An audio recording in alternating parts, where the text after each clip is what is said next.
Hi there, Retro Trek Ralph here again. Got another Starships review from Eaglemoss. This time's issue 135. This is the Dallas Delta Flyer. Now, bagged again. Because in the last video I said that I was delayed. It must have took these straight off the shop sort of floor. The mailing, a little bit creased as well. Don't usually get these this bad, but easily fold out of them. But I'm ashamed to say that I don't know much about Darla's Delta Flyer thing, so I'm going to have to look on YouTube. I know it's a Voyager episode. Let's have a look, not YouTube, on Wikipedia, Memory Alpha. Yeah, the three con artists, Darla, Mabor and Tsar. Impersonating Catherine Janeway, Tuvok and Chakotay. Okay, called as Delta Flyer, attached to Voyager, claiming that it was dilapidated, conditioned due to having been through so much. Okay, it was a live fast and prosper. I mean, that looks like the back end of the ship there anyway.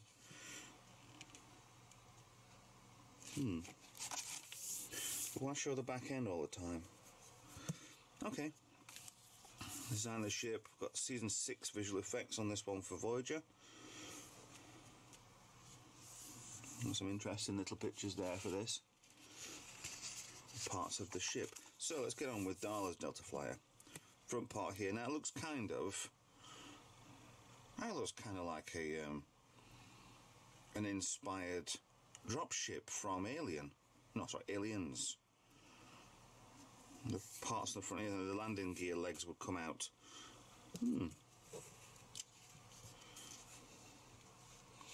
Okay, different.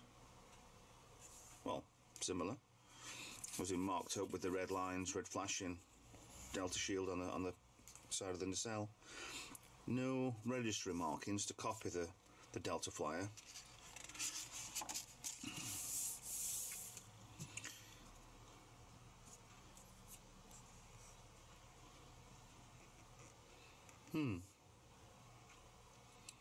Interesting pictures there from the Voyager episodes. I think these are actually, they don't look yeah, the con artist made contact different ships. That doesn't look as television wise. Looks very, very HD.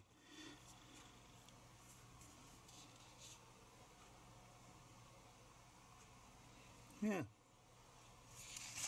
I do remember the episode. Been through it once or twice.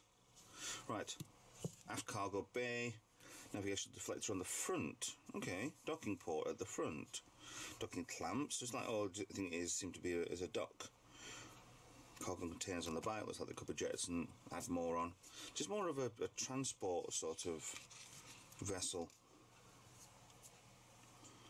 More than anything else, but to claim that they were the actual Voyager to help people out and then steal everything. I think that was the whole idea of the ship. Concept art photos there, completely different ship there, but still is a big wedge of the Starship in the front, very pointed at the front instead of going for a more blocky sort of ship with the cargo pods at the back. Visual effects of series 6. Now, why have a CGI fly? That must have cost a bit. Yeah, some amazing scenery work that they did. Voyager.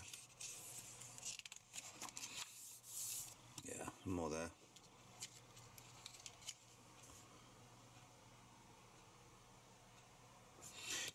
The original Delta Flyer there. Voyager being caught there. I don't remember the episode. Blink of the eye. Being caught by somebody.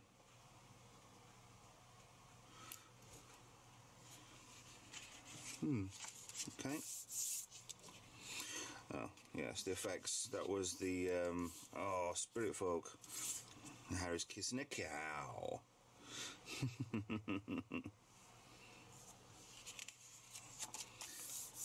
Let me come around over to the end.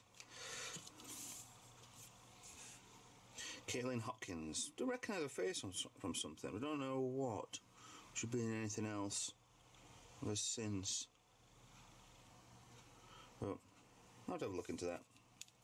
Live Fast and Prosper was the episode this ship was from. If it was from something else, that one of these ones from the races where they had, but it wasn't. It's obviously it's the comes back to me now as it being the impersonator Voyager one. Next one's the Keldon class Cardassian ship, which is going to be a little disappointing because all it is a standard Galore class with his 2 fins on the back. But prove me wrong. I'd love to be proven wrong. Here's a picture of the back. Now, on with the ship. Ta-da! Da-da-da-da-da. Out she goes. 4568 A-A. The same as last one. No. Open her up. Ooh, that is a heavy model. Again, it's quite a big ship, really. It's kind of, when you look at it, it's kind of disappointing because all the CGI everything blows up, and this is very flat paint. It looks like the same colour paint on the engines to the shuttle paint, the cargo pods. Yeah. Bridge over here, bridge box, should we call it? So let's go forward with the ship and get some detail.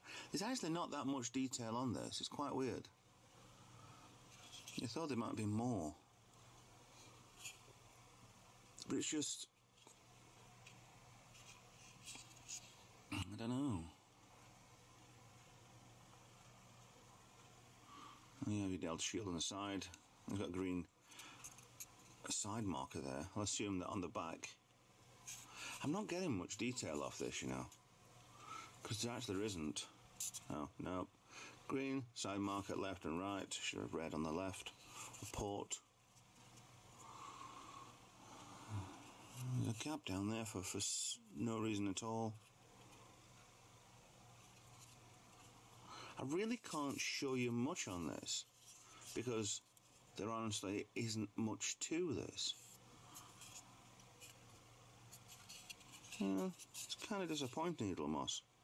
Well, why is that side flat? And that's got a, I suppose it was a mishmashed kind of thrown together alien ship, kind of reminiscent to one of the Borg ships from Descent, I think the episode was.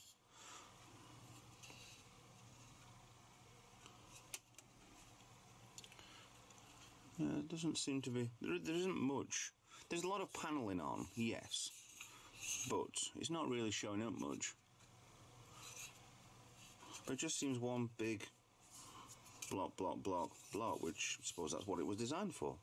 Well, these pods come off. You can imagine this being like a Federation tug or something like that, and actually having a dozen, 2 dozen behind as it's taking stuff to places and dropping off when it gets there. But it doesn't look like,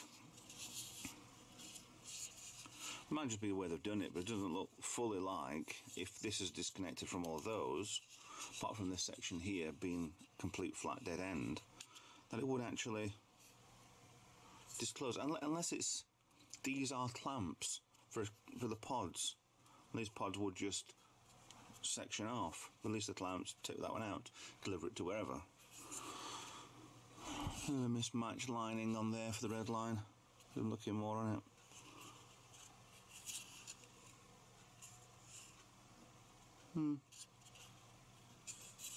A little disappointing, Eaglemoss, but hopefully we'll get into the end of this. I mean, this is, what is it, 135. We've had a lot of these, plus all the specials and all the Discovery stuff coming through. Now, at least Discovery is 1 model a month, but that's triple the price of these, what I get anyway. So, anyway, should hopefully be coming. I think the 160 is the magic number for the Eaglemoss Starships collection. It's been a really good run, to be honest. Some really good ships, but some absolute corkers of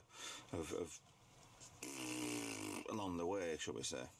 So, anyway, if you like that, please subscribe to me, please follow me on social media. I've got Twitter and Facebook, and consider being a Patreon. I can do more videos like this and get them better, get some better equipment. I have got a new camera, but we'll keep on doing this anyway. But anyway, thanks for watching, and I'll see you in the next video. Bye-bye.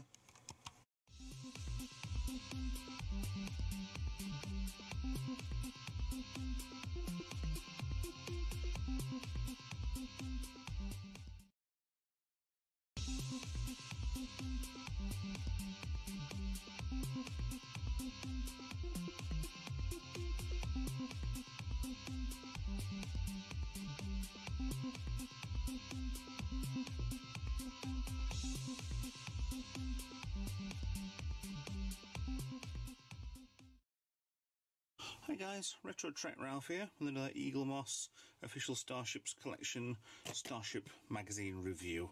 This time we're up to 138 with the USS Lantry. Now let's put the model away for one side a moment. Let's go for the magazine. Turn the light out, less reflections, but there we go.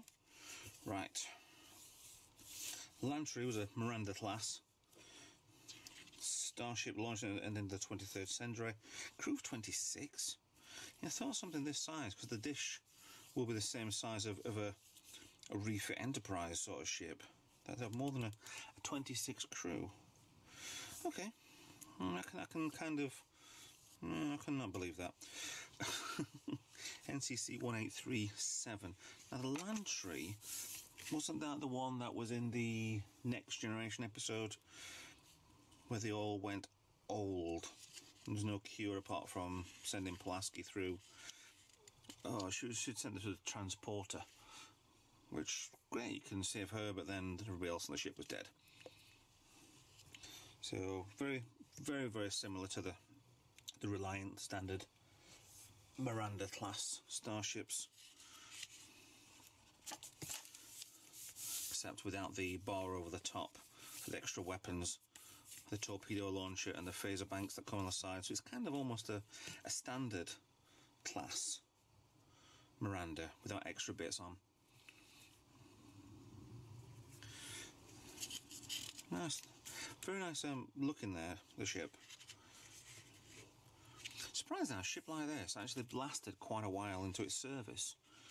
The actual design of it, it's like the Excelsior class, lasted for quite a while. Yeah, the episode they brought the super people on board. There was nothing absolutely, they were designed perfect, they weren't they? But they had a aggressive, the aggressive immune system won't spread to somebody else.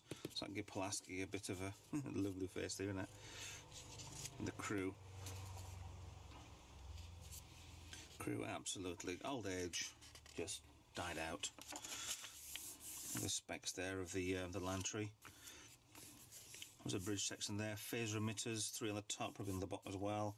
RCS thrusters, standard refit sort of size design, intercooler assembly, primary sensor dome. Yeah, this is the type of class style that I really do like.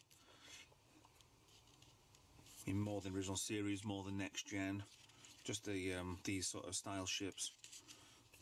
Definitely my sort of starship. I was obviously in season 2 of the Next Generation, where we lost Dr. Crusher, gained Engine Crusher, but gained Dr. Pulaski and Worf with a came out of red uniform into the silver, so he was a full security officer, full security chief. Yes, the actress Diana Muldaur actually played 2 parts in the original series.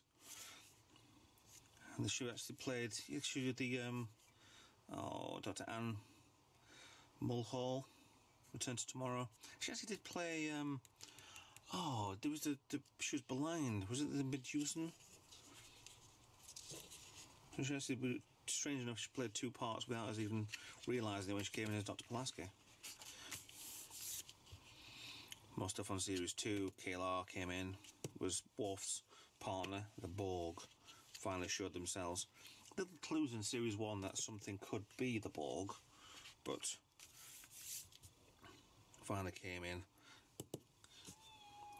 Vardwar fighter. Right, I have no idea on that.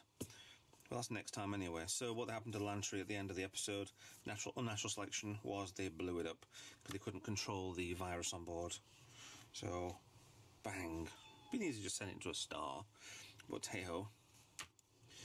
That's that for you. So let's quick look through the magazine. So let's get on with the model and let's have a look at that one.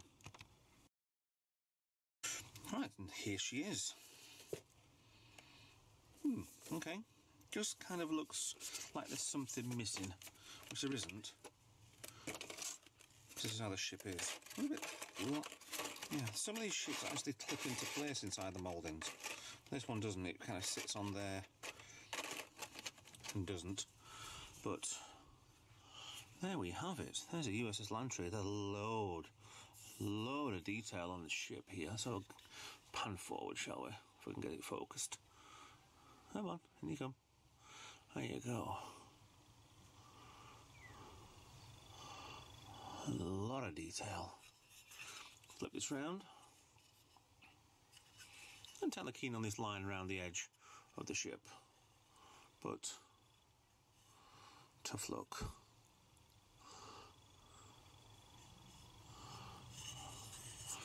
Engines, actually the engines are. You can see through, they actually are. You can see there. They are transparent, but they're very, very dark blue.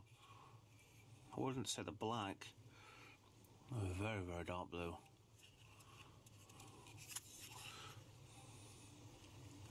The registry number, if this thing would focus in. 1863. Sorry, 1837.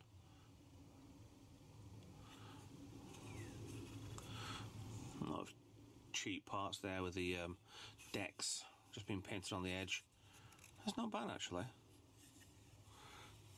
Can't really see any winder misalignments. With black vents there, okay. The other side, I cannot make out the lettering on there. Probably can in the video. I'm better to see that there. Should say USS Lantry.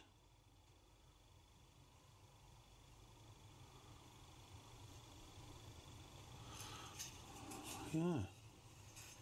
It's quite a good ship, 1 and 2. Shuttle bays.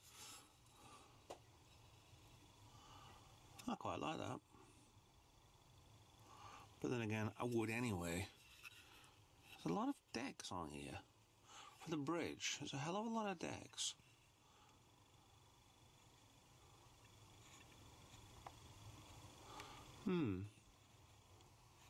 So it's usually just the bridge dome, then there'll be a deck below. Not 2 decks. That's a lot of detail here. Heck of a lot of Aztec detailing work on here, both sides. The plastic bottom, metal top, but they've done a really good sculpt to the metal top on this.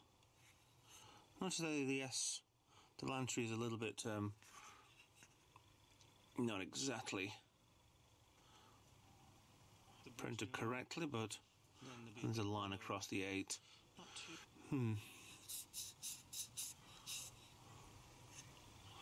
Put a nice little SS Lantry on the back end of the bridge there. And get that in. So why does the red bit come down like that? Left and back side of the bridge. Okay. A little insignias on there. Look like there might be the I'd set phaser banks, but I don't know. Yeah, quite like that. Size wise, kind of a little bit smaller than my hand, but probably to scale with the rest of the Reliant class, with the Saratoga and Reliant as well. Yeah, really liking that one. Is any? I think there's any metal on the nacelle or not, but I think in plastic. Quite enjoy this. This is yeah, this is definitely in the top 20. straight away. Yeah, I like that. I do like that. So, hope you like that too. I'll take that out of there. Anyway, thanks for watching. And like I said, it's a shame the money came out of my account 3 weeks ago to get this, and I'm usually, the money comes out then a week later, or it used to be a week later it would come out, it would arrive in the post, but they're getting a little bit slacker lately, so I like that. I'll ship that. So yeah, thanks for watching, and I'll catch you in the next video. Bye bye.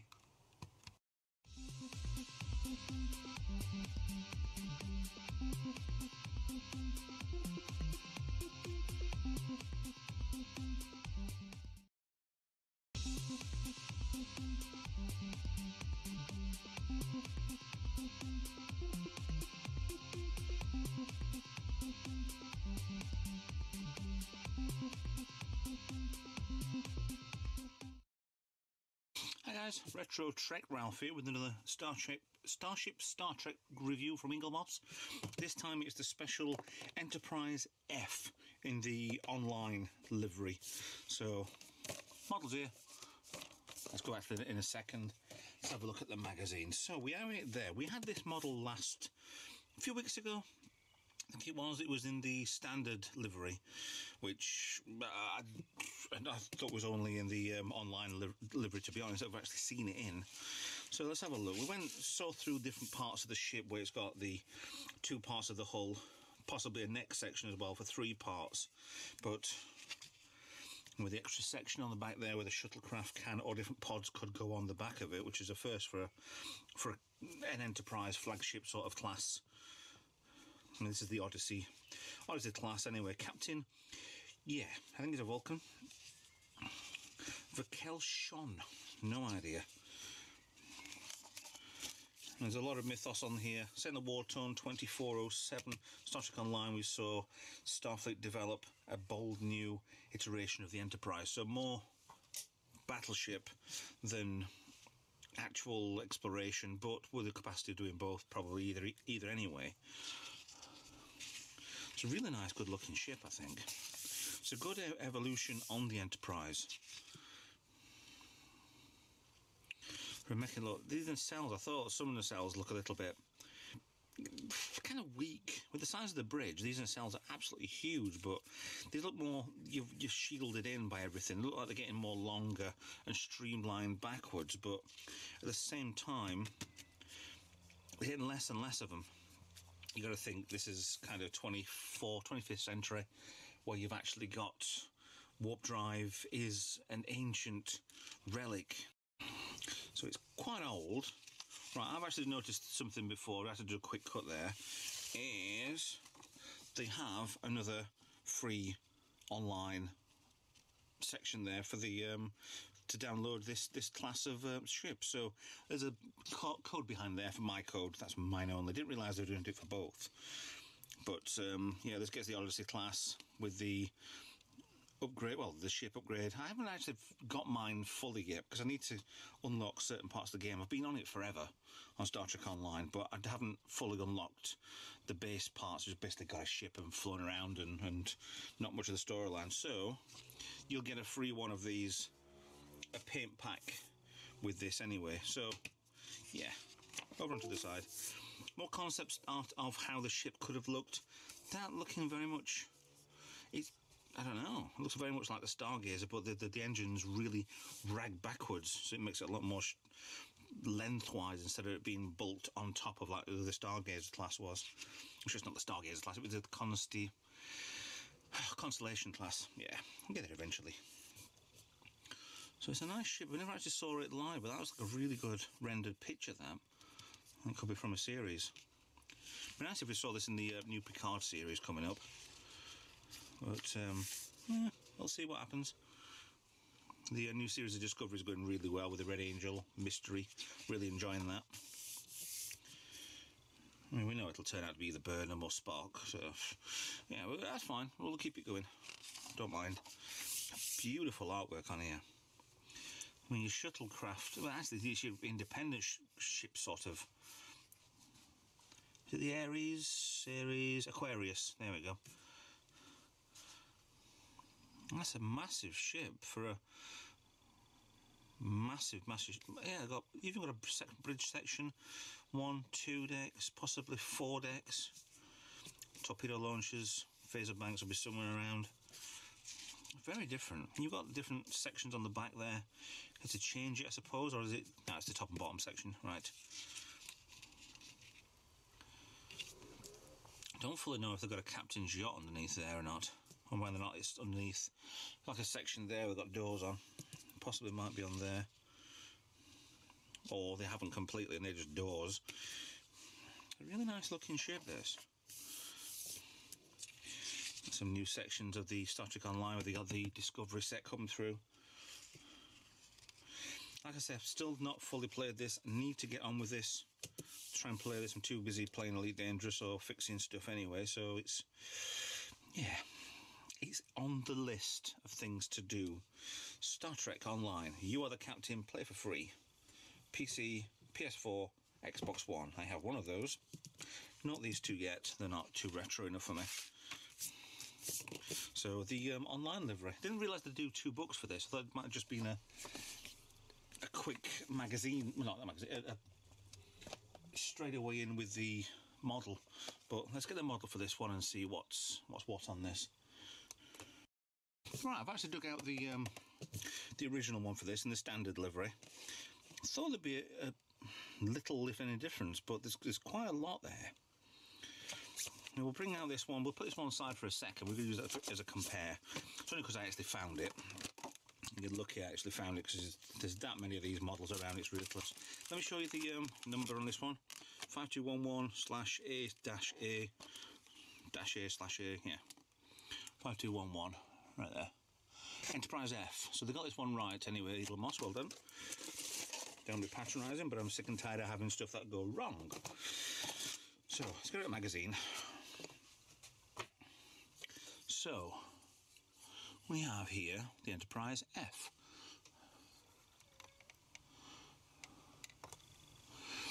Now, it's got some hell of a good detail. This is one of the specials. Was it the bonus? I think it's the, well, one or other. Big gap there where it's been joined, but you could always get away with that by thinking this section would detach away anyway, but a join line there. Shuttle bay on the back of the, very far away from the bridge section. But yeah, there's a hell of a lot of detail in this. There's that extra shuttle part on the back there, the Aquarius. Oh, they're the impulse engines. Yeah.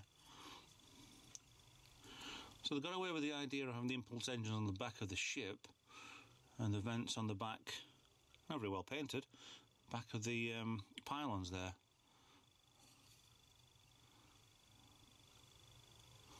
So a lot of this is just basically painted with a lot of black. Peter's off to nothing there. Not very well painted there. It's very, very tiny. Trust me, it's really, really small, this.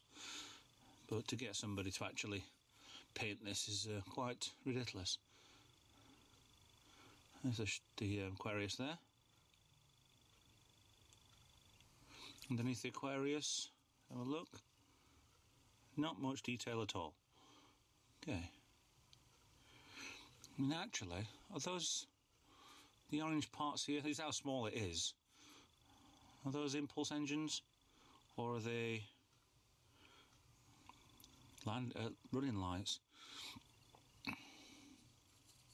It's very black. You'd say this is like a Section 31 sort of part hybrid, but I don't know. I don't know the mythos fully of the Star Trek Online series yet. That dish looks nice. It's very Galaxy class-esque. Underneath the sensor pod there, sensor array. There's that door section there, I said, but whether or not it is or not, I don't know. Let's come down here. There isn't actually a part on here that says Enterprise, unless it's hidden really inside here. And the front part, yeah, we've got Enterprise on the front. Everywhere else has got NCC 1701F. Back underneath. I quite like this. It's a lovely shape.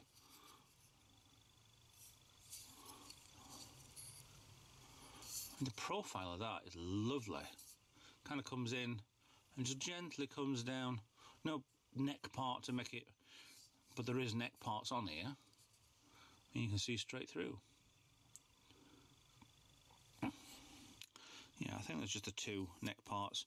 I said in the last video, if you look deep inside there is actually a piece of plastic holding the saucer section to the bottom section. I think that's just there just for the model's sake. I think it's just what have been took out by lazy printing methods nowadays. But there is something holding this straight in to make it more structurally sound. Yeah, lovely little shape. Still got the UFP symbols there, United Federation of Planets. Got a cat meowing at me. Phaser bank. So independent phaser, still having the Enterprise D, having one big phaser bank round it, where you could just blast off one huge shot from it. Keeping separate, so you can keep each one on a obviously separate power supply. Let's get the other one out. Do a side-by-side comparison of the paintwork. They're exactly the same model, I have no doubt. I'll get you in a little bit. And you've kept the pendants, the United Federation of Planets, even though they look like, actually those on the grey version, standard one with the crest around it, these, I think they've either cocked up by lightening the hull that much you can't see the crest, or no, actually the more darker blue on here. Maybe it's an updated version. So a lot more paintwork on the online version. Actually, look inside there. I thought the back of the ship where the nacelles are. On this one, it looks like you've got your engines on the back of the hull, on the sauce section. They've just got these black sections here, where you've got on the other one, you got your impulse engines, and nothing on the back of the pylons, which is very strange. So that's a difference to start with. A lot of it is just like there's 4 squares on this one, and they're there on the model, but not painted in. And more detail on the Aquarius.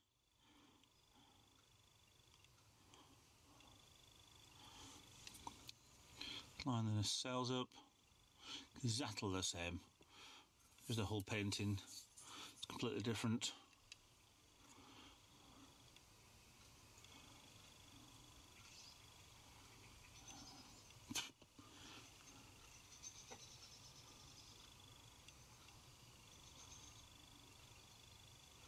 They're a good pair of good looking ships, these.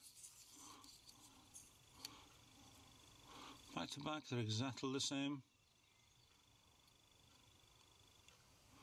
Not all of them exactly right for the camera, but there we go. Front wise, on my hands. That dish is a lot more pronounced on the online version, isn't it? You got more gold in it instead of just a light blue and dark blue. Wow, that is a difference. So a lot of similarities, a hell of a lot of differences between these two ships, even though they are exactly the same ship. So yeah, I really like these. This could be done with being a XL version. I've been very interested, but I'm not sure which one would be good as an XL version. I don't know at all. It'd be quite good to see. So yeah, good one, Eaglemoss. Really like this one. I'm glad I got both of these. An update on, I got a tardigrade through the other day and I've done a video on it. It's before this, and it got it was broken in transit, but luckily they sent me another one, completely intact. There was one of these strange dreadlocks on the back broken off, one of the toes on here, all of the mandibles would kind of pull out. But if there's any problems with this, I'll do another video, but I can't see any problems at all. These look perfectly fine, wrapped in properly. So, thank you very much, Eaglemoss Customer Service. Just please have a word with your packing department and your dispatch department. That'd be nice, thank you. So, thanks for watching. Hope you enjoyed that. Just like, subscribe. I'll see you next video. Bye for now.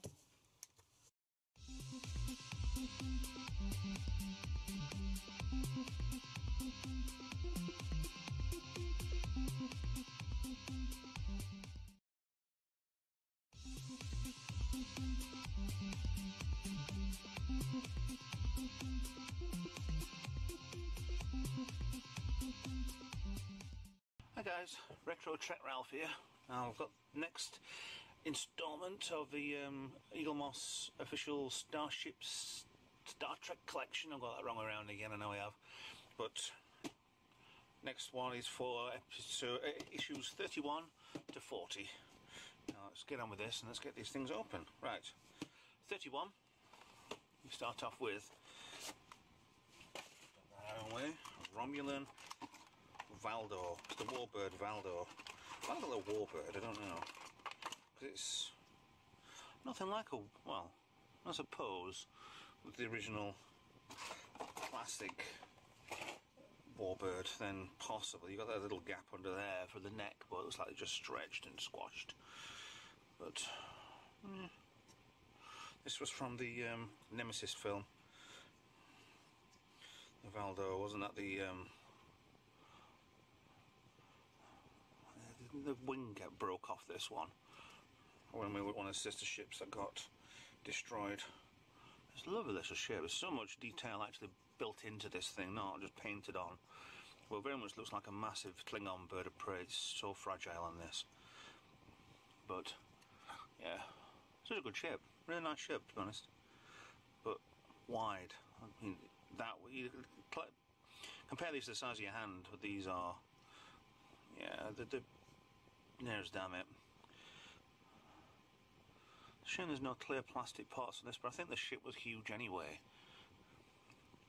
so couldn't really do too much. I was redesigning of ships for the Nemesis film. Right, now I'm for 32. Now, it's one of my favourites. It's the Runabout class. Now this is what they did. I'd put money on this. They did it for the Next Generation. They used it for the end of the Series 6. Then with Timescape, they used the Federation Runabout. This is the Orinoco from Deep Space Nine. They used that, the set for that, and the model for that. I'm sure they must have did it to. Actually, I don't think they might not have done. But Series 6 they came out with on Next Generation. Went to Deep Space Nine, didn't it? So maybe Next Generation nicked it from them. Why not? Lovely ship on this. I mean, it looked like, to start with, you had one deck here, window, deck, window around the back.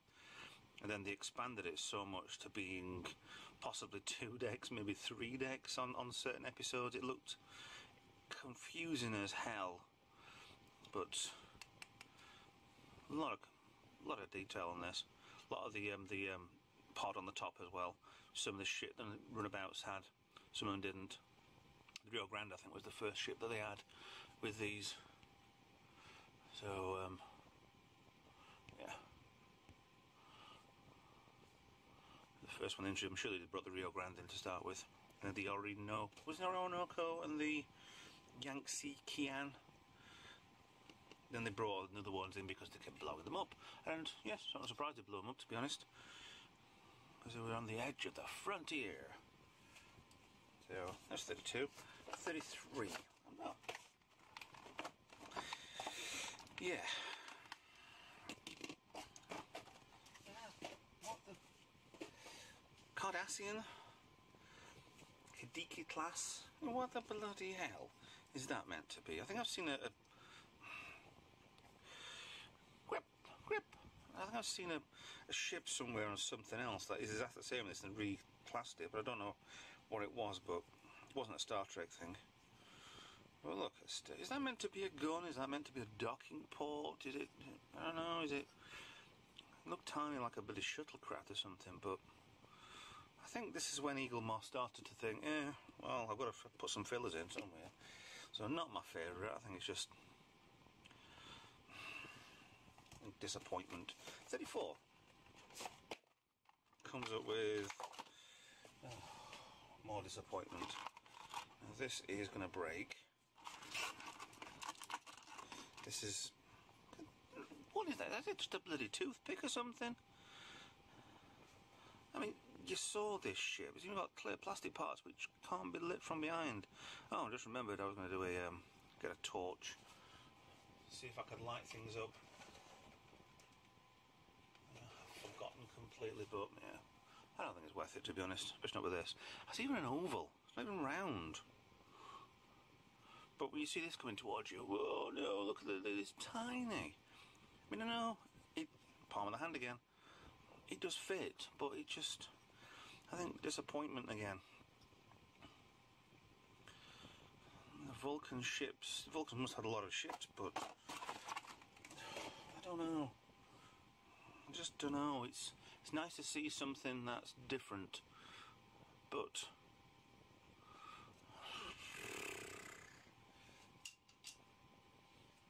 35. Flying through these. Oh no, I don't know. This is Klingon Bird of Prey from Enterprise. Try to retro the Klingon ships. I don't know. I really don't know. I mean, would you? Wouldn't you? I mean, the best thing about Klingon Bird of Prey was in Star Trek 3, it had just been brought out. New ship, and then they retroed it. Clear parts on the back, which don't really, you can keep it in focus, don't really do anything. But, I don't know. I think this is when I start to fall out of love with Eaglemoss. I start doing ships like this. It's just, I don't know, it's not a starship. It's a scout ship, and it's just rant over. Right. Look on my list of what's next. Now, I wish they did them all like this, because this is possibly, apart from the Prometheus, probably my second, maybe my best favourite ship. It is the USS Grissom, named after Gus Grissom, one of the Apollo 1.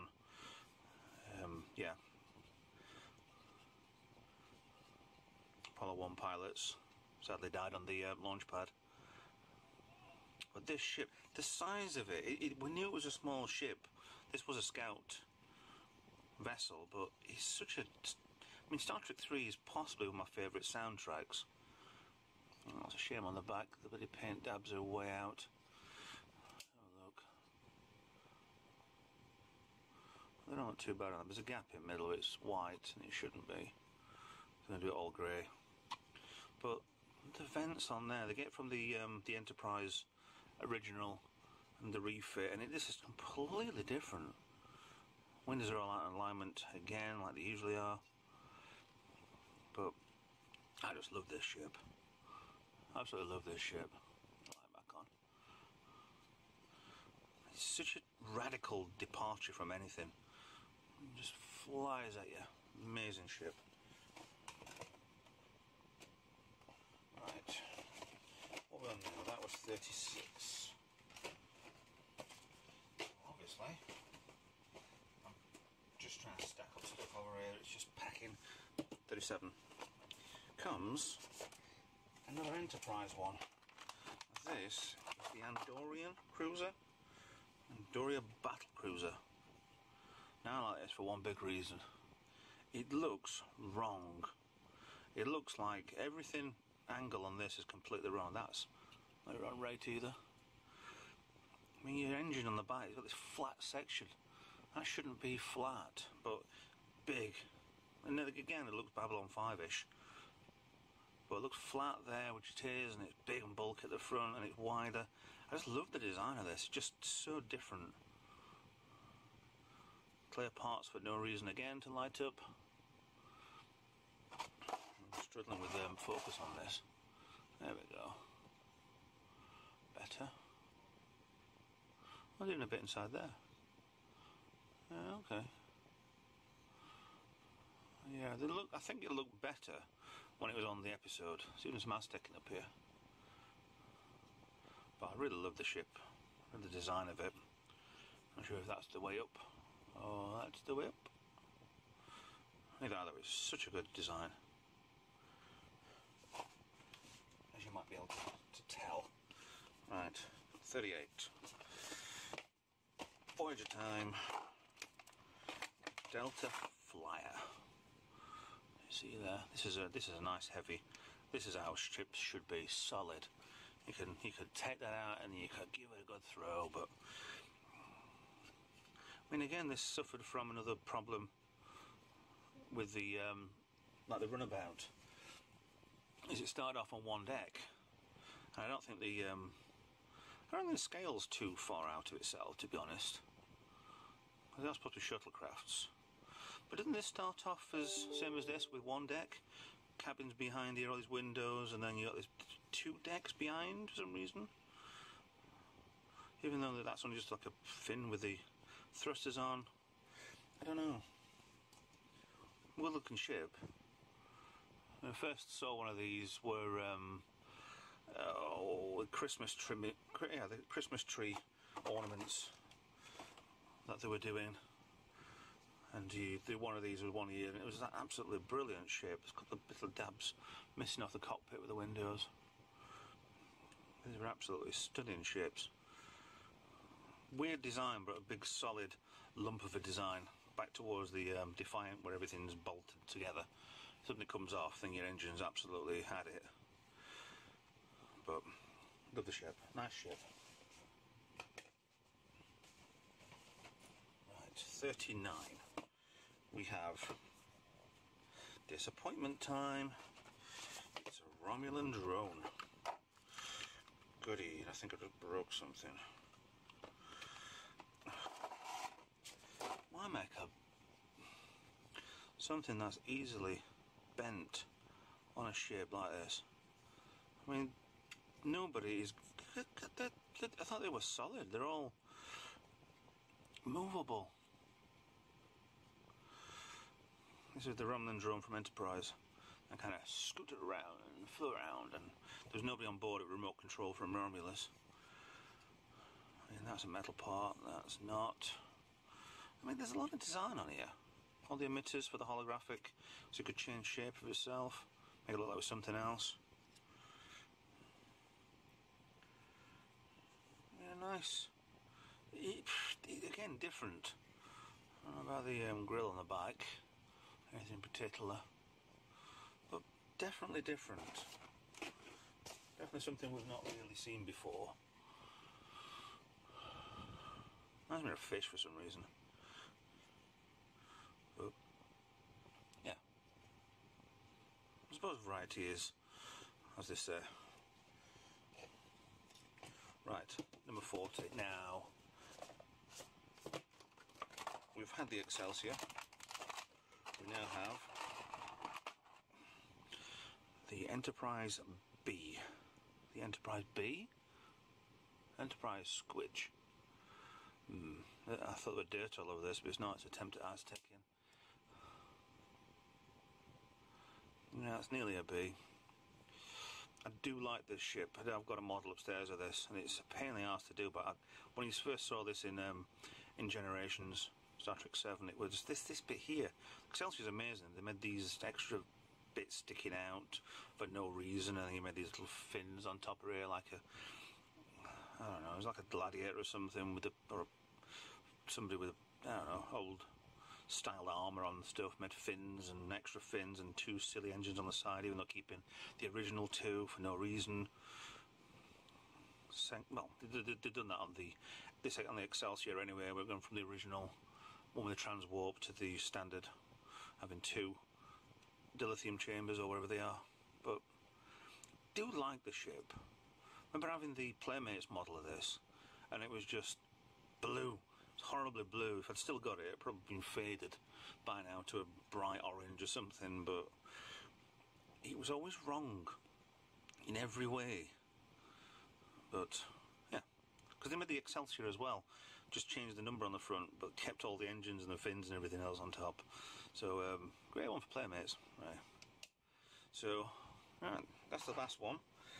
Enterprise B, Captain John Harriman in charge, the captain. Right, and I'll put all these lot together and side by side, and we'll see what they look like. And here they are. And again, they're branching off a little bit from the Federation. Well, you've obviously, Andorians were Federation eventually, but at the time they wasn't.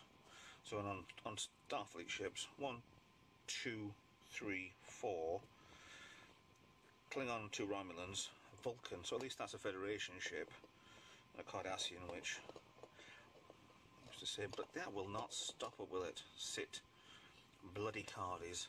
But yeah, some really good ships here. But I do like, I'm disappointed we're looking at the Enterprise B up close. The distance looks perfectly fine. Do love the Grissom, but the size scale, the size scale in there. At least the main saucer primary deck is a lot bigger, but yeah, you've got to laugh at it, but you got to enjoy having them. That really looks out in shape. That side did, isn't it? But yes, that's really blended in quite well, isn't it? Maybe it's cloaking itself. Sorry, I couldn't resist it. Right, thanks for watching. Like and subscribe. Go visit my own other videos online, and I'll see you in the next video. Thank you.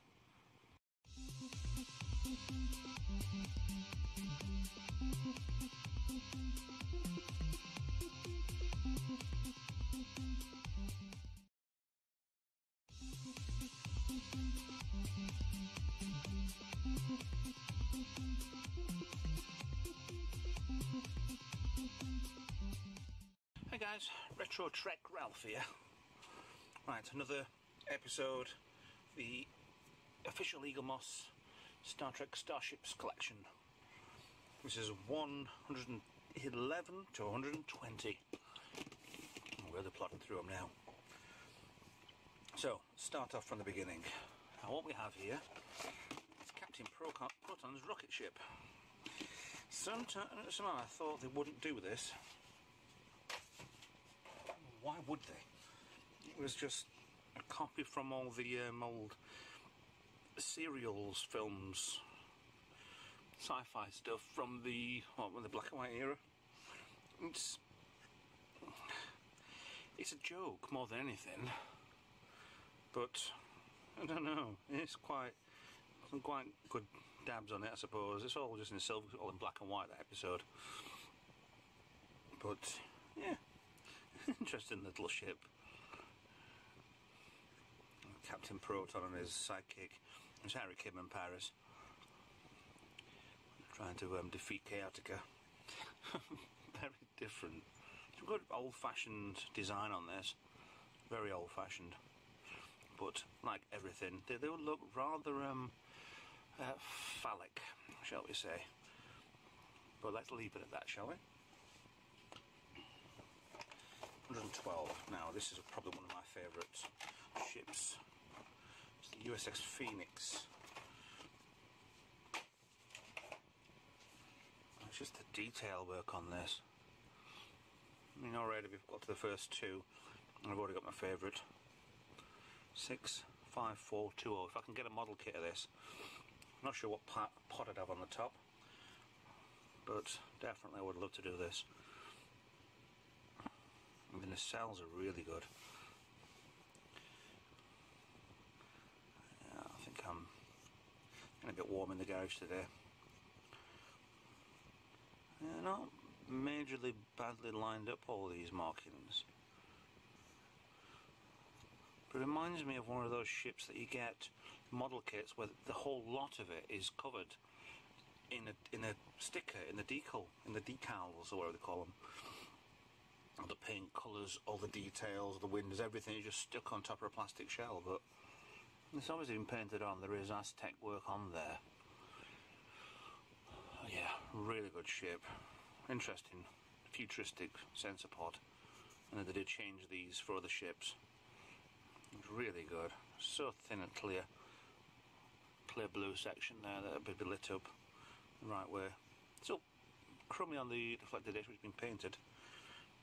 Yeah, definitely a good ship. Big, solid, heavy ship. Palm of the hand size. Very good indeed. Next one.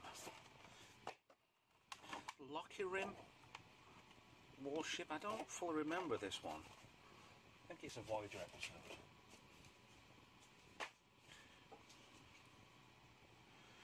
I mean, it looks kind of familiar on other ships, to be honest. Like the recycle stuff.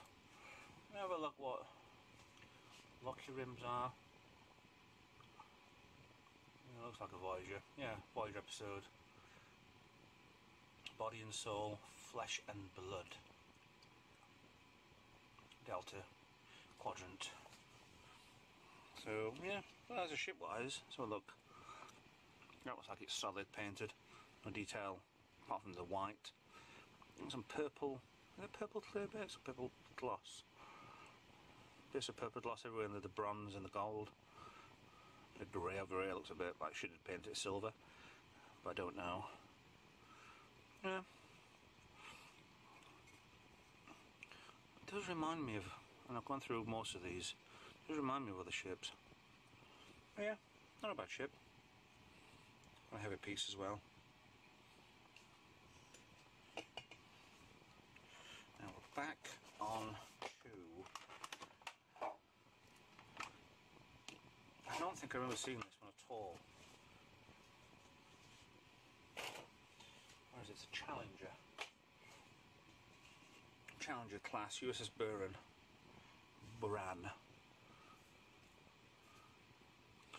You look on the side panel part of it, it's smaller, smaller primary hull, and then just goes back. Just this lump of a biscuit on the back, and two engines stuck to it. Not even level with each other. In focus, there you go. But that was a more smaller scout ship sort of size. It reminds me of when they had the original series add-on, the faster stuff, and then have like a saucer section with one warp nacelle off the back of it. It reminds me of those sort of kit bash sort of stuff. But I don't know if this was in anything in particular. No, I never saw it in an episode. It must have been part of a Wolf 359 fleet. Has to have been. Right then. Next one is... I don't remember seeing this one either. It's a Tellarite cruiser. I think it would have been a... It could have been what they call an Enterprise series. Nice different design on this one. The engines piled up. Nice colouring underneath there.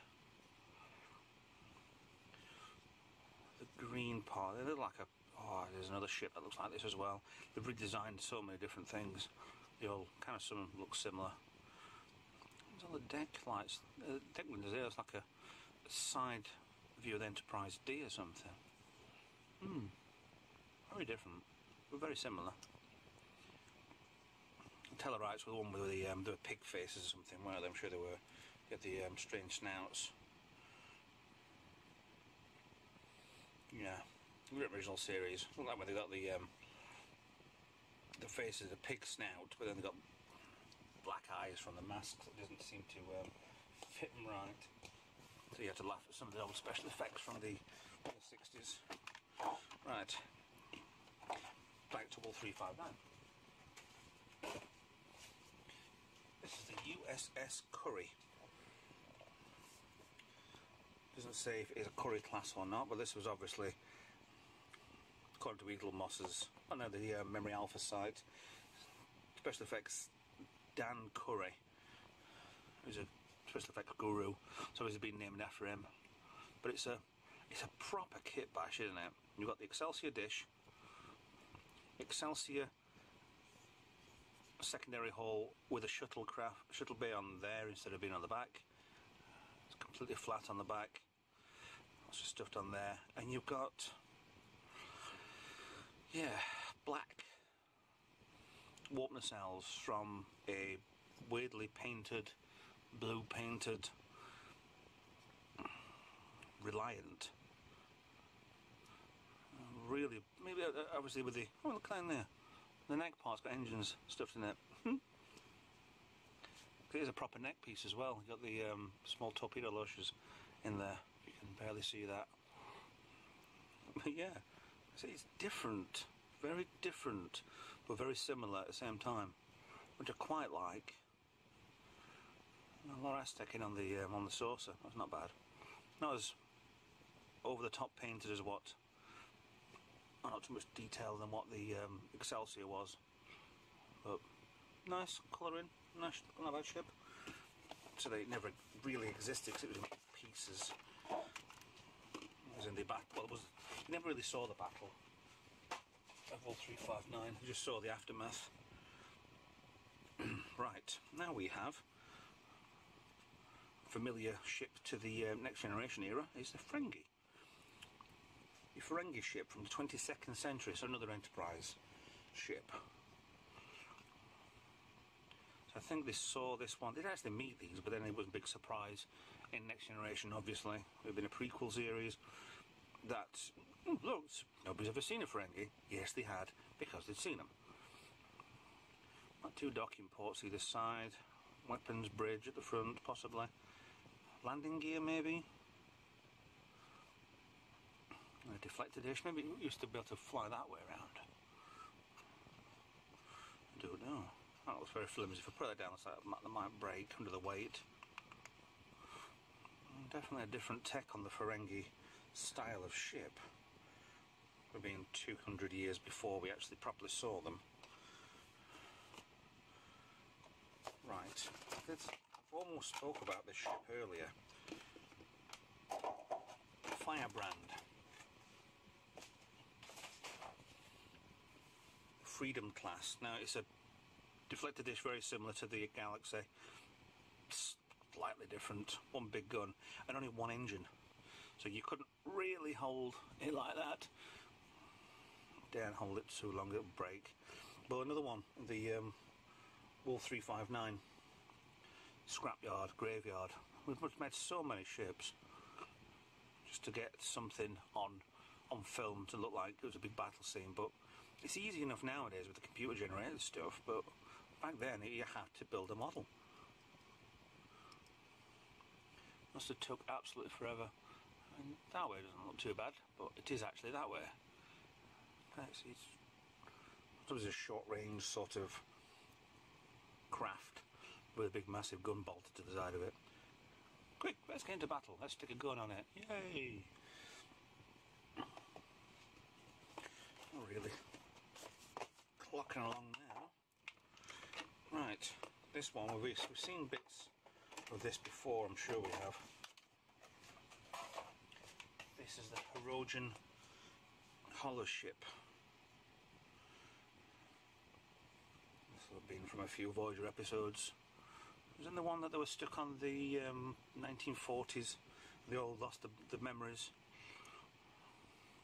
I don't know, I'm not sure I can remember that one. Got you there. Oh yeah, they thought they were in the Resistance, the French Resistance. There's markings. There's like markings under there. That's quite good. The patterns, maybe scorch markings. Slight decaling. Aztec in there. Yeah. Quite like that. Oh, nearly broke off one of those. Yeah, don't like that. Too many fiddly parts. Far too many. Right, and we have ending off this section, episode 120. This was Captain Morgan Batesman. His ship, the USS Bozeman, another Miranda class alteration of the original model with the Reliant. But this was piloted by Fraser. Remember the guy who did Fraser and Cheers? If you don't know, ask your dad. But yeah, they came through a temporal wormhole. The Enterprise D was stuck in Groundhog Day, basically. Kept repeating it over and over again. This come out of the wormhole, crash into the Enterprise, blow up and create a time paradox, time loop, until they eventually missed it. But love a bit of detail on this. A lot of decent Aztecing. It's like they've done the Aztecing from the redone Enterprise A and copied it on this one. Very nice. Shame that the nacelles don't glow, don't make it clear at least. They're just painted. But I can live without that. They're really nice. A lot of weaponry on this. For some reason you think 1, 2, 3, 4 massive weapons and you've already got your standard phaser arrays. 6 of them. More weapons on the bottom. You'd wonder why this was just a scientific vessel. I don't know. Just saying. I don't know. Right, I'll put all 10 together. See them all side by side, and I'll get comparing them. And there we have them, all 10. Courier class, Captain Proton, Bozeman. 110 to 120. No, sorry, 111 to 120.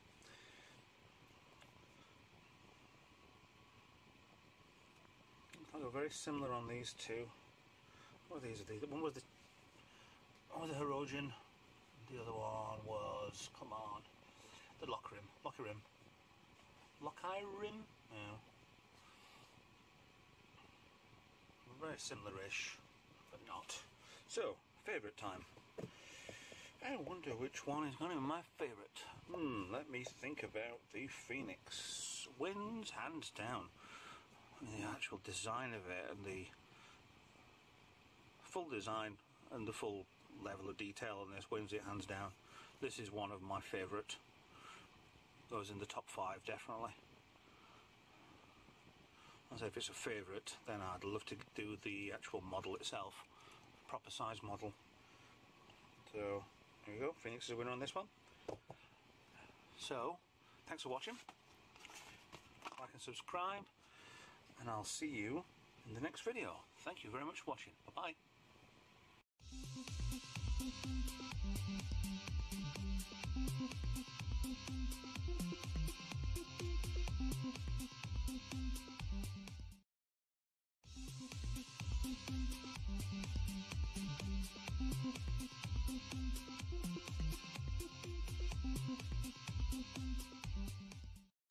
Hi there, Retro Trek Ralph here again. Got another Starships review from Eaglemoss. This time's issue 135. This is the Dallas Delta Flyer. Now, bagged again. From the last video I said that I was delayed. I must have took these straight off the shop sort of floor. The mailing, a little bit creased as well. Don't usually get these this bad, but easily fold out of them. Right, I'm ashamed to say that I don't know much about Darla's Delta Flyer thing, so I'm gonna have to look on YouTube. I know it's a Voyager episode. Let's have a look, not YouTube, on Wikipedia, Memory Alpha. Yeah, the 3 con artists, Darla, Mabor and Tsar. Impersonating Catherine Janeway, Tuvok and Chakotay. Okay, called as Delta Flyer, attached to Voyager, claiming that it was dilapidated, conditioned due to having been through so much. Okay, there's a live fast and prosper. I mean, that looks like the back end of the ship there anyway.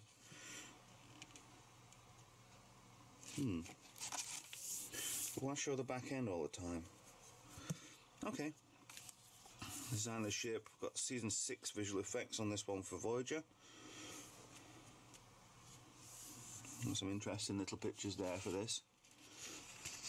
Parts of the ship. So let's get on with Darla's Delta Flyer. Front part here. Now it looks kind of like a an inspired dropship from Alien. No, sorry, Aliens. The parts on the front, the landing gear legs would come out.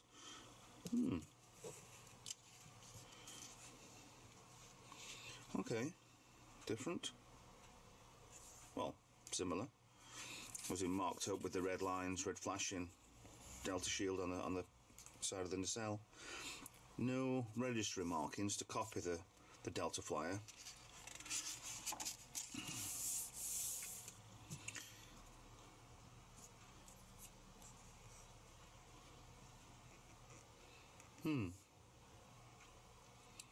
Interesting pictures there from the Voyager episodes. I think these are actually, they don't look yeah, the con artist made contact different ships. That doesn't look as television wise. Looks very, very HD.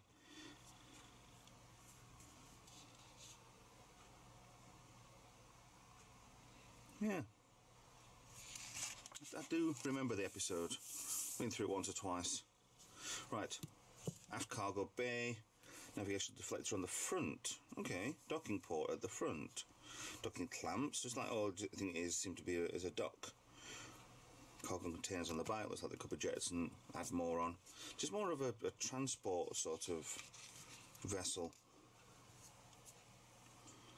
More than anything else, but to claim that they were the actual Voyager to help people out and then steal everything. I think that was the whole idea of the ship. Concept art photos there. Completely different ship there, but still got is a big wedge of the starship in the front. Very pointed at the front instead of going for a more blocky sort of ship with the cargo pods at the back. Visual effects of series 6. Now, why have a CGI fly? That must have cost a bit. Yeah, some amazing scenery work that they did. Voyager. Yeah, more there.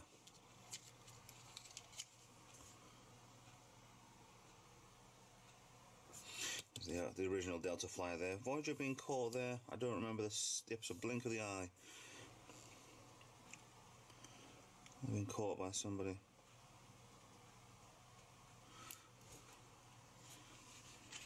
Okay. Oh, yes, the effects. That was the, Spirit Folk. Harry's kissing a cow.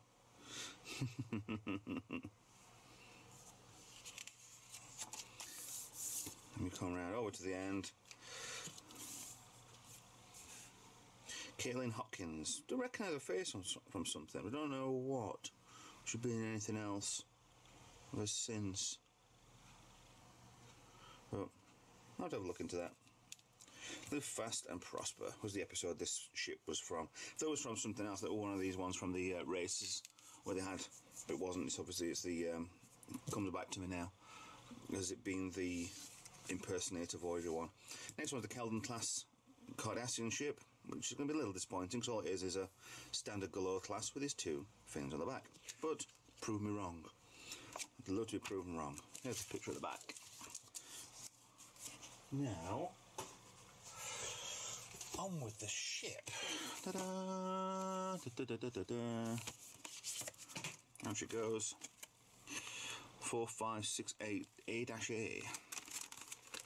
The same as last one. No. Open her up. Ooh, that is a heavy model. Again, it's quite a big ship, really. It's kind of, when you look at it, it's kind of disappointing because all the CGI everything glows up, and this is very flat paint. It looks like the same colour paint on the engines to the shuttle paint, the cargo pods.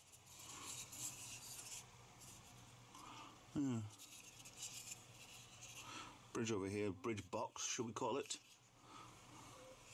So let's go forward with the ship and get some detail. There's actually not that much detail on this. It's quite weird. I thought there might be more, but it's just, I don't know. Yeah, the Delta shield on the side. It's got a green side marker there. I'll assume that on the back.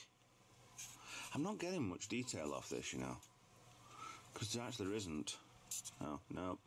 Green side marker left and right. Should have red on the left. A port. There's a gap down there for no reason at all. I really can't show you much on this because there honestly isn't much to this. Yeah, it's kind of disappointing, Eaglemoss. Well, why is that side flat? And that's got a, I suppose it was a mishmashed kind of thrown together alien ship, kind of reminiscent to one of the Borg ships from Descent, I think the episode was.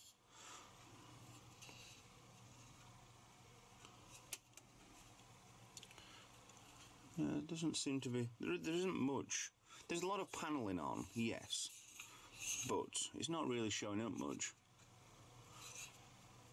But it just seems one big block, block, block, block, which I suppose that's what it was designed for.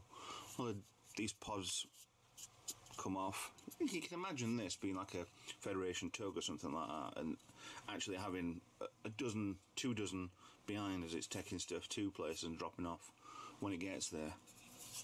But it doesn't look like,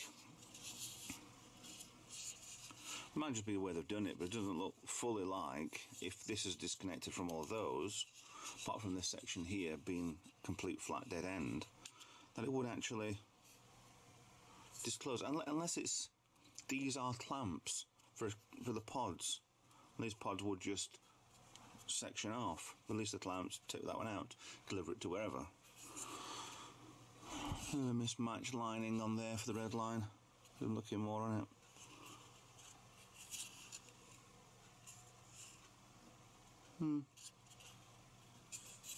A little disappointing, Eaglemoss, but hopefully we'll get into the end of this. I mean, this is, what is it, 135. We've had a lot of these, plus all the specials and all the Discovery stuff coming through. Now, at least Discovery is 1 model a month, but that's triple the price of these, what I get anyway. So, anyway, should hopefully be coming. I think the 160 is the magic number for the Eaglemoss Starships collection. And it's been a really good run, to be honest. Some really good ships, but some absolute corkers of along the way, shall we say. So, anyway, if you like that, please subscribe to me. Please follow me on social media. I've got Twitter and Facebook. And consider being a Patreon. I can do more videos like this and get them better, get some better equipment. I have got a new camera, but we'll keep on doing this anyway. But anyway, thanks for watching, and I'll see you in the next video. Bye-bye.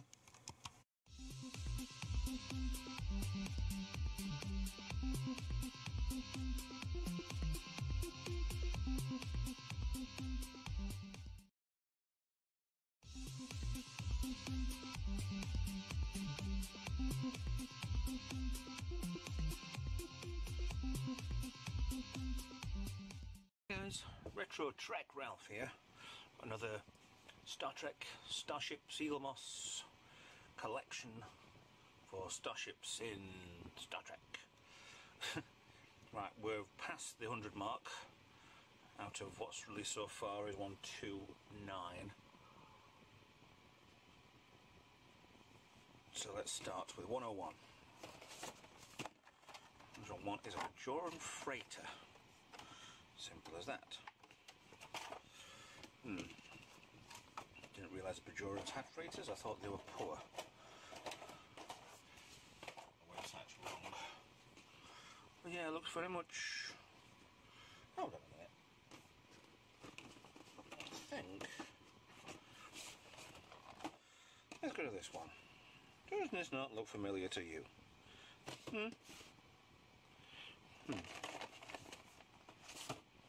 So, Bajon Freighter. Obviously it's an original design. 101 in. Paints aren't bad.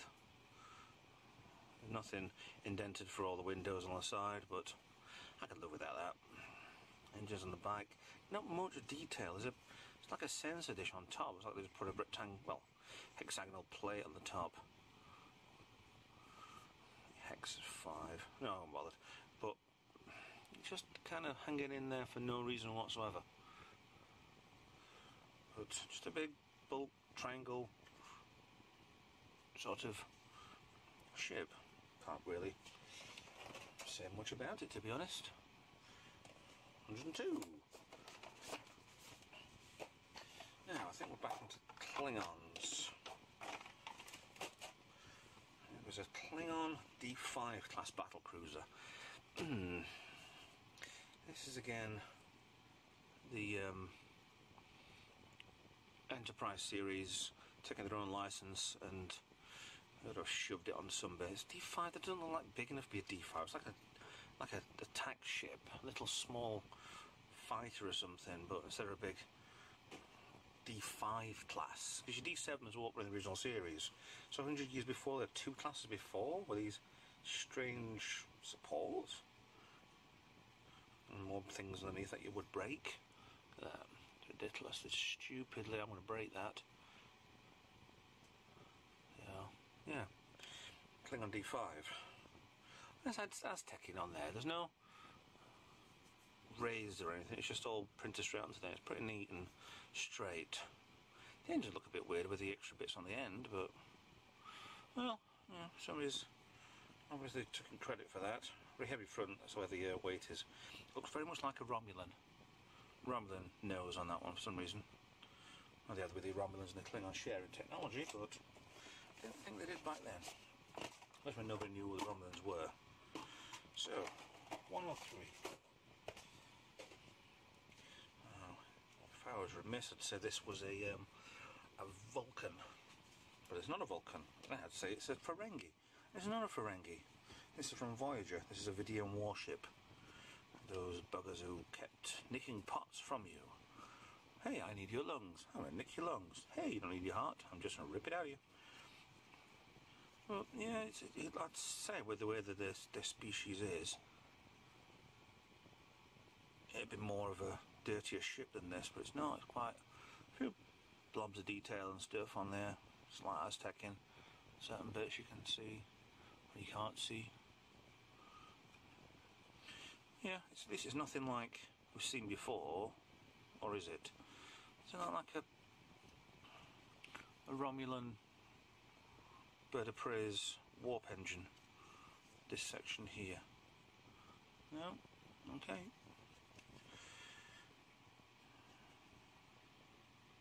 Yeah, not too bad. I'm not thrilled. But yeah. Can't say anything bad about it, can't say much good, to be honest. Now, I can say something good about this one. Because this reintroduced a major character back into the series. NCC 2010 USS Janolan. This what was wedged into the Dyson Sphere with Mr. Scott, the late James Doohan, still in the transporter buffer. Now they've used the same nacelles as what they did in the reissued Enterprise A. Well, the Enterprise A, not reissued.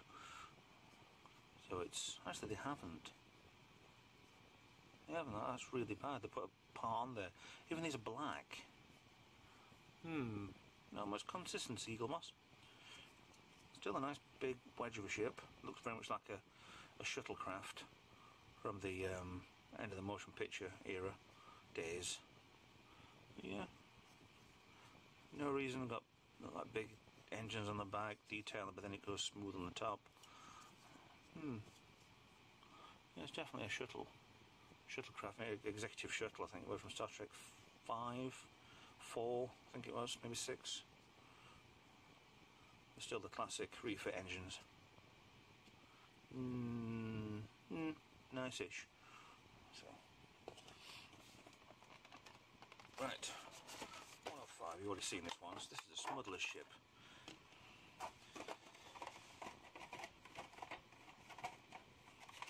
I've seen this one already with the Bajoran one.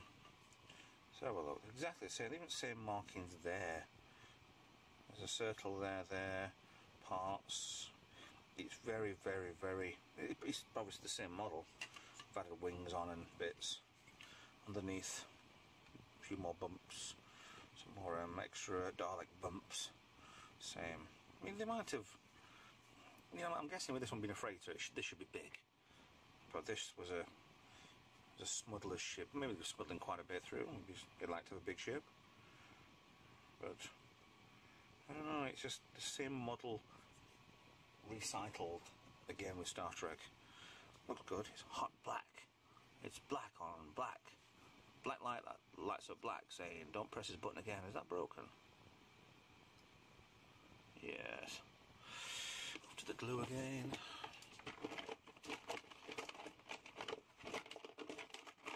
Oh, maybe I should keep this glue out.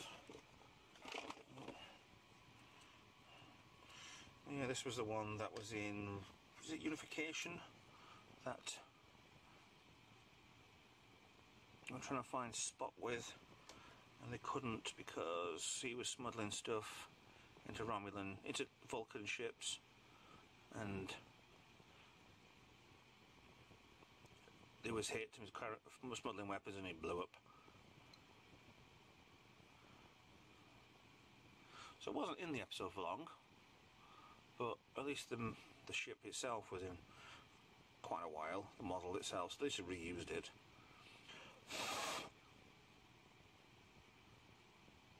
Still quite loose, that. So it just shows the build quality on some of these is just shockingly bad. Oh, I just felt like it broke. Actually, I let it set over here. Try to stand it up. You see it over there? If you see it starting to fall, give me a shout.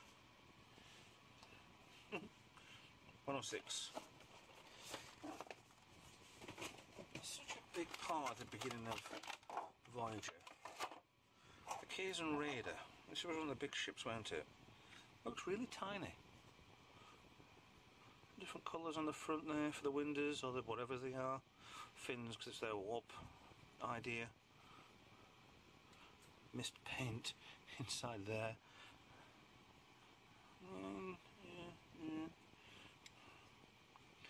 Nice enough shape, we just need a bit more detail on it. I think I've figured out my old problem. Yeah.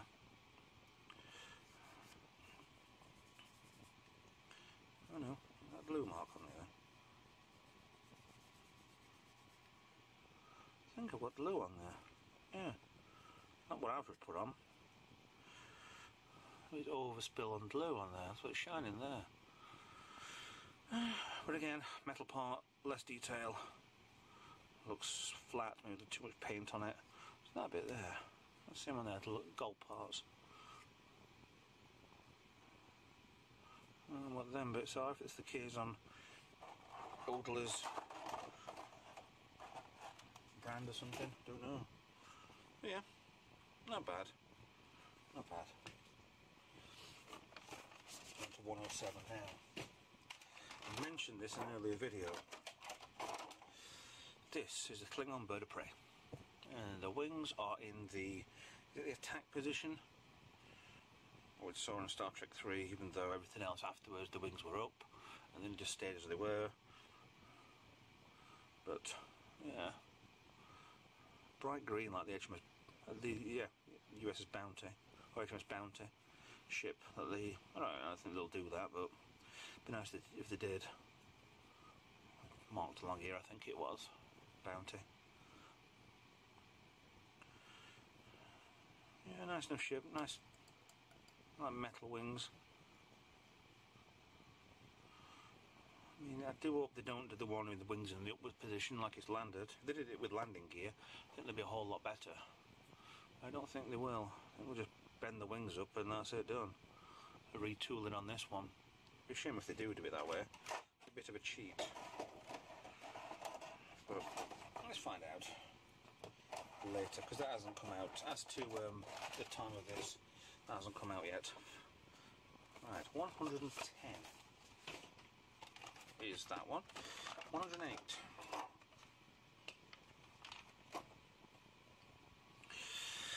Oh, gonna make me spell it here, don't you? The Cheyenne class. 4 nacelles, very different design again. But I think we saw this a few times. Remember seeing something like that going away from us. I think this was another one of the Battle of all 359 ones. The destroyed ones. It's like a similar sort of era to the Grissom. But it's not though, is it? It's a 7.3. It's a new ship.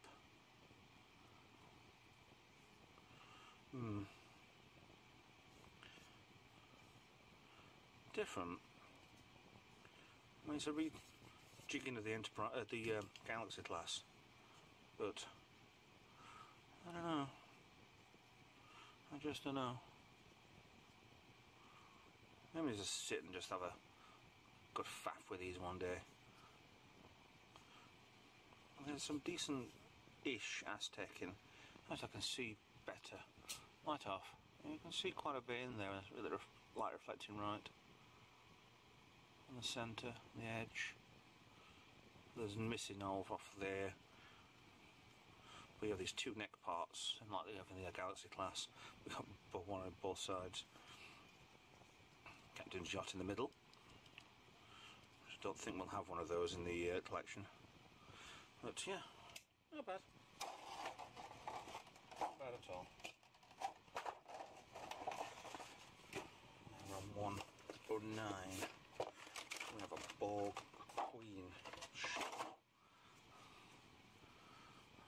I mean, talk about, it's just same all the way around, but weird. Definitely different. I think this was in the was it in the Endgame episode, or was it before that? It was like a space station, but it's not. It's like 3 spheres and then connected together with a load of corridors. Very different. You'd brick yourself if you saw this thing coming towards you. Screaming resistance is futile. Very different. Very, very different. We haven't really got to conform to a certain type of ship. I'm just going to simulate everything. Right, last one. 110. Back to the old All 359 fleet. The USS Chekhov 54302. I mean, again, we've got the same engines. Yeah. Not slightly different. Not much different. But enough. Big pod on the back. It's like one of those overhead pods that you go on top here on a Reliant sort of Phoenix class, Nebula class, but it's underneath with this sensor pod. It's like the engineering section. Actually, it's bigger, isn't it? So you've got the warp drive section here, they've got it covered over whatever section that is. That's just a designer going over the top, I think. Nice. I like it. Windows are quite, I want to say in line, but the blues there are meant to be further down where the gaps are, and these are further down, so yeah, let's leave them to it. Maybe one day we'll complain that the windows are in line. Miles off on there. The Chekhov. I wonder what they named it off of. Ah, I'm kidding. It's like that's a hinge. And this part would come up and release. Dunno. Just dunno. Looks a bit weird. So, right. That's the Chekhov. It's a Springfield class. So let's get these all together and see what these all look like side by side. There we have all 10. Very brown. Yeah, looking at all 10 together, we've got obviously Alien, 3, 4, possibly Alien, 5, 6, 7 aliens. So very alien heavy. with a 3 Federation, although that could be a Federation smuggler, you don't know. He's got 2 Klingons back on the fleet. But yeah, I think, right, I've got to pick a favourite. It's got to be the Janolan. I don't like it, but it's... You only saw it crashed into the Dyson Sphere, but it's traditional refit version.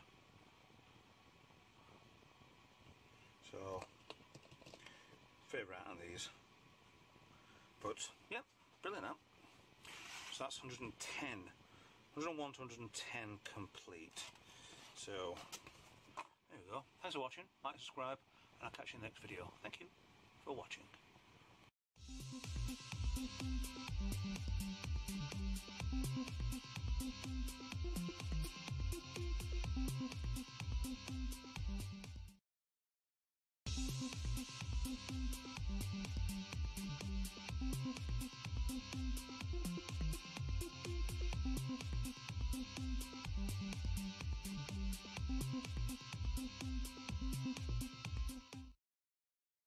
Hi guys, Retro Trek Ralph here. Got another Eaglemoss Star Trek Discovery Collection model review.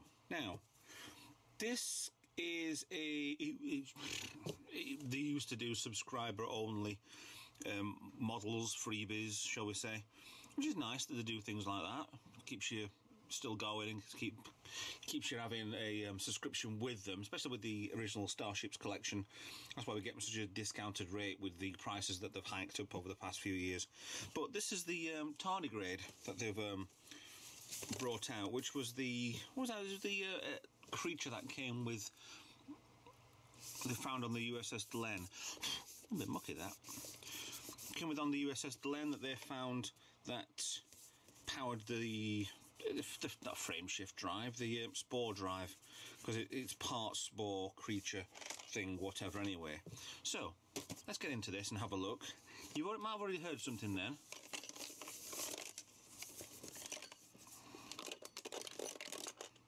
But let's get inside, shall we?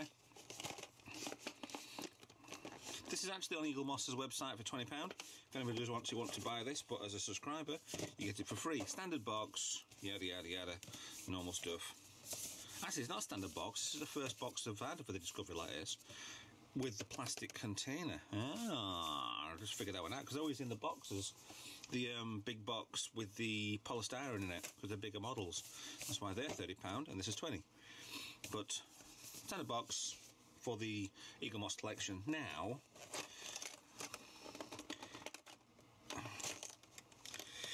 okay, so they've taped this one in like another special they did. It was on 4 corners, yes. I'm not entirely happy with this, because this is meant to come as a subscriber gift for last month's, but due to a administration error, they didn't send it. However, the letter that they did send with last month's was they were out of stock. So, again, Eaglemoss are bullshitting their customers. So, here is the tardigrade. And it's an ugly little spud, isn't it? I mean, this is really, that is solid. It's solid resin, or that's metal, but that is cold. I'd say that is probably... I'll zoom in properly with that one. I might get a better focus. There you go. That is absolutely disgusting. All of the mouth tendril-y things are all intact. It has 2 arms, 2, 4, 6 legs, and I'm not sure if it's male or female. Possibly, so it hasn't got an extra leg, be female. Right, so there's like a shell section on the back. I don't know if this is a full resin piece. I think it is. But as you may have noticed from behind me, there is a missing section on this. Head there, bit of detail work on the head there. Very shiny forehead, no hair obviously. The biggest problem is this here. I have a hole, and I have a thing that does not fit in there. odd, is it? And another piece here. So, don't know if that goes where, don't know. But it looks like in transit. See, if you look at it when it goes in the box, it goes that way. No, that way. No, that's the lid. So that is the right one. Did it go that way then? Aha. So it's been that way in the box. The other tendril, the other headpiece bit is fine. It's way away from any plastic. This one will have gone down its back, sort of there-ish. So it's already in contact with this bit, and then, yeah, it'll have snapped off as soon as it's been put in the box. So, cheers Eaglemoss for being so, your production line being so careful. This actually does, strangely, stand up on its back 3 legs. And I've lost that extra piece as well. Oh, goody. No, there it is. So let's get yourself tightened in. I can't actually get, yeah. I'll have to stand it like that. That's how it's supposed to stand. But it's another thing. It's the first. Well, it is the first figure we've actually had for the Star Trek series. There's busts that are coming out, the heads and shoulders of certain characters. You've got, I think, Kirk and Spock, maybe Picard. There's Janeway coming out soon, and Data, I think. I'm not bothered about them. I think they're absolutely they're nice sculpts, but not for me. And this looks like it's already, sorry, been glued into place. So these are extra parts stuck on. With a big gaping hole in its head. I'll try and stick this in, but I'll also try and stick that part to wherever it's supposed to go. I don't know if it goes on there or not. But this is very bad. I've had a couple of things that have been a little bit not delivered properly. So let me get on with actually trying to repair this, and I'll get back to you in a second. Right, pre-repair, got the glue out ready. The antenna bit goes on the back of his head, obviously, but I thought this connected to it, but what else is around here that you think is that shape and that colour? Can you tell? Can you tell yet? Can you tell? So I've lost I've lost a toe. It keeps falling off. So that's the second time it's fell off. But I've actually lost a antenna. So I'm trying to stick this toe back on. I mean, they should send me a replacement. I've asked, and to be honest, it's the customer service is usually pretty good. Okay, hold on a minute. They just fall into pieces. I think I might just send them the link to this video.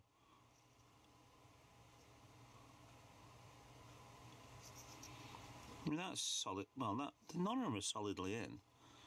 Not even glued in place properly. Yeah, that one's coming out. Oh, Eaglemoss. Your standards of slip. I had a survey not long since from them. Will you be happy to pay $12.99 for each one of your models you've been subscribing to us from 2013 onwards, or whenever it was?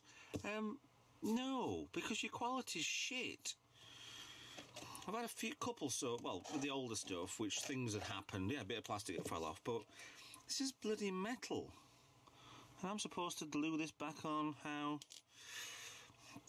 Let's get on with putting its tendrils back in, its dangly bits back in, its heckles and feckles, and let's do a proper quick review on this, shall we? Okie dokie, things back in place as good as I'm going to be able to get them. Right, tardigrade is a term known as the first. We first counted this thing it was called a ripper, because it just looked like it was going to rip you to shreds. And to be honest, it did on was it the security officer on the Discovery? So yeah, it got its name pretty much straight away from the beginning. Killed the Discovery crew as it was released because it didn't like what they were doing.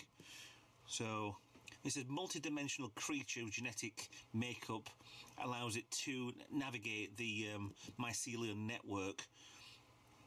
Yeah, prototaxics, whatever, and its genome. But yeah, it's basically you plug this thing in, or you'd stick spikes into it, and its genetic code would show you how to, well, navigate straight through. The mycelial network made the discovery go faster than anything that's ever been around, but at the cost of this thing being pissed off with you. So, yeah. There's another creature, another little spurt. So, here is the tardigrade. I think they have problems with this because isn't tardigrade an actual thing? And yeah, it's an earth animal or an earth microbe. I think it's called, which kind of looks a little bit like this with the 8 legs, but it's kind of a. It looks like one of those bugs you see on Celebrity Bloody. I'm going to eat something just to make myself famous. Get me in here and do stuff like that. But it looks kind of like that, and I think there was problems with having the name of it, but it's very muscular, kind of waterish thing, and it decided it didn't want to do anything by killing itself in a ball and just extracted every single bit of water out of itself, and then it was released, and then that was the end of it. And then they started plugging Lieutenant Stamets into it. But sorry, spoilers for the first series Discovery. So we've glued back in the I'm going to drop this, I know I am. Spoiler warning, I'm going to drop it. I'll glue the finger back in, but there's still a chip on the paint. But it looks like that would actually... that one there... yeah, it's holding it alright. All 4 of these look like just been pushed in. Put some glue on the end and shoved it in. It's basic... it's bloody basic, bloody customer services. Everything comes in as this, I'm sure, and they'll just put straight into the holes. It's just bog standard quality control, and this has been chucked straight out. That's as best as I can with the dreadlock, shall we call it. But I need to touch up on paint in there.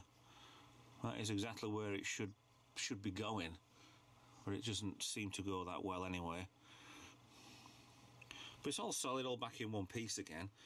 I'm not happy at all, Eaglemoss, with this being already a month late and you're just cocking up delivery orders over and over. I've actually got the next 2 standard Eaglemoss ones, should be coming soon, but the month's behind and they're already taking money out for the 2 afterwards. So what the hell are you doing? Are you going to dispatch things, or are you just going to piss us all off even more? So, back to the tardigrade. Got like a spiky back on it, which kind of feels kind of funky. Kind of feels like it should hurt a lot, but it doesn't. I mean, size-wise on this thing, there's my hand, it's kind of big.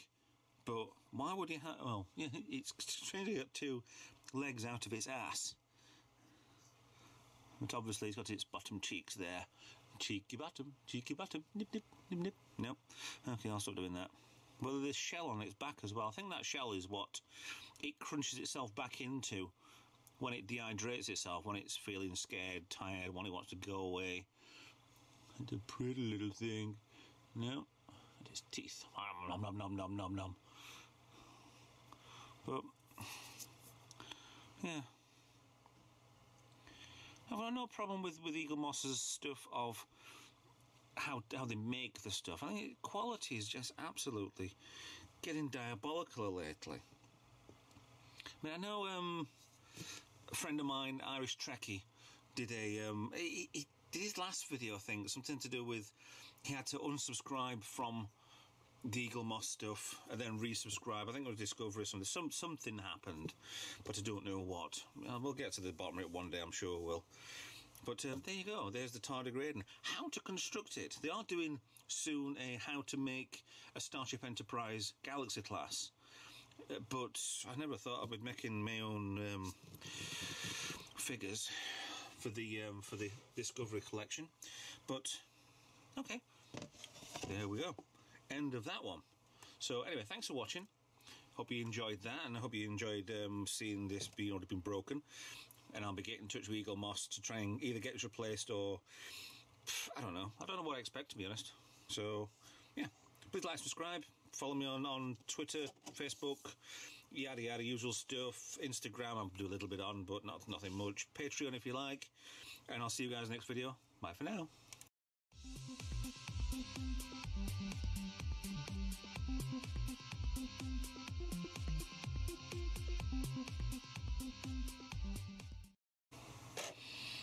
I'm recording this because I think this might actually go wrong.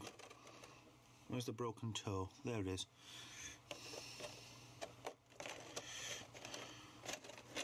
See, I'm trying to be careful.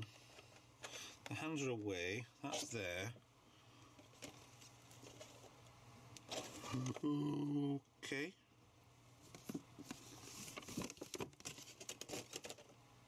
What?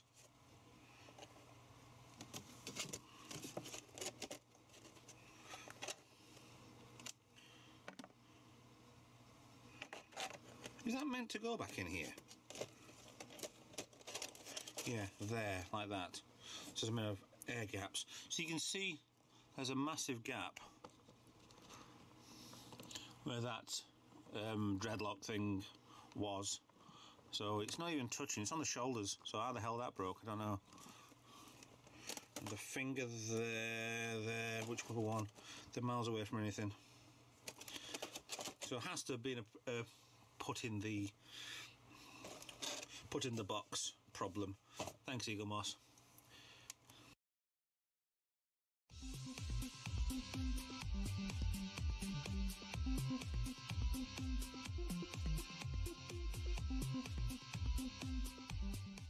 Hi guys, Retro Trek Ralph here. Got another video section of the Star Trek Eaglemoss Starships collection for the specials. Now this is part 2 of the specials for so far what's been released. So, start off special number 8. Surprisingly, we're still on with the alternate reality. Now this is the Franklin from Star Trek Beyond. And to be honest, what a ship. I know that this is obviously not fresh out of the of space dock, but wow, what a ship. And again, I've got this, if you remember from another video, there's a ship with this cutout that you could stick something, another ship in there, and it could be used as a tug to get away from it. But it could do either smaller ship on top, bigger ship underneath.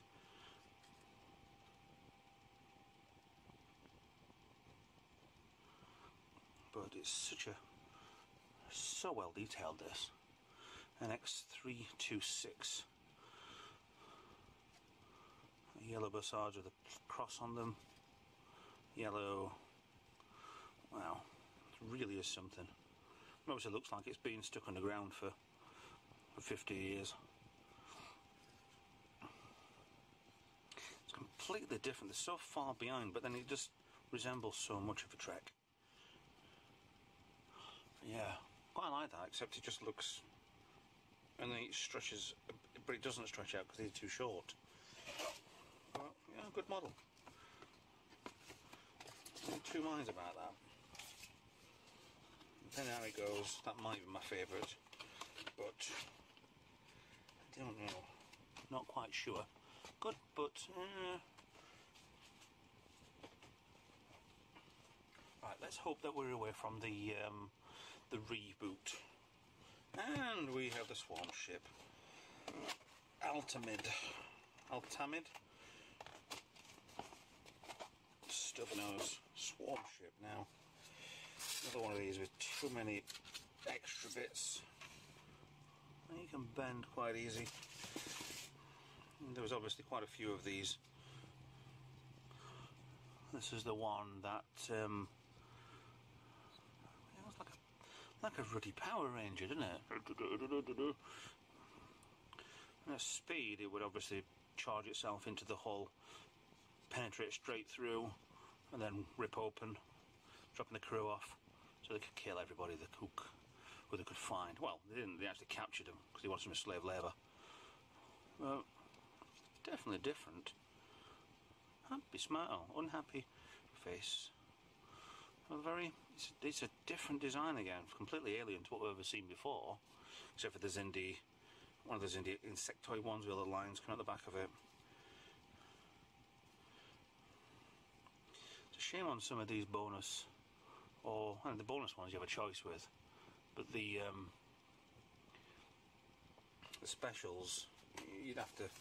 I think if I didn't want one, I don't know if I could take it back or not, or whether or not you just say stop. Whether they stop all of them, but I quite like them. Quite good shape. Now, finally, we're away from the reboot.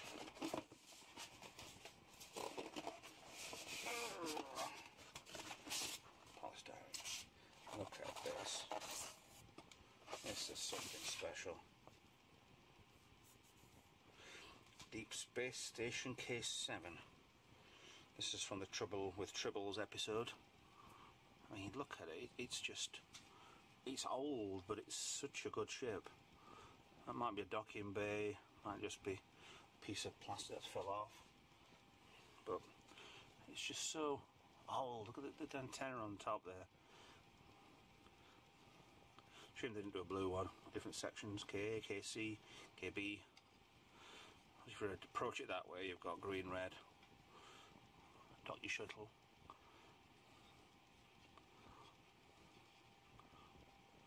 Section on the back.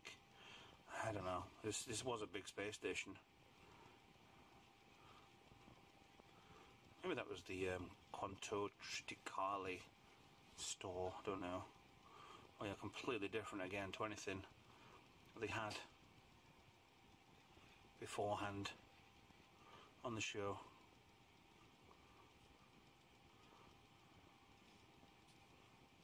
There's notice the yellow one. Yellow, red, green, green. Very interesting. There's no, apart from this K7, no favourite planets, anybody can come. What box it should go. That's the right way. Hope that's the right way. Yes. Hope that stops rolling. Rolling. So Deep Space Station K7.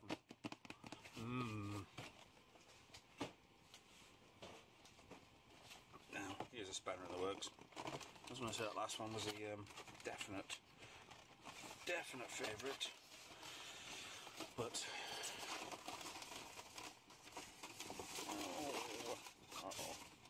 uh-oh. Careful with this one. Right, look at that. Is it that way around? Let's have a look at the box art. I think it's that way. It hangs down to it.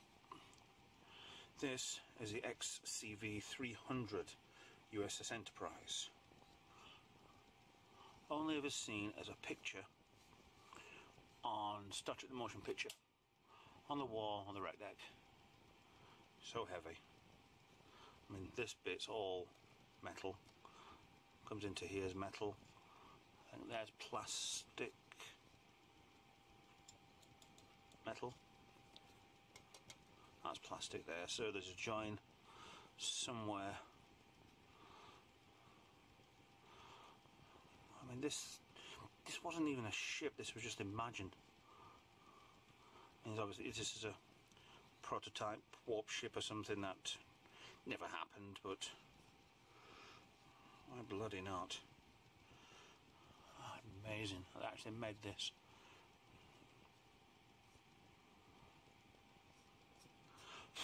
What that were then? Get the light back on. Yeah, it's got to be my favourite. It's got to be something special to beat this, I think. Something that they get as a picture on a wall and they actually make it for us. So happy. And you've got some touches here like the grills, because this is only one nacelle, and the ring system was what the Vulcans used to use.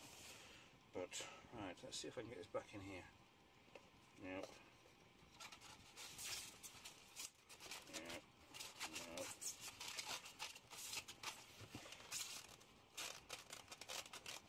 Maybe.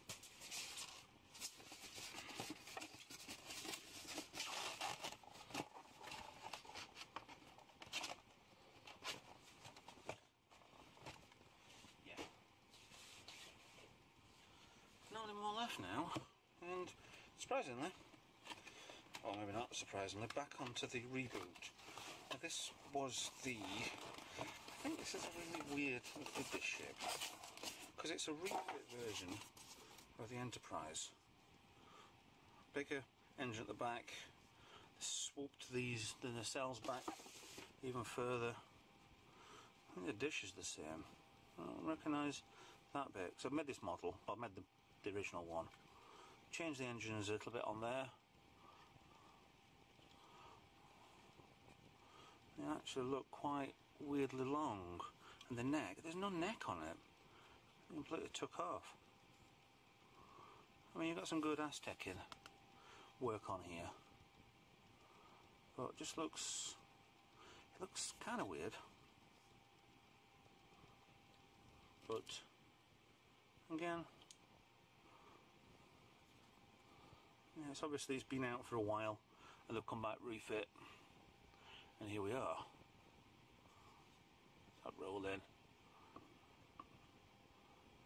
Shame that the lines through the middle there, they couldn't fix that on the painting. Yeah, so we've got two of these. I don't even know there's an A coming out. Well, if there's ever going to be another Star Trek film, there's going to be another A. But at the minute, that's the current Star Trek ship. But there is the Discovery coming soon. I mean, it's not bad. Not quite. Still warming to it, I think. Even though this was only seen at the beginning of Star Trek Beyond and it got blew up. Or ripped to pieces, shall we say.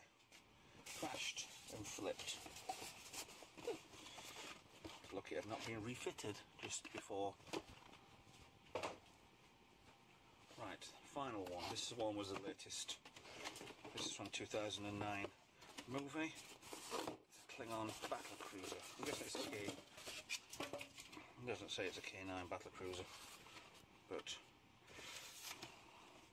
now if you remember one of the other videos, I showed you the original series version of this, and they've obviously gone ballistic on detail. Was the last one they didn't. The engine nacelles, yeah, you warp nacelles there. Everything's in a metallic green. Very much. Triangles, elongated triangles. I think they're meant to be, yeah, forget it, somebody else's idea. Still you got the neck, but more guarded neck.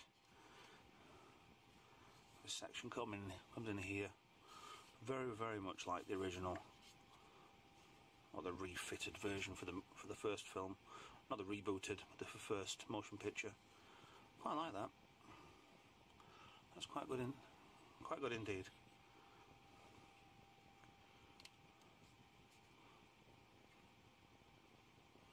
Yeah, those look a bit tacky.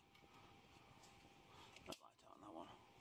There's a big block of yellow on the back. There's no paint dabs and just showing that on the end. So a little bit less thought. Interesting angles on this. Quite like it, but still good interpretation of the D7. Don't know if it is the D7 or not. Let's see if I can check out. Now this is Klingon Battlecruiser according to the internet. Well, they've got that in grey apparently. So I don't know. A very good ship. Quite nice. It's quite bulky for what it is. So that is you up to date with all the bonuses, the specials. Now, the winner is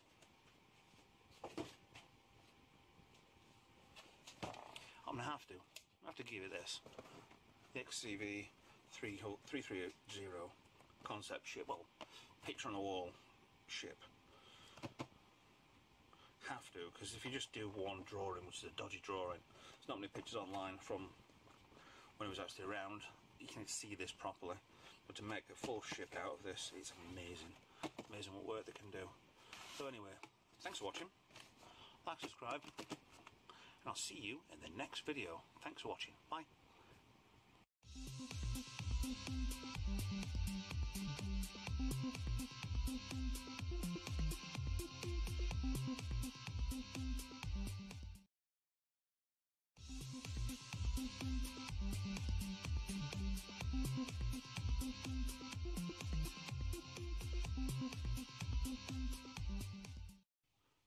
Hi guys, Retro Trek Ralph here. Got another Eaglemoss review. This is issue 131 of the Starships official Starships collection. This is the United Earth Arctic 1 ship. Now, I didn't think this was a spaceship. I thought it was more... Actually, yeah, it must have been.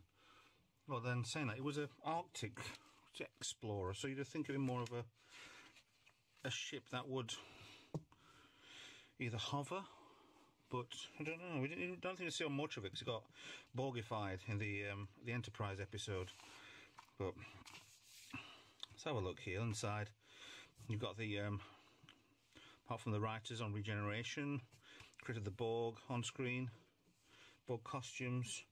I mean, it looks an interesting ship. It's definitely different. It's not a... I'm getting problems with the magazines now, sticking together. Yeah. It's an interesting sort of ship. It's nothing really a design we've seen before. I say it was in the Enterprise episode where they found the ship, or it should...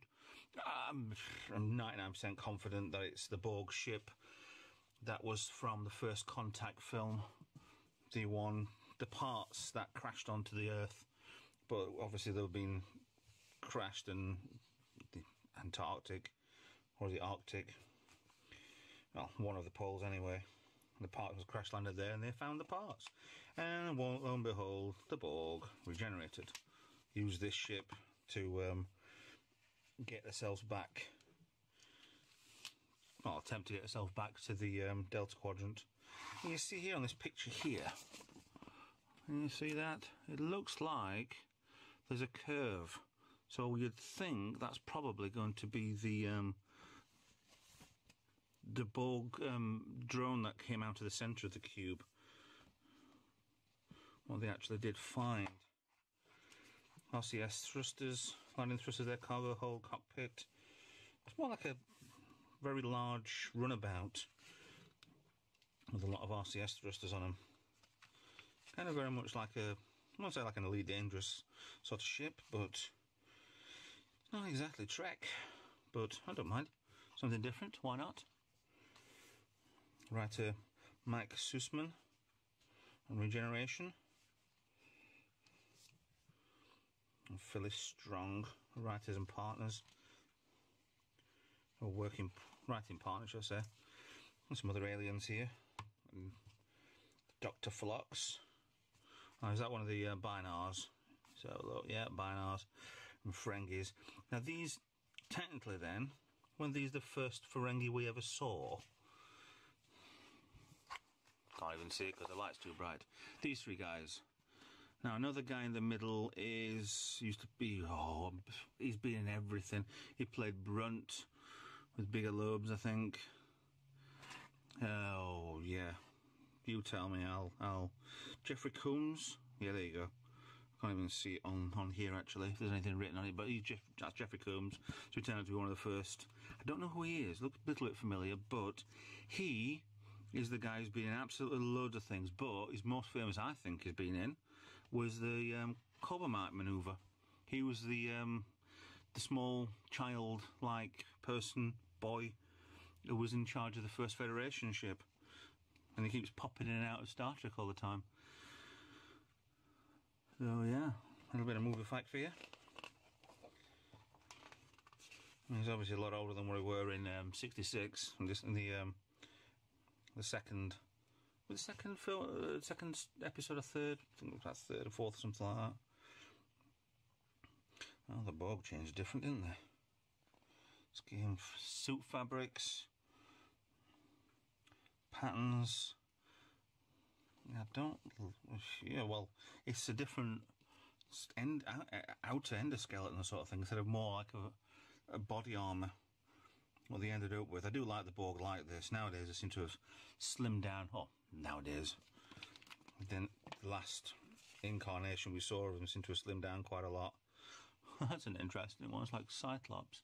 Rolling again. Let's get away from camera. Looks more like Cyclops with one eye there instead of moving it to the side.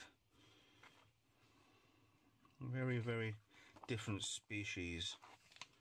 And I think there actually was one like that in the first episode. Or the mouth guard on.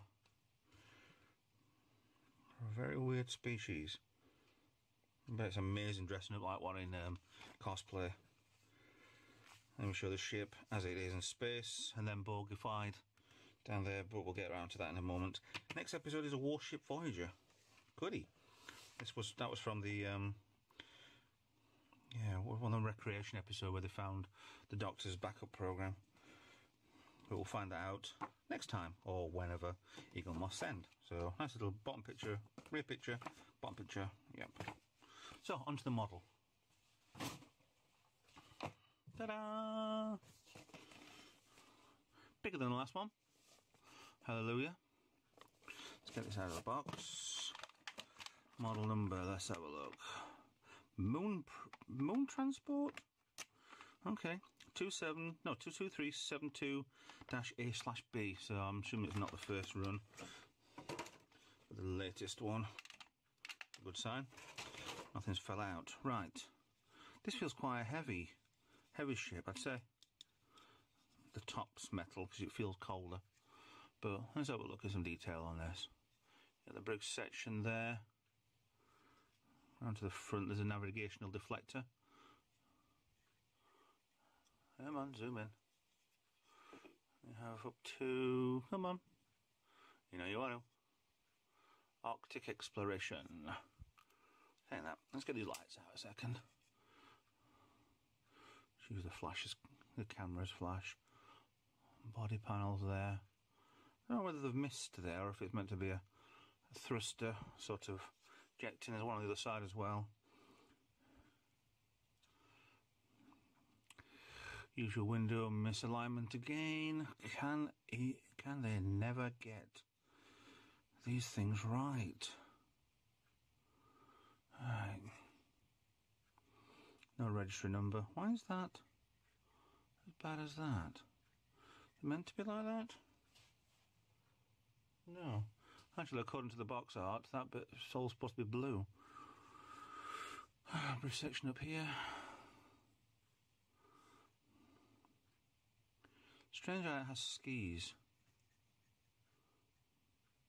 But, and there's more thrusters, RCS thrusters. But let's go to the bottom in a minute. Really nice, solid enough ship. Showing the circles on there from where it's been moulded. Oh, the back. What do you think? Underneath section, more of the looks like it's been used quite a bit.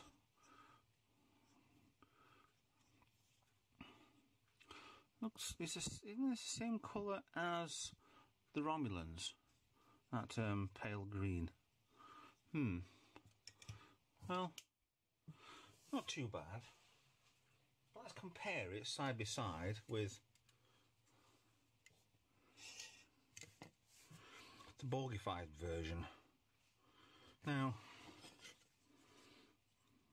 to start with, this has got to be a different mould. I thought this would be exactly the same, but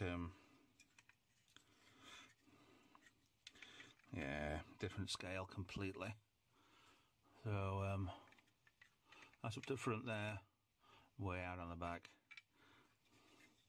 You can still see the general shape of the ship side by side. Big massive lump of something underneath it. Relatively similar, very same. Back end, completely different, obviously. Can't really see on here where that part of the ship, these parts are buried completely under everything Borg. Can't even tell whether there's any thrusters. Domes, difference. But yeah, brand new, second hand. Or brand new out of the shop and chavved with as much gubbins and Halfords tranklements as you can fit on an Arctic exploration moon ship. Moon ship? Why does that say moon ship? Moon transport. Then, maybe that's what they used. I don't know. I might have missed that on the episode. But obviously this one can go into land, skid on the ice. This one just didn't. But yeah, it's interesting, to say the least. But yeah, there you go. There's the Arctic 1 United Earth spaceship review. Not too bad. I'll put that up here before I break it.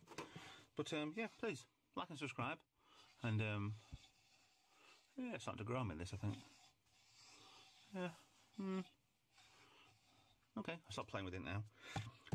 Please like and subscribe. Follow me on social media. Comment down below. And I'll see you guys in the next video. Thank you. Bye.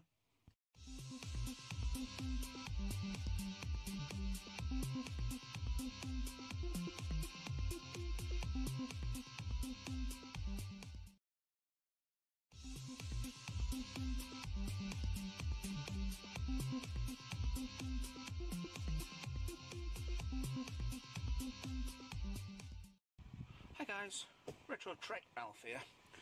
Got another episode of the Eaglemoss official Star Trek Starships collection. This is 4 episodes, 4 magazines, 71 to 80. Obviously I've not got the magazines, I'm just doing the model reviews. And they're all standard sizes. 10 of. Right, let's start off with a very unusual ship. It's a Klingon transport, is it? Yes. The Goroth's Klingon transport. From Next Generation, this one was it? I think it was. It's a transport ship. It was got out, stood next to somebody Worthing didn't do anything with. Big. Again, it's for transport, which is a shuttle.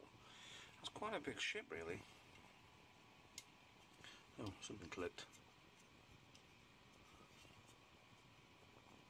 What's loose? Come on, what's loose on this one? The build quality of Eaglemoss stuff seems to be going downhill a little bit. Just that little bit in the middle. That's not. The whole thing split in two. Yeah, it looks like the front end of a ship. Obviously not one of the normal designs, but that would come off from the neck piece and then connect. Well, it's not, obviously. But yeah, it's a big solid enough sort of wedge, sort of, yeah, like a big, you could skim that on the water sort of thing. But that bit on the front just painted on. Not painted on with a. No, let's have a look at this.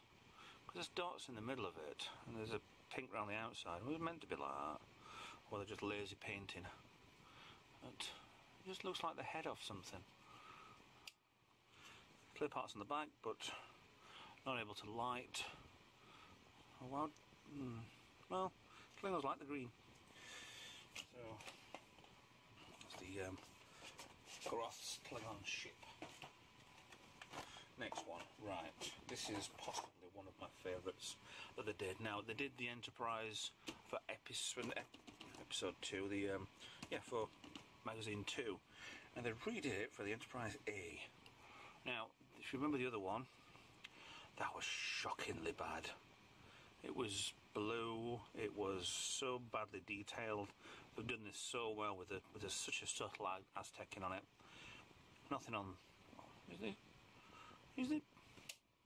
So look, there's something blue on there. Can you see that? Yeah, there is. There's a subtle blue line on here.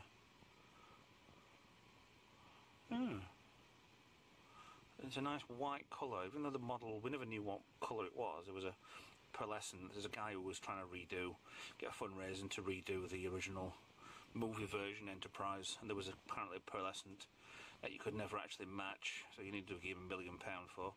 Good luck in doing that, but this is a whole lot better than what it originally was. I've made this model, the Polar Lights model, the 325th scale model, and it's such a pain in the arse to do, but once it's done, it's such a pride place. Just sat there, but I didn't do the A, I did the original 1701, That looks too high up. Shouldn't that be lower down? They look like they're too big. I suppose it was the A. It was Kirk's punishment to have a ship that didn't bloody work. Can you? Oh, you can't see that. See, this would be perfect if I had a torch. No, can't do it. I've got anything. No. Because they do glow up a little bit, so yeah. That is not the last of the Enterprises, by the way. Even though we have had the original, the refit, the A, the B, the C, the D, and the E. There's still the future one, the J, to come. And there's a possibility of an Enterprise F coming out. I'm not sure if it's a special or a bonus. There was a possibility. So, we have a Borg ship. I love this Borg ship. The only time I ever saw this ship, as it is, was in a pinball game. Star Trek pinball game. And I'd love to take this off of it, but this wasn't from the pinball. You can get them on eBay if you can find them. But it's that way around. That's the front of the ship. It was from Descent, Next Generation episode Descent. It was the Renegade Borg ship. It's it's completely different. It's just like a big block, and it travels at transwarp. So appearances are deceptive. But this must have been some sort of like space station. So you got different design and it's Borgified on certain bits. Obviously, assimilated certain parts. Maybe they assimilated that was a ship, and maybe this was a ship, and that was extra bit. I mean, you don't know. It just appeared. But really different, way different design of a starship from the Borg. Right, 74. If I'm not mistaken, that's Bajoran. Bajoran Raider. Or Bajoran, sorry. The way it's pronounced. It's a nice ship. There's no marking. The Bajorans obviously didn't want to do anything on it. It looks like that cabin would pop off. I think it might be a small fighter. This is a Raider anyway, but yeah, wasn't this one that she found? The Raider, it was covered in trees and cobwebs and stuff, and managed to get it working in Deep Space Nine. Kieran Reese. But yeah, nice little small ship. You'll be thankful for stuff like this, and even like this, because the Eaglemoss do, and they are behind me. I'll do another video another time. These shuttle packs, and they cost a bloody fortune. There's 3 of them so far, 3 packs of 4, and they're worth it, they're good, and we had the problems with one of them with the wrong numbers and names and stuff, but we'll get to that when we get around to them. But I've got to be thankful that they do smaller ships in this, otherwise we'd have about 1 million shuttle packs, or small ship packs, or large ship packs. But yeah, it's a nice design there, kind of cockpity, sort of, kind of reminiscent of like a Buck Rogers sort of ship, painted red, and it looked like a ship from that, possible, but yeah, quite like that one. Now, here's one.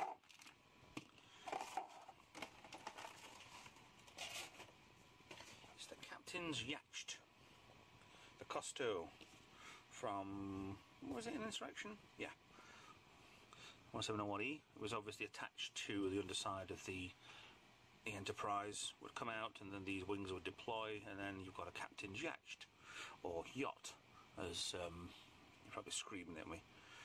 Any Monty Pythons out there will be screaming back, saying it's not a yacht, it's not a yacht, it's a yacht. Yeah, good episode. What am I getting, sir? It's like covered in dust. It's been sealed, for God's sake. Here we go. Better. Yeah, this is... You able to see it in the first film we got with the First Contact. It didn't come out until the next film, which was part of the... Because we never actually saw the Captain's Yacht from the Enterprise D, which kind of cut that in half, similar sort of shape. The part underneath, and then they have got bits where they had these Ship of the Line calendars, where the underneath section was like this, and then the top section was completely different, and Warp Engine came out. But, yeah. Really good design. They had the Voyager one as well, the Aero Wing, which will be coming up later, which was the same sort of just in case ship, but never actually. I don't think that was actually seen on screen, to be honest. As with this one, I don't remember seeing Neelix's ship anywhere. The biaxial or baxial. I remember the Voyager pilot. It was, yeah, you don't think you saw it, but a ship this size apparently was in Voyager shuttle bay all the time that we never saw.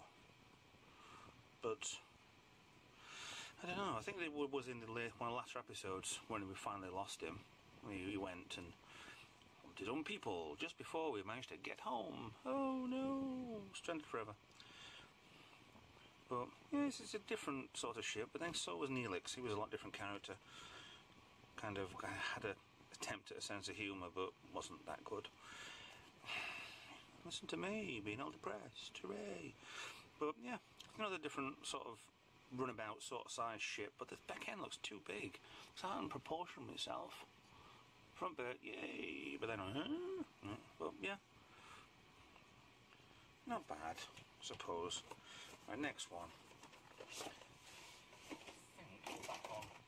Things falling off. Right, we have a Romulan. Is it a Romulan? Romulan shuttle? And this from Deep Space Nine. I think it was. It looks too. Yeah, crests.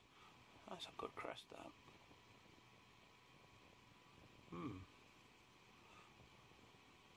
Again, it looks like a. Oh no, it looks like a Cylon.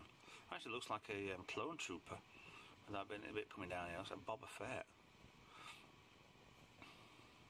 Again, with that gap part, like a bird of prey. No, sorry, warbird.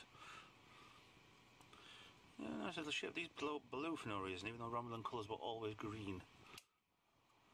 We'll get a torch for one of these episodes. I know we'll. Just an LED or something. But yeah, make a lot blue. Nice little ship. Nice colour. Nice metallic green colour. Going away from the flat green I had on the Romulans before. Not too bad on detail. No Aztec in, but obviously the Romulans didn't use Aztecs. There wouldn't be Aztecs in Romulus. And Vulcans. Right. We have something I've just preempted. We have the Voyager's Aero Shuttle. I thought it was Aero Wing, but it's not. It's an Aero Shuttle. This was stuffed underneath. Kind of. I'll give you an example. If this bit here on the Enterprise wasn't a sensor pod, which we know it is, then that would be that. And we actually saw this in every episode when the Voyager flew by. You see that part engraved into the bottom of it, but you never saw the rest of it. But they did do test footage, which is online. You can find that of this ship. And this is exactly the same as the Cousteau. This is the Voyager's equivalent of the captain's yacht. But it looks like there's so much more than that, but they never used it. Never used this at all. Full warp engine, you could have gone. No fanning around with this, coming out and then deploying and then off, but I do prefer this one to the Cousteau, because it's a bit more rough and ready.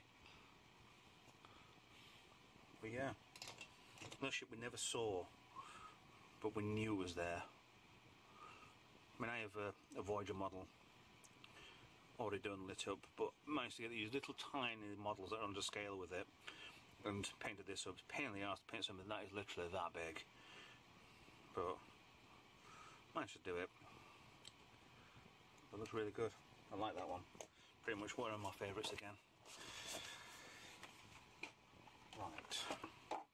Now, it's been a while since I watched the original series, and this apparently is Harry Mudd's Class J starship called Stella. Stella being his wife. A lot of Aztec in on this. 2 navigation deflectors, a dome for no reason. But I don't know.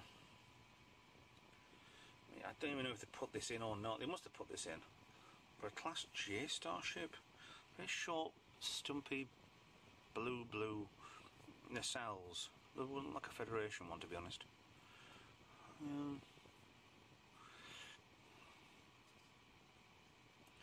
I know they re-brought out a lot of the ships that were just spinny things and nothings in the original series and made something with them, but I don't know, you know. It's not that way around, it's that way around. I don't know. I mean, it is a very 60s-ish sort of design, but I mean, yeah. I say if they did redesign stuff for the reworked special effects, then they had to do something. They couldn't have everything spinning around like crazy. Last for this section is another one we saw first in Insurrection. Was the oh, I've got everything off camera down here, falling over. Stack everything up ready for repacking. There we go. Wasn't this the Federation mission scout ship, according to Eaglemoss, from Insurrection? I mean, this is another one that, like I say, they could have made a shuttle pack out of these, and I'm glad they didn't. 740-7. So it was a full starship, technically. It was like warp drive, but very small. So the unbelievable part about it was, yeah, look at this, and I bet it went about warp 10 or something, warp 9 point whatever. Just makes it unbelievable, something small. Because your cockpit's there, that makes it 20, 30, 40 foot long or something, I don't know. But to make it go that fast, I bet they did. But yeah, this is an interesting looking ship, very going off Federation type, but you can still see a bit of the Defiant in it. But no, I don't know, to put that hatch there. It's attached onto the shuttlecraft that Data flew. Or was this one? No, this was the one that Data flew, wasn't it? And they put their shuttlecraft on top of it. But yeah, again, they could have quite easily made a shuttle pack out of these, and I'm glad for some reason they didn't. Because with about £70, £80 for a shuttle pack, and these are, well, for me still, tenner each. And they keep bringing the prices up, which I'm glad they don't, for subscribers. You know, I still get mine at original price because I bought them from the start. So, I'll put all these 10 together, see what you think. And here they all are. 71 up to 80. I mean, the last video, I was a bit disappointed, I think. I mean, you've got a Klingon, a Romulan, alien, but you're still keeping your Federation stuff. You've got your only starship on here, which is Enterprise A. You got something that we never saw, which is quite good actually. We have a shuttle that we saw, which would look more in place in the animated series. A shuttle and another shuttle, well, Captain's Yacht, same as that Captain's Yacht, similar sort of thing. So you could have quite easily on 4 of these done a shuttle pack, alien shuttle pack, but like I say, I'm glad they didn't. It's a lot cheaper doing it this way around for me. But yes, it's better than the last one. I'm happier with these sets. Favourite one? Let's have a think. That one. It's got to be the better version of that. There's even retooling on the because these are blue, even though these are supposed to be black. Retooling on that. The whole edge glows up black. Sorry, glows up blue. Okay, glow black. But yeah, compared side by side. I mean, I may do eventually, if I can dig them all out, then may do comparisons between certain ones, like Grouper Enterprises or every single starship. But let's stick to this for the time being. So yeah, that's the 71 to 80 Starships pack. Thanks for watching. Like, subscribe. I'll see you in the next video. Bye bye.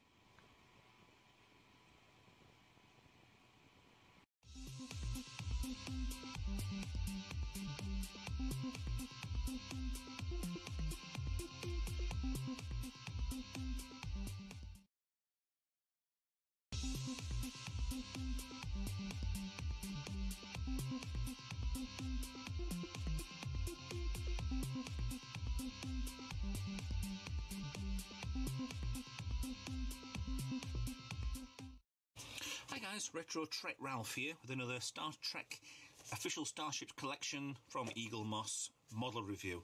Right, this time it's the Thesaurus from the original series of Star Trek. It was from the Corbomite Maneuver episode. Yeah. So this was from the First Federation ship. Looks like a big ball, to be honest, but let's get to this one later.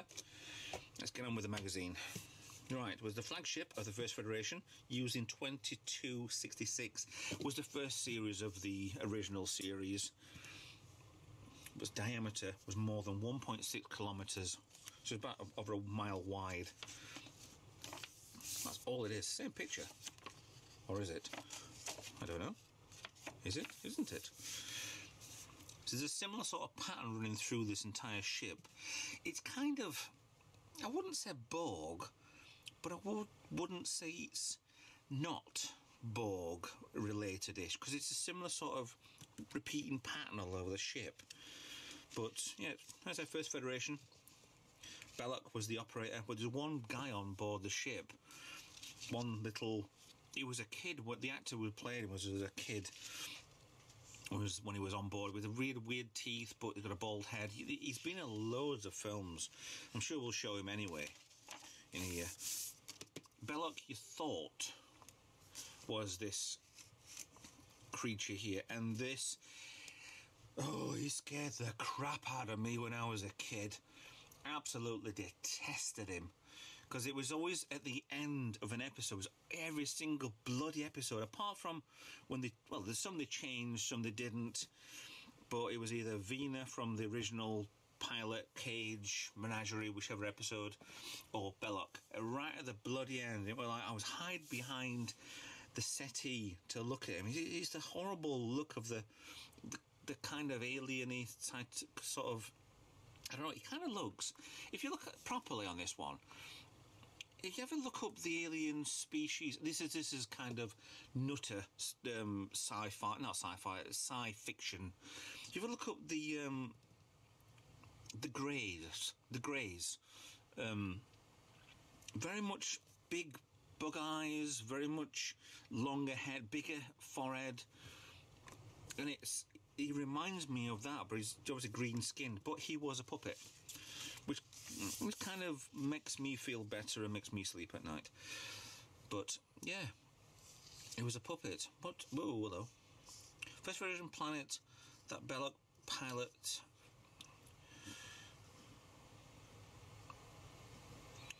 Mercury, okay. Oh, the Enterprise.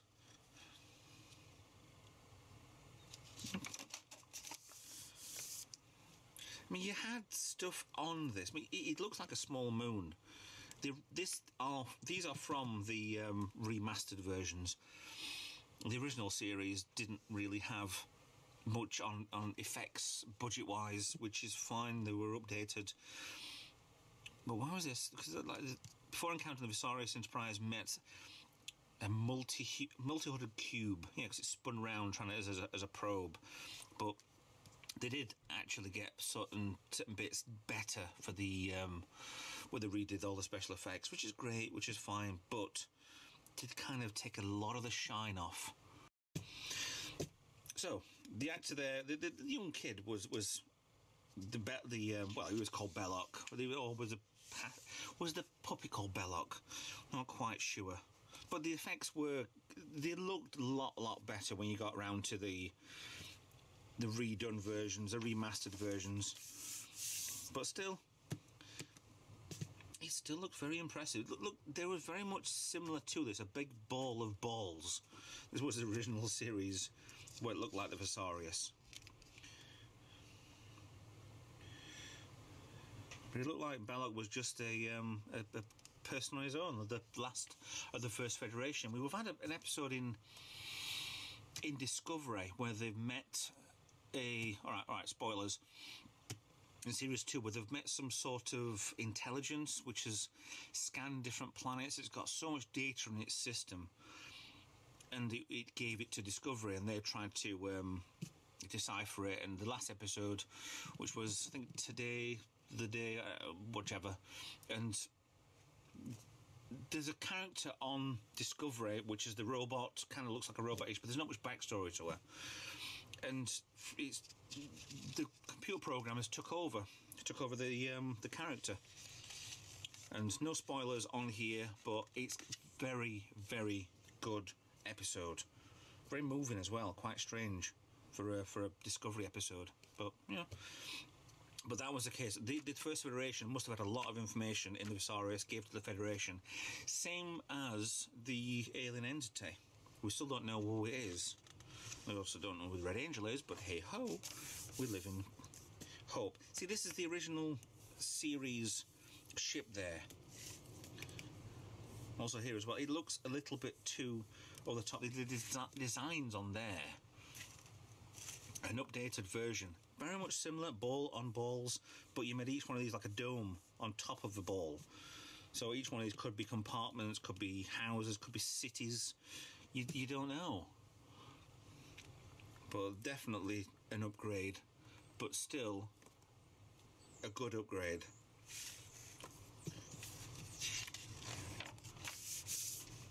I'll show you Matt Jeffries inside the Enterprise. It was the guy who, before passing in 2003, wow, been gone for quite a while then. Did a lot of design on the Enterprises. How is here? Amazing sort of. It was the cylindrical Enterprise design, but a lot of internal design then. Matt Jeffries, just yeah. That's why they call him a Jeffries Tube, because named after him. Even though technically, Matt Jeffries wasn't around in the 23rd century. He was having a drink. Uhura was first in this one with the yellow uniform, command uniform, and then got bumped down to red shirt. But let's get on with the model now. Next one's got the Baran's Raider, which was from a Next Generation episode. We'll find out that in the next video. So, let's get the model out. Let's get the ball out. So we're back onto a square case instead of the longer one because it's tall as well as it is round. Right, stand number I can't tell without taking it out. 6875-A/A. And again, it's got a cup on there for the stand, so it'll just sit on top. These do look like they will probably break very easily, so back in you go. You are not going to be used this time.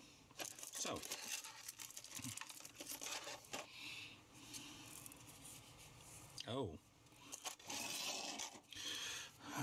okay, it's a tennis ball. Right, okay, so if we look at it like this, it's really good. Right, if we look at it like, okay, away, and then, that's kind of weird. Okay, all the design of the ship has gone completely when you put it like that. It just looks like a big, they've all been dropped in chocolate and they're melting their way through. Oh, what the hell is that? Okay, bad paintwork. But you've got this line down the middle. You've got, there's two sections there which look like it's easy key to put them both together with. Yeah. I'm doing this on purpose because that's overrun or not been painted properly. Over splodge over, and that darkens off a bit.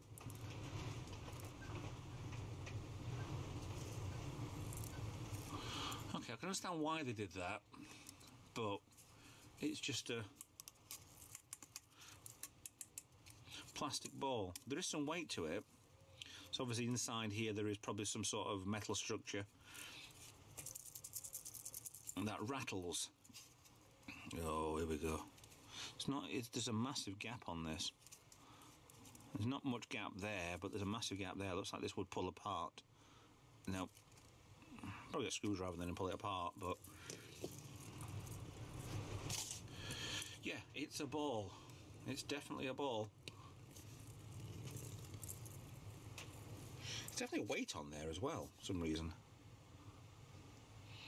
I mean, yeah, they could have done a lot more with this model, but they just put bigger dots and smaller dots on it. mean, where you've got different colours, you've got your red dots, your yellow dots, they've just gone all yellow. And if you look properly at the model, I'll find it. So you've got on here, you've got interconnecting parts, which kind of make it look like these. It's a shame, really. Even on the original one, didn't look exactly like. But actually, they all look the same colour depending on the lighting. So, have they done an original series version of it, or they done a? I don't know. You know, I just don't know. I can't complain, really, to be honest. It's a ship that you wouldn't actually see being done.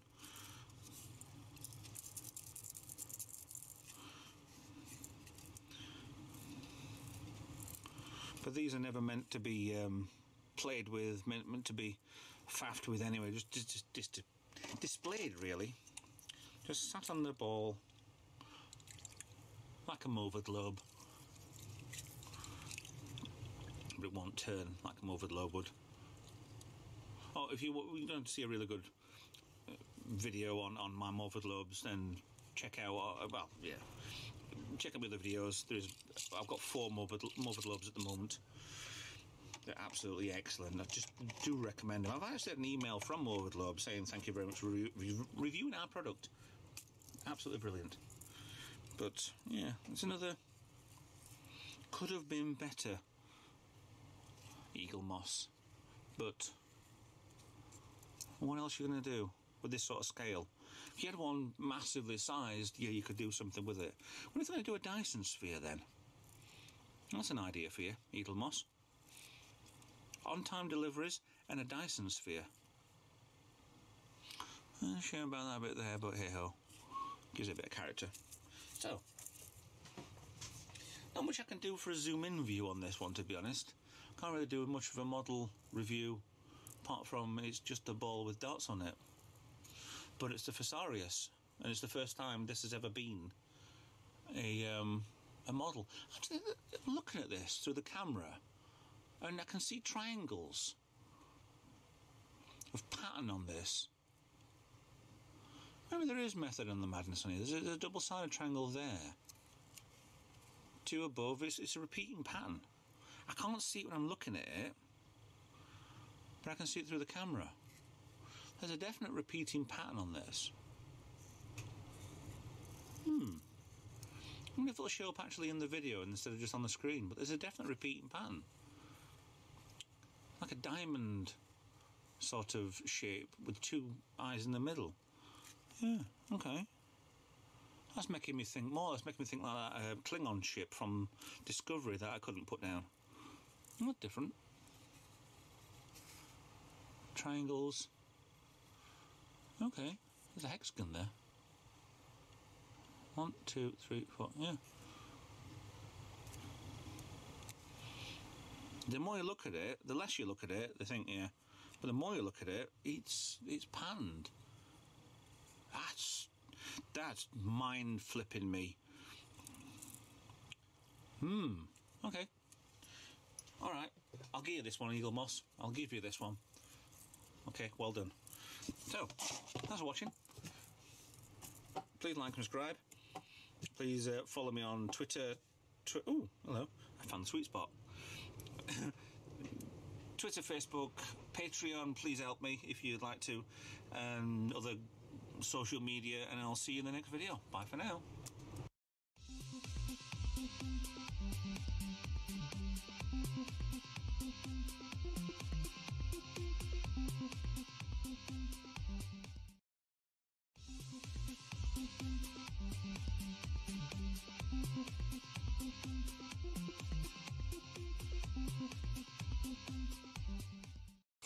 Hi there, Retro Trek Ralph here again. Got another Starships review from Eaglemoss. This time's issue 135. This is the Dallas Delta Flyer.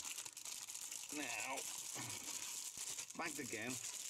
Just in the last video I said that I was delayed. I must have took these straight off the shop sort of floor. The mailing, a little bit creased as well. Don't usually get these this bad, but easily fold out of them. Right, I'm ashamed to say that I don't know much about Darla's Delta Flyer thing, so I'm going to have to look on YouTube. I know it's a Voyager episode. Let's have a look, not YouTube, on Wikipedia, Memory Alpha. Yeah, the 3 con artists, Darla, Mabor and Tsar, impersonating Catherine Janeway, Tuvok and Chakotay. Okay, called as Delta Flyer, attached to Voyager, claiming that it was dilapidated, conditioned due to having been through so much. Okay, there's a live fast and prosper. I mean, that looks like the back end of the ship there anyway.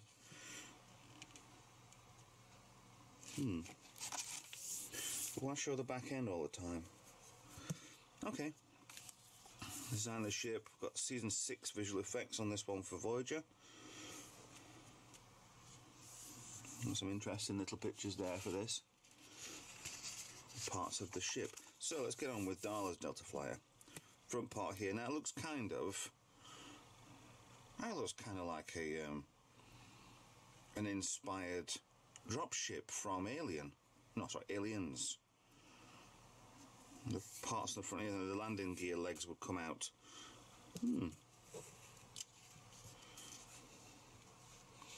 Okay, different. Well, similar. Was it marked up with the red lines, red flashing, Delta shield on the side of the nacelle? No registry markings to copy the Delta Flyer.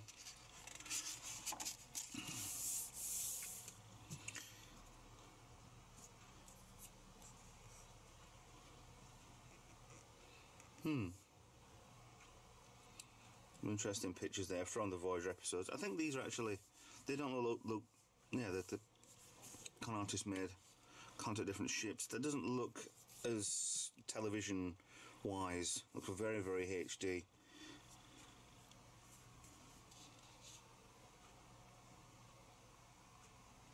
Yeah, I do remember the episode. Been through it once or twice. Right, aft cargo bay, navigation deflector on the front. Okay, docking port at the front. Docking clamps, just like all I think it is, seem to be as a dock. Cargo containers on the back, looks like they could be jets and add more on. Just more of a transport sort of vessel.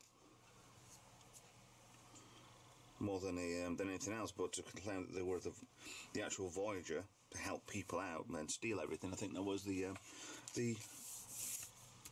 whole idea of the ship.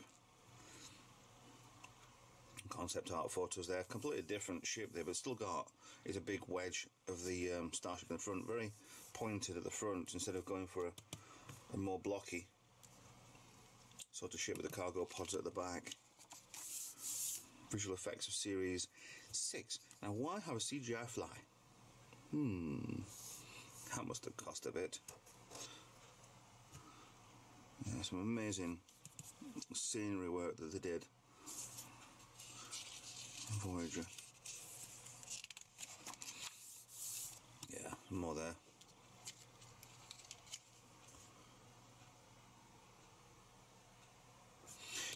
The original Delta Flyer there. Voyager being caught there. I don't remember the episode. Blink of the eye. Being caught by somebody.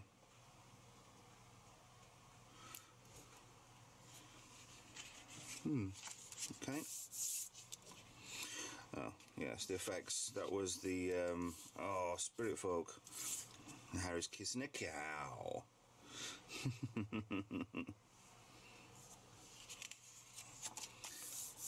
Let me come around over to the end. Caitlin Hopkins. Do recognise her face from something. I don't know what. Should be in anything else. Ever since. But I'll have a look into that. Live Fast and Prosper was the episode this ship was from. If it was from something else, that was one of these ones from the races where they had. It wasn't. It's obviously the comes back to me now as it being the impersonator Voyager one. Next one's the Keldon class Cardassian ship. which is going to be a little disappointing because all it is a standard galore class with his 2 fins on the back. But prove me wrong. I'd love to be proven wrong. Here's a picture of the back. Now, on with the ship. Ta-da! Da-da-da-da-da. Out she goes. 4568 A-A. The same as last one. No.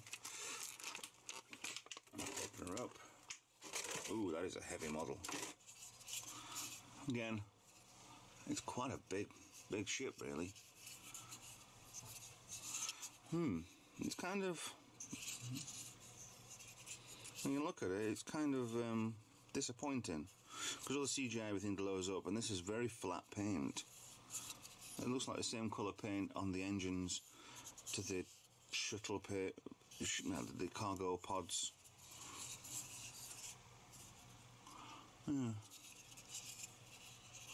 Bridge over here, bridge box, should we call it?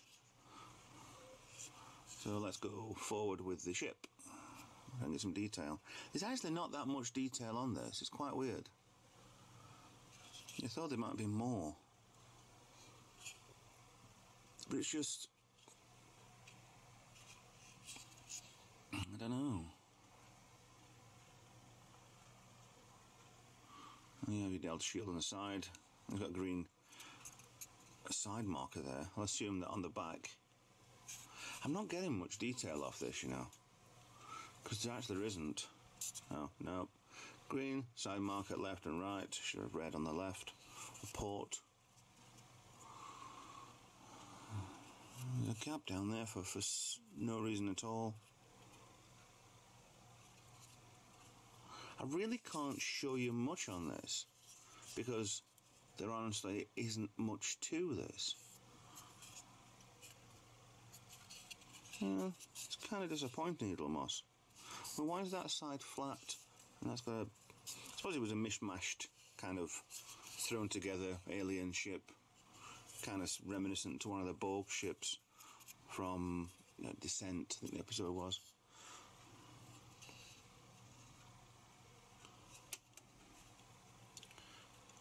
Yeah, it doesn't seem to be, there isn't much. There's a lot of panelling on, yes, but it's not really showing up much. But it just seems one big block, which I suppose that's what it was designed for. Well, these pods come off. You can imagine this being like a Federation tug or something like that, and actually having a dozen, 2 dozen behind as it's taking stuff to places and dropping off when it gets there. But it doesn't look like, it might just be the way they've done it, but it doesn't look fully like, if this is disconnected from all of those, apart from this section here being complete flat dead end, that it would actually disclose, unless it's, these are clamps for the pods. These pods would just section off, release the clamps, take that one out, deliver it to wherever. A mismatched lining on there for the red line. I'm looking more on it.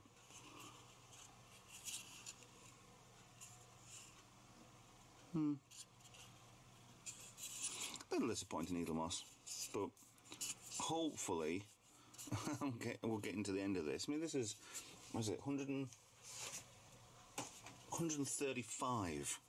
We've had a lot of these, plus all the specials and all the Discovery stuff coming through. Now, at least Discovery is 1 model a month, but that's triple the price of these, what I get anyway. So, anyway, should hopefully be coming. I think the 160 is the magic number for the Eaglemoss Starships collection. It's been a really good run, to be honest. Some really good ships, but some absolute corkers of along the way, shall we say. So, anyway, if you like that, please subscribe to me.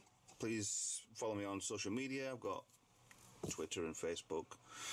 And consider being a Patreon. I can do more videos like this and get them better, get some better equipment. I have got a new camera, but we'll keep on doing this anyway. But anyway, thanks for watching, and I'll see you in the next video. Bye-bye.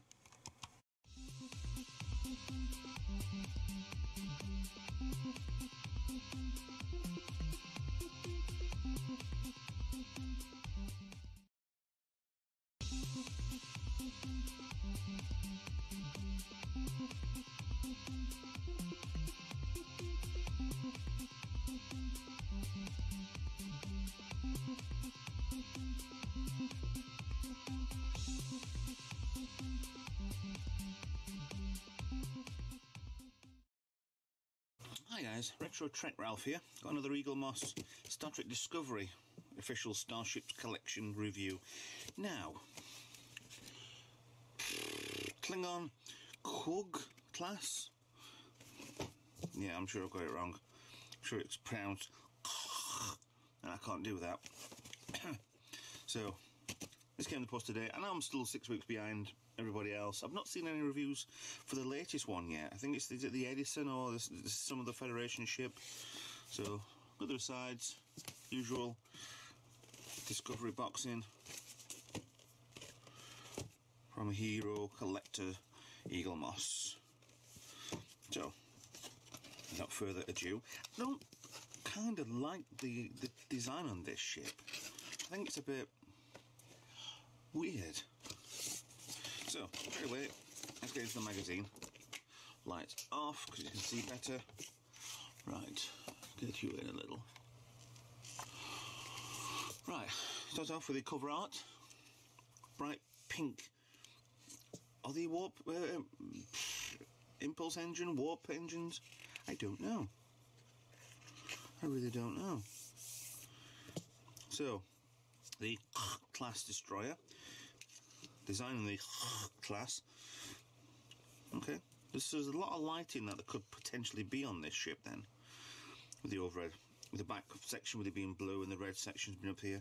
If it's Federation standard, it'd be Bussard collectors and then the warp engine at the back, but it's not, it's Klingon. So the Klingon class. Yeah, 23rd century, during the Klingon War, one of the factions, or one of the houses, should I say, looks like it's splattered in blood. Looks like it's some sort of dagger that you just hold it on the bag, or maybe put your fingers through here, and you'd stab somebody.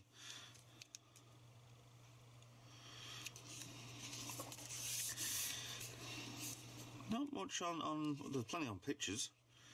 We got the models. I think there we go. The different types of how it could have been, possibly, yeah. And what the hell is that? It's like 3 legs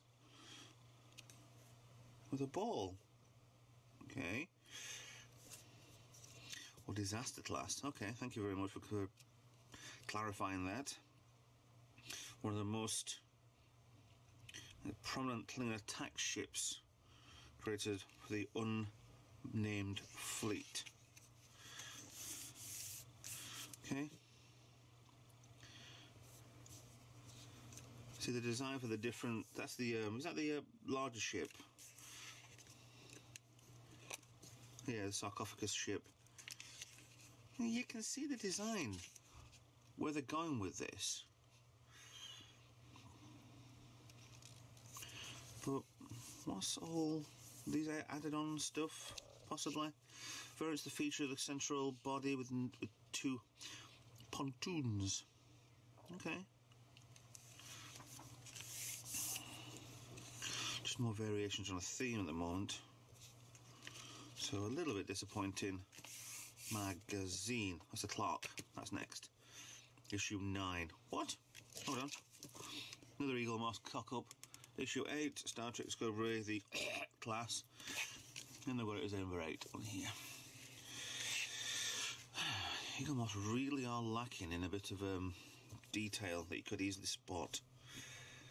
So, if I notice my ships here, not too sure on that one. When we got the Glen debacle, I should call it, the guys who, sorry that you didn't get one, I think I'd have been upset if I'd have got a prototype of one of these, especially that one, the Clave ship. It just looks ridiculous.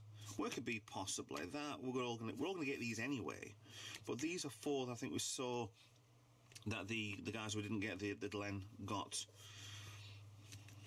But these are upcoming soon enough anyway, hopefully. But like I say, I've not seen anybody with the Clark review just yet, so this should have been already out.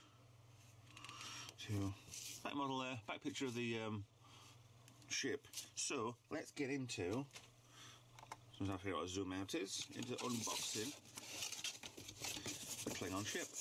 And we'll call it the Klingon ship from now on. Okay. Lights on. 6706-A/B.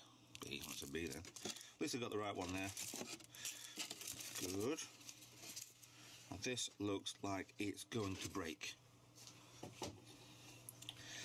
Kind of odd that. This bit, I think what they've probably done is this is in shutdown mode, so everything's gold, everything's whatever painted, so you don't see any glowing parts, but these are meant to be red, and that's back here's meant to be blue. Okay, but these do look like they're going to break very easily, so I'm going to hold this by the edges. Not sure. Metal top. Oh, nearly lost one. Oh, this is going to be a disaster video. So, let's get a close-up flyby. Let's get you in. There you go. There's a hell of a lot of detail on here. A hell of a lot. Absolutely stacks. See these bits down here? This is such a delicate model. I wouldn't like to have made one of these or even designed one. Let's get the underside. Same flyby. This is a disaster. It's going to break like you've never known. Hold on. This is the bottom, by the way. I did just turn it round, didn't I?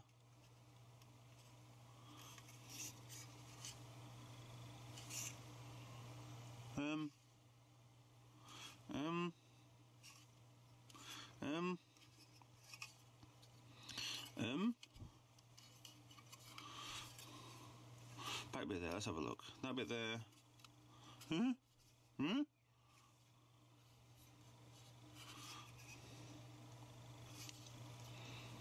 Okay. I don't know which is top and which is bottom. What the... Is this lazy designing?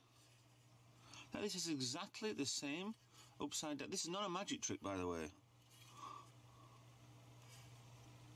I cannot see the difference between the top and the bottom. I wouldn't say slowly, but you don't think it's a camera trick? No. It's exactly the same.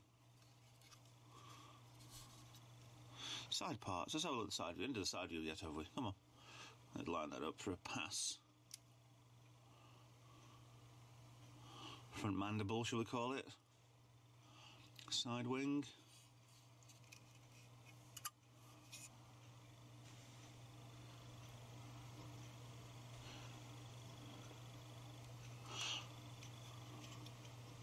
It's like a sting in the tail. That's probably another weapon at the back. But it's exactly the same. This is weird. Some great detail on here. A lot of looks like it's been properly in the wars with all the paint missing off it. But I can't tell which is the top and which is the bottom.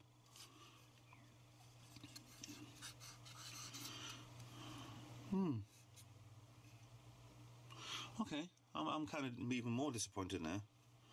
The only difference I can see is this back part here looks like a wood house or something. On one side it kind of looks more detailed. There's a little bleed over with the silver paint on the side of there. No bleed, well, no bleed over on the side of it there as well. I don't know, it's definitely different. If it was a new sci-fi show and this was the main ship, this was an alien ship on that, yeah, I could understand, but I think we'll come to a certain level when we get to Star Trek stuff, where you know what's what and what isn't. The only thing I can recognise on this as a Klingon ship is possibly this part here, which looks like a Klingon attack cruiser from Next Generation. Just the weapon on the front with the bridge will be on top. But other than that, the mandibles, the wings don't look like anything like we've had. And the engine, the 4. Okay, let's criticise them. Size-wise, my hands haven't changed size, so we'll put that to the end of that finger. So it's quite a big ship. Massive ship. The width of my hand. Yeah, the width of that part of my hand. Full length down to almost down to my wrist. But way beyond. This is one of the biggest ones I've seen so far. And if I don't break anything off of this, I'll be impressed, because I keep flicking bits. But yeah, I'm kind of in two minds about this, whether or not it's just... There's more... No. I think there's more scratch markings underneath here than... Maybe a little. It'd be interesting to get both of these side by side. One way and one the other, but you wouldn't know which one was. So, I might do that myself. Take a photo. And then take a photo. And side by side it. Okay. I don't know what to criticise it or not. I just don't know. I'm just. It's disappointment. The second disappointment of this as well, we've been issue 8, is with the subscribers as well. We're supposed to have got the tardigrade with this as the freebie, but we haven't. So I'm guessing there was some sort of problem with the copyright of a tardigrade, because it's actually a real creature or something, and yeah, I don't know. Somebody else might be using the same model or something, I don't know. I've not really looked into it, but you're supposed to get a tardigrade free, subscriber free with this. So that never turned up. I'm not sure if anybody else has turned up either. Not seeing any reviews online for that either. So, with that in mind, thanks Eaglemoss, I think. I know it's not your... Unless you have just put two sides together and there is supposed to be a different on the bottom. I don't know. I thought the magazine showed something different.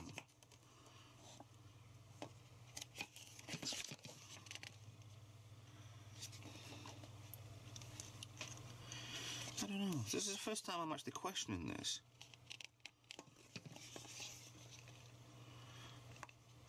There's no gaps in here, but that would just snap straight off anyway, too thin. I don't know. I honestly don't know. If it's the same both sides, fine. That's Klingon. Discovery's Klingon's design. So, okay, fine, we'll leave it. So, end of that. Thanks for watching.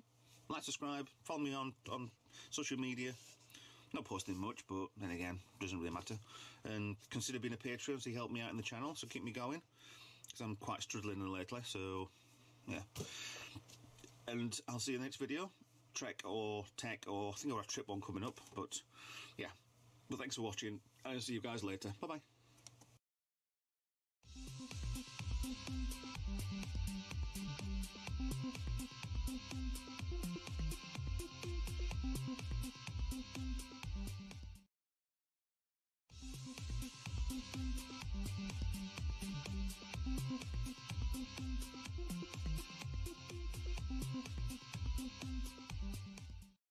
Hi guys, Retro Trek Ralph here.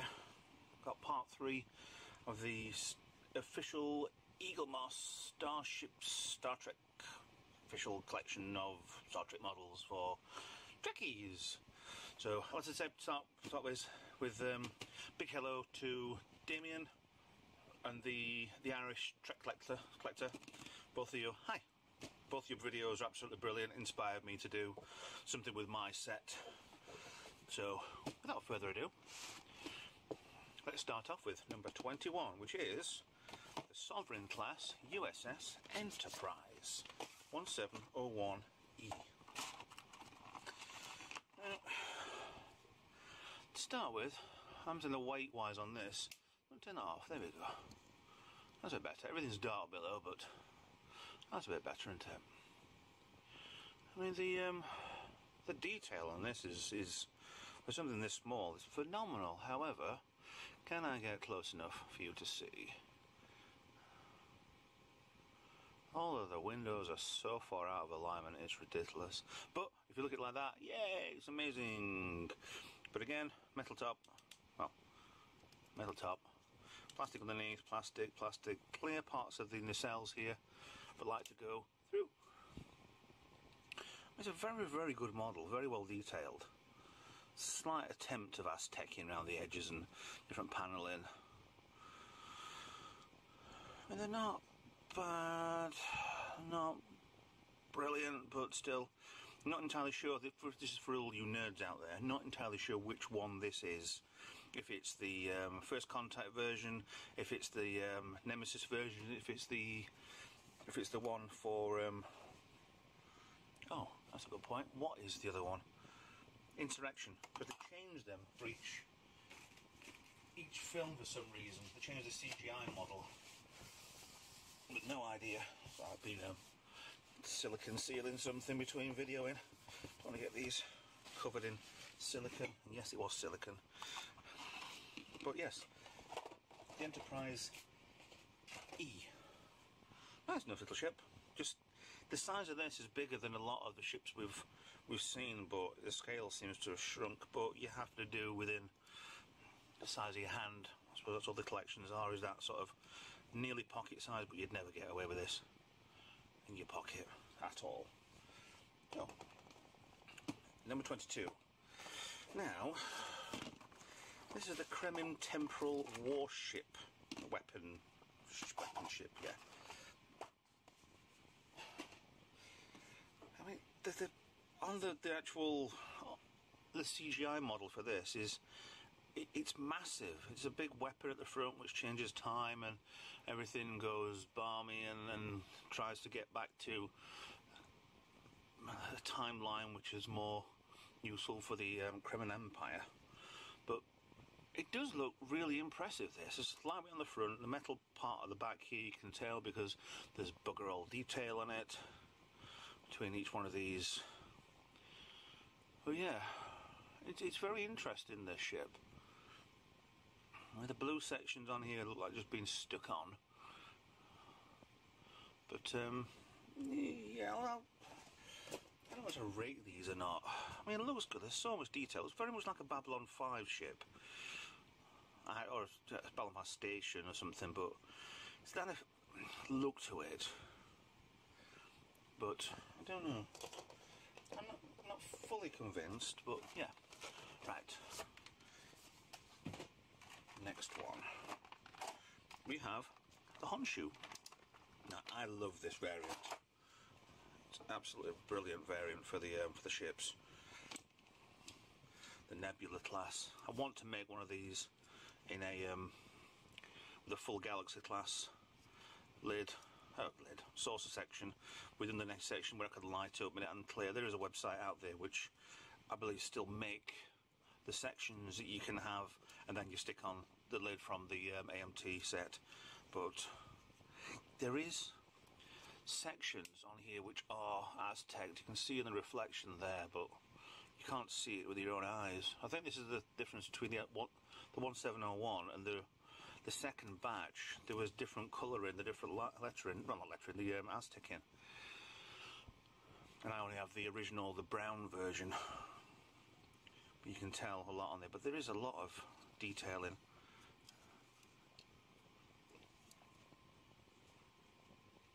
But yeah, amazing ship. It's so really heavy.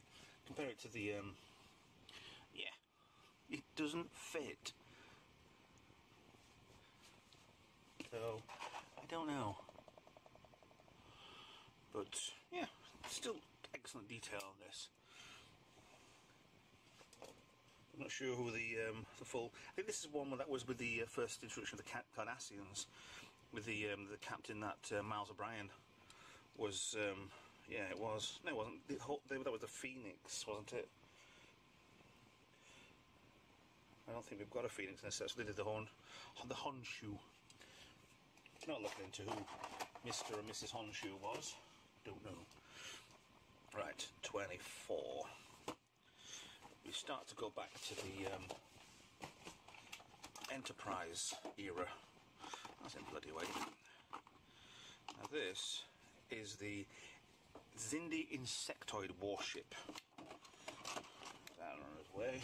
I mean, the size of this for a model, it's definitely the size of your hand, but It's ridiculous. The detail is really quite well.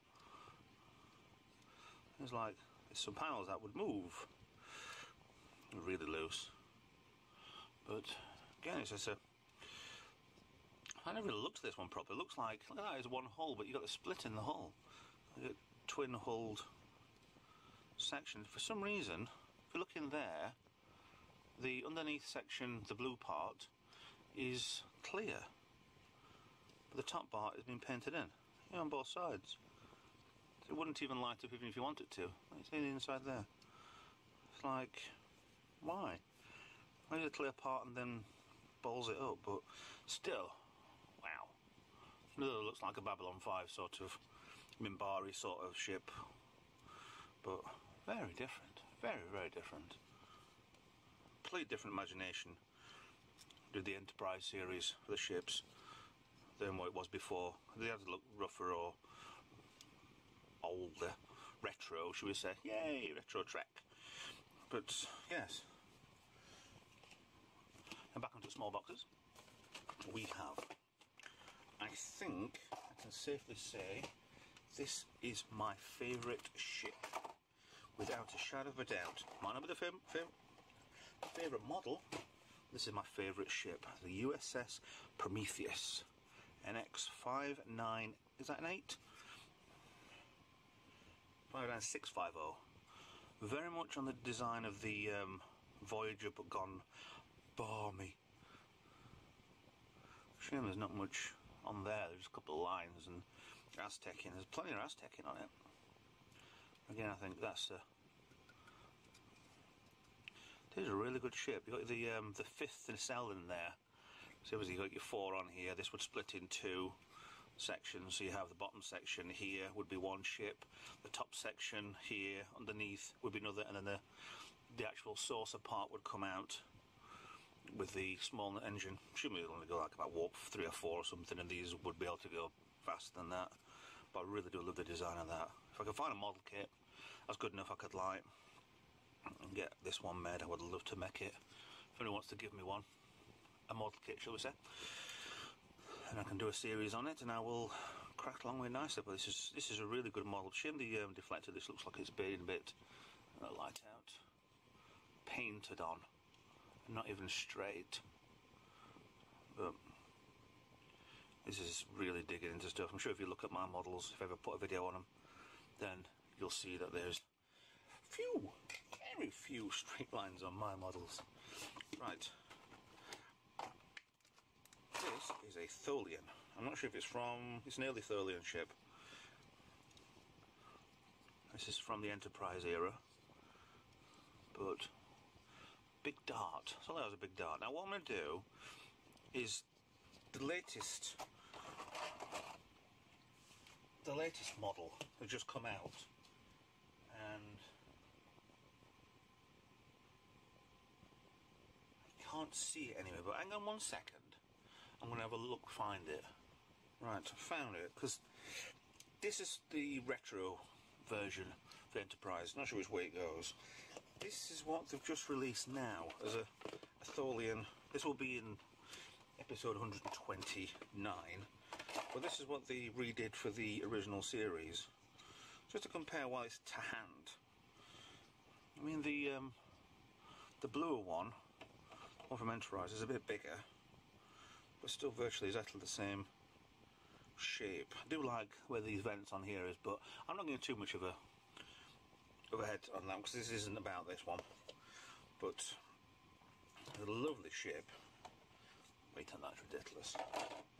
Get through that. I actually got this one where one of these broke off, but I've managed to mend it, glue it down. There's been a couple over the run so far that have been slightly damaged.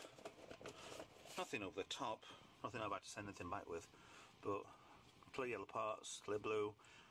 Very good for putting a backlight behind this to get it so it reflects. But a very good Tholian starship from 2152. That was from. Right, getting behind. 27. And we're still on Enterprise, I think. That's stuck in. Where's that stuck in? I've taped in. we are on the Romulan Bird of Prey from Enterprise. So yeah, another Enterprise ship. That's the third ship so far in this 10. So it's a good retro, again, hooray, retro look at the Bird of Prey, which we do have the original Bird of Prey coming soon anyway. I'm not sure if it's in these or not. I don't think it is. But I love the ship. Good design. Not much to these, but then again, when they started doing the full Bird of Prey on the bottom, so you can kind of tell, maybe like the wings coming out here and the tail out the back. So when they start actually doing painting stuff onto them, I'm sure then they go a little bit balmy. But deck lights round, not many of them, well, yeah, there are actually. Really nice ship. Nice little cove on here, have a secrety bit. Really nice colour, nice contrast between the gloss and the matte. Gives it a bit of a shine, but not shine.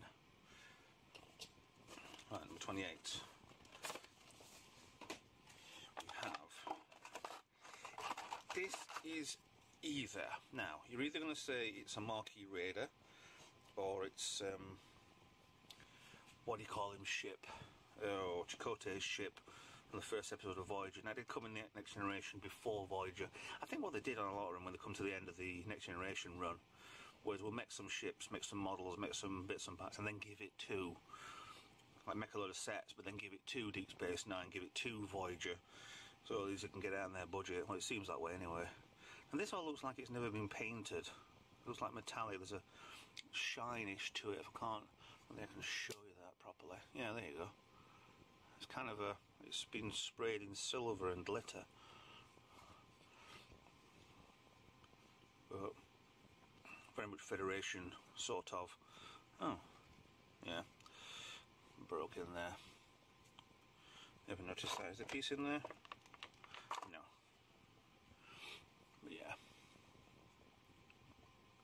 It's a nice ship. But it's kind of... there's a ship that comes up later.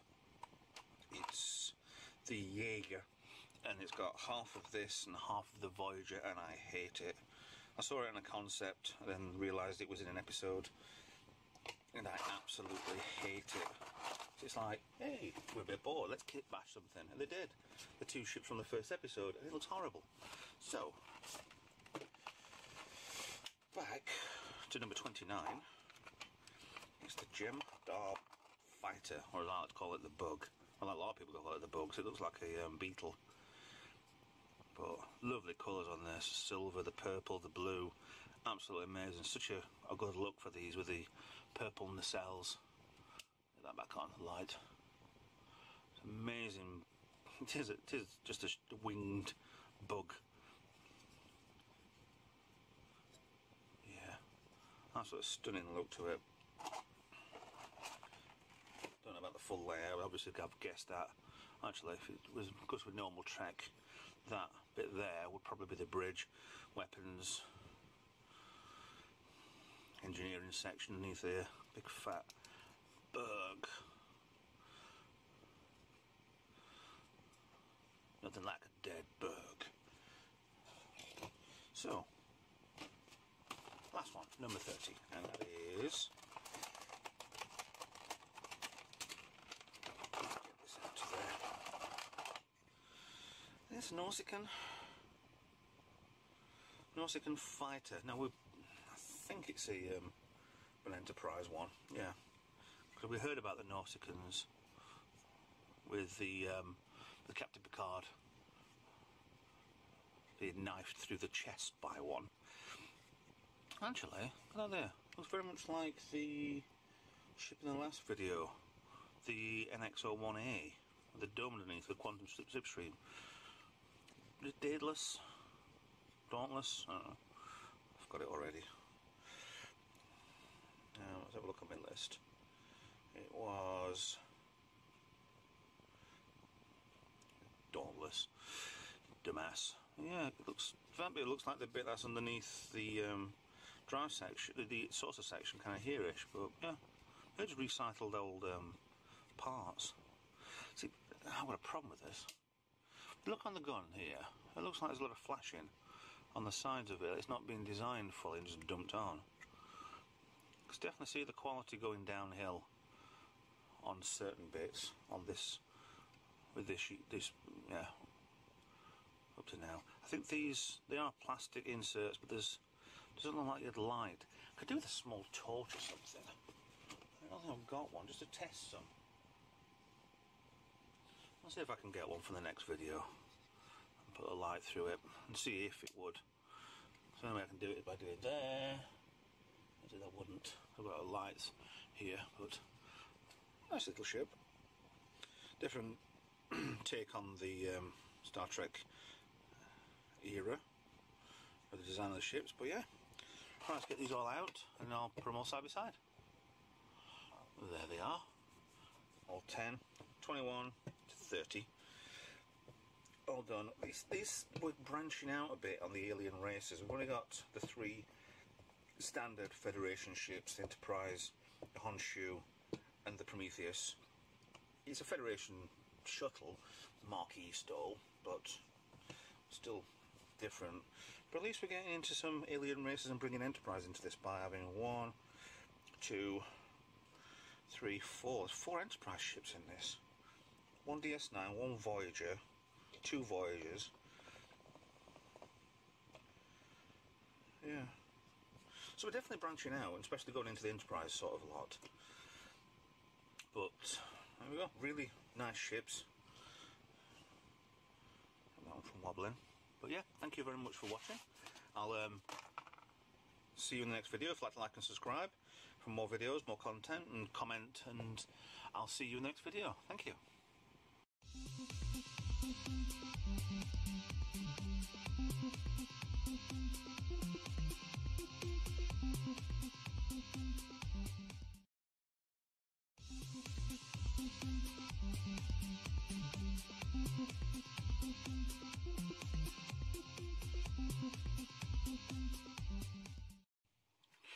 Hello, welcome to Retro Trek Ralph. Today I'm going to be reviewing the Star Trek Beyond Blu-ray 3D, a special edition with the QMX Mini Masters. And the box on this one, lovely cover art on this. I mean, all these models are all CGI models nowadays.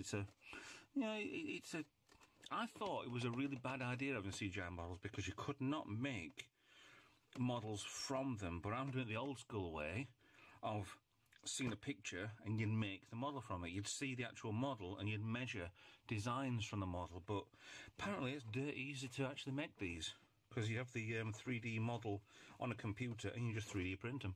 So yeah, I'm wrong. So the Blu-ray box set that came out, Beyond was the 3rd one, wasn't it? Right, 3rd of the revamped Star Treks, which God knows if they're ever going to do any more of them. I've had this for a little while, stored away. Box art.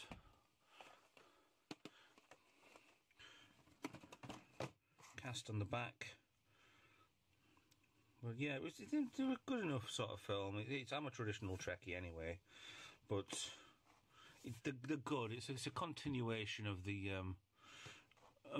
mythos of the Star Trek, but it's a shame that if it does stop, because the latest information is Chris Pine and Chris Elmsworth, who you can do without him. He's only Thor in Marvel, but you can, if you're not going to have him as his dad, and we need to have his dad back into it, a time travel one. If you can't have it, keep going with the films.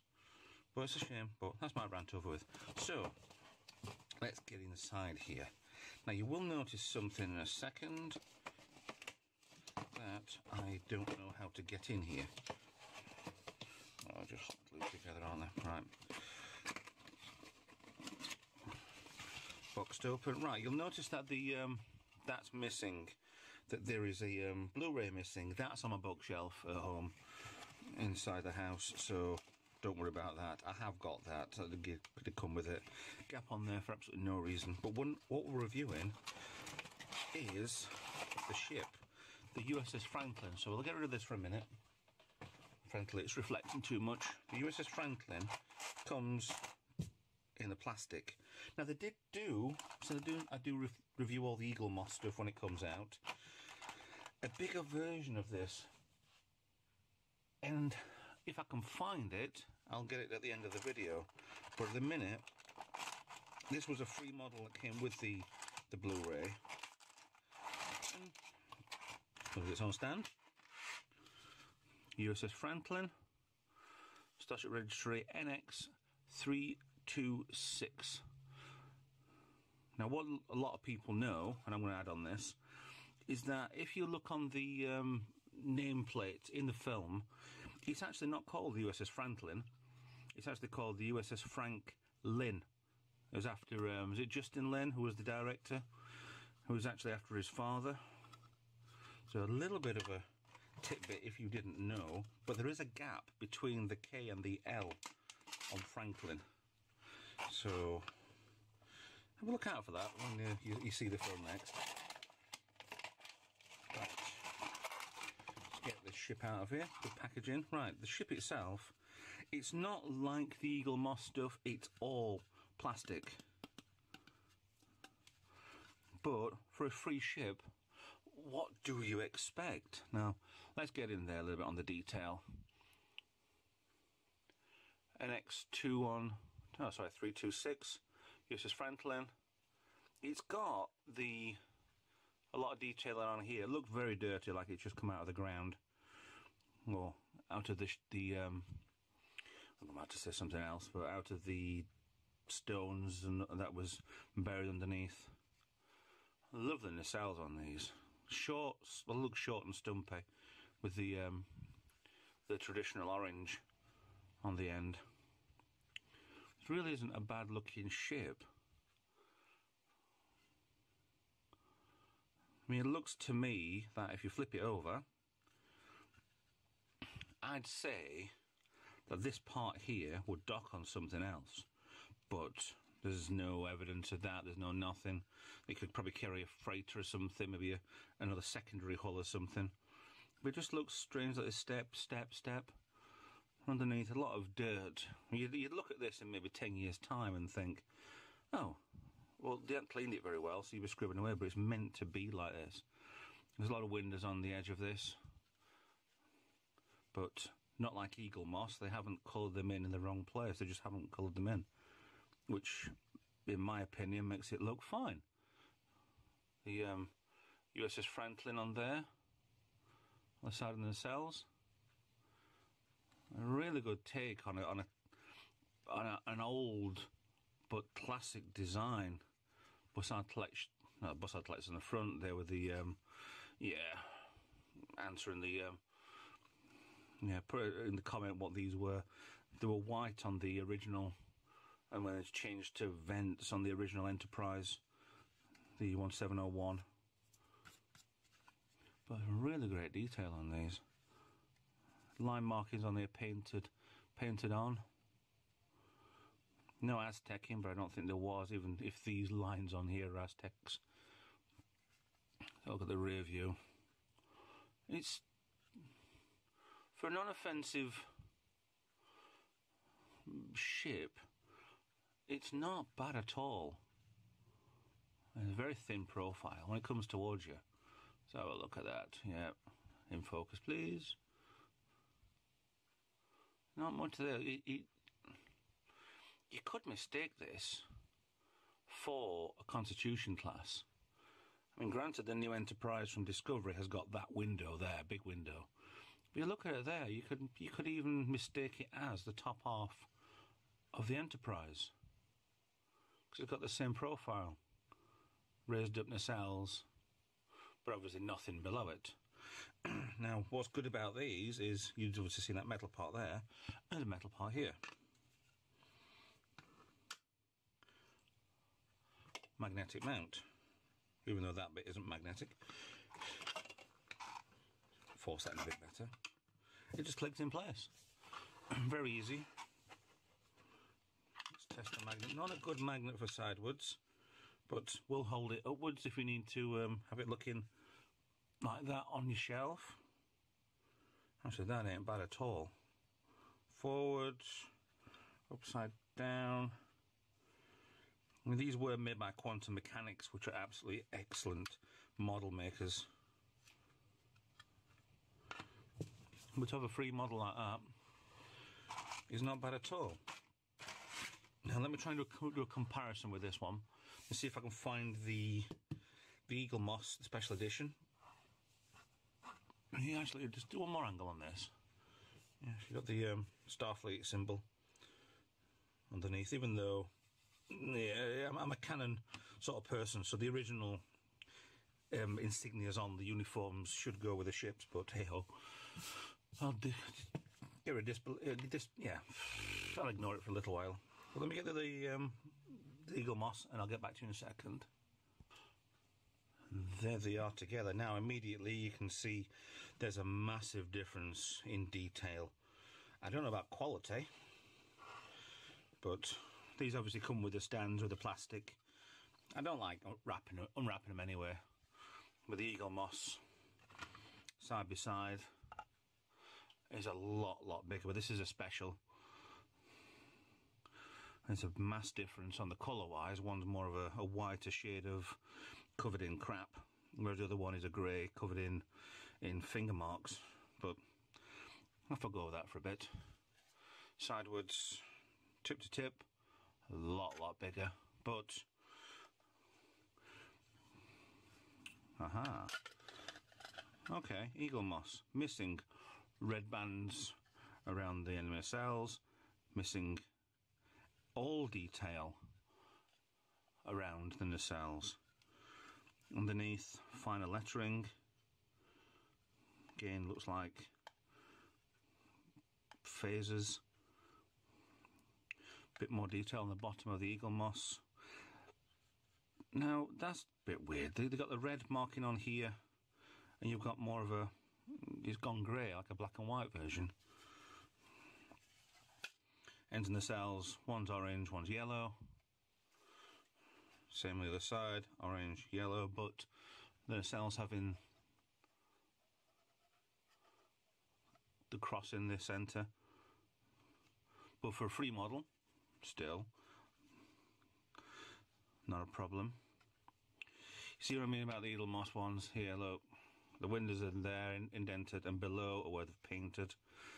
They're just, Eaglemoss just really needs to stop doing this.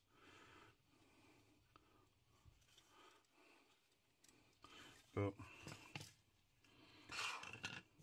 side by side, still not bad.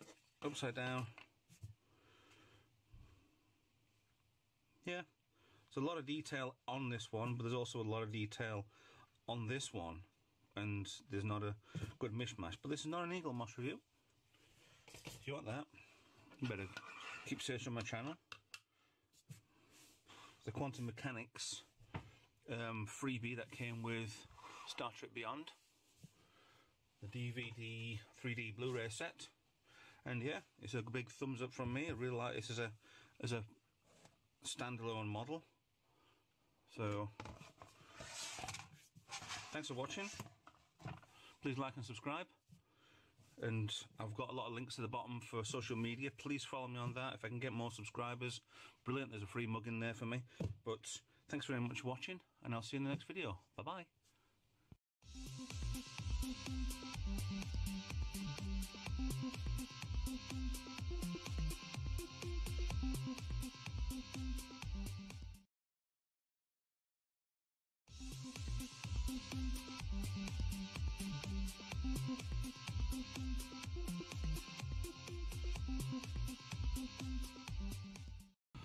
Hi guys, Retro Trek Ralph here again. Got another Star Trek Starships collection. I always miss that official bit out. Yeah, from Eaglemoss. Right, this time it's going to be episode 61 to 70, so we're really trekking along there quite well. If there's 160 on these, I am... Oh no, I'm not halfway through yet. So, I know, warm afternoon. Let's crack on with this. Right, start off with the USS Budapest. One of these days I'll get this organised I really will, so it's easier and quicker. Maybe I'll unbox them before they come out. I quite like the way this looks. So, Budapest. Again, it's one of these ones from the Battle of Sector 001 from First Contact. We got there. There's the the words are upside down this time. Still on the but not to the past. But again, different design on the pylons, more of a wedge shape like the refit Enterprise. Again, kind of like the Voyager. This bit on the front, sensors on the front, bridge behind here, but very, very different. It looked like you could possibly get another ship in here. I wonder if you could actually. They'd dock into there, you'd be able to take another one and then just tow it away. Never noticed that before. It's far enough away to actually do anything. That's probably why the engines are that high up. That's a good design, that. Well thought of for the future, for putting it into something else. So, yeah, that's at Budapest. Budapest is it's in Romania. Was it? Bucharest. That's Bucharest. Budapest in Hungary. Been there. One half is called Buda, one half is called Pest. I'm wrong. Don't care. So, here we have the Voth research ship. Right, I've got a few things I want to get right off my chest with this. 1. What? 2. And 3. Any fans of Firefly out there? You extend this, bend it so it comes up here and then connects down. Doesn't this look a bit like Serenity? Not exactly, but looks a bit like Serenity if you bend and contort it a little bit. If that's the case, then either one of them is lazy, or actually, wasn't Voyager 2000 and when the Voth were in it? When were the Voth in it? Early 2000s. And wasn't Serenity about 10 years ago? 2008? So, okay. So maybe Josh Whedon copied from this, but made. This is a piece of crap design-ish, but the way that he did it looks an amazing ship. So sometimes you can polish a turd. Thank you. So the Voth, a research vessel. 63 coming up. Hold on to your hats. It's first of the what the hell is that? Why has that got lipstick on it?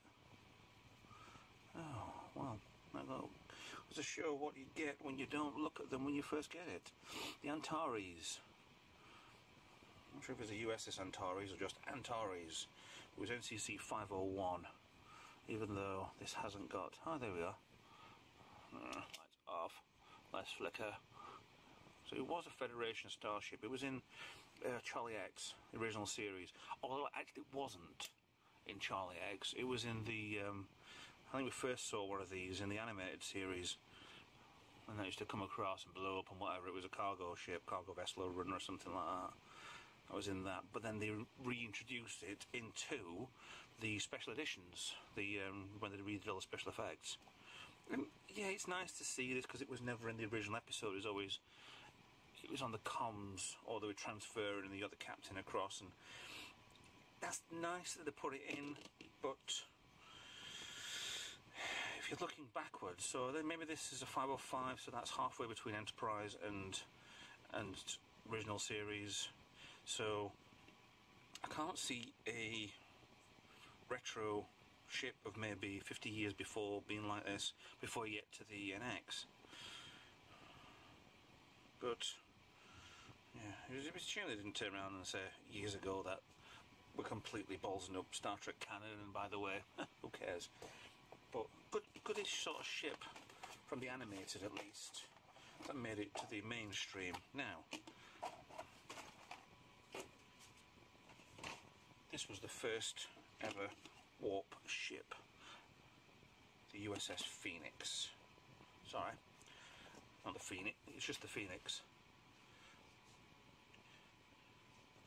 Made from a nuclear missile cabin on the front, engines at the side. It's a shame that they don't make these pivot. I'd love if they'd pivot. Left them on the deployed at warp sort of look. But why are these white? There's a line on it. Maybe he painted them when he got bored. Put a white red line on it. What the hell is that doing there? That's like a decal gone wrong. I hate doing decals like that. Actually, is it? It looks like it's... I don't know, I think it probably follows that line down there. Alongside it. You can't see a bloody thing. Yeah. Well, yeah, I thought one side was just cocked up, but it's not. It's meant to be like that.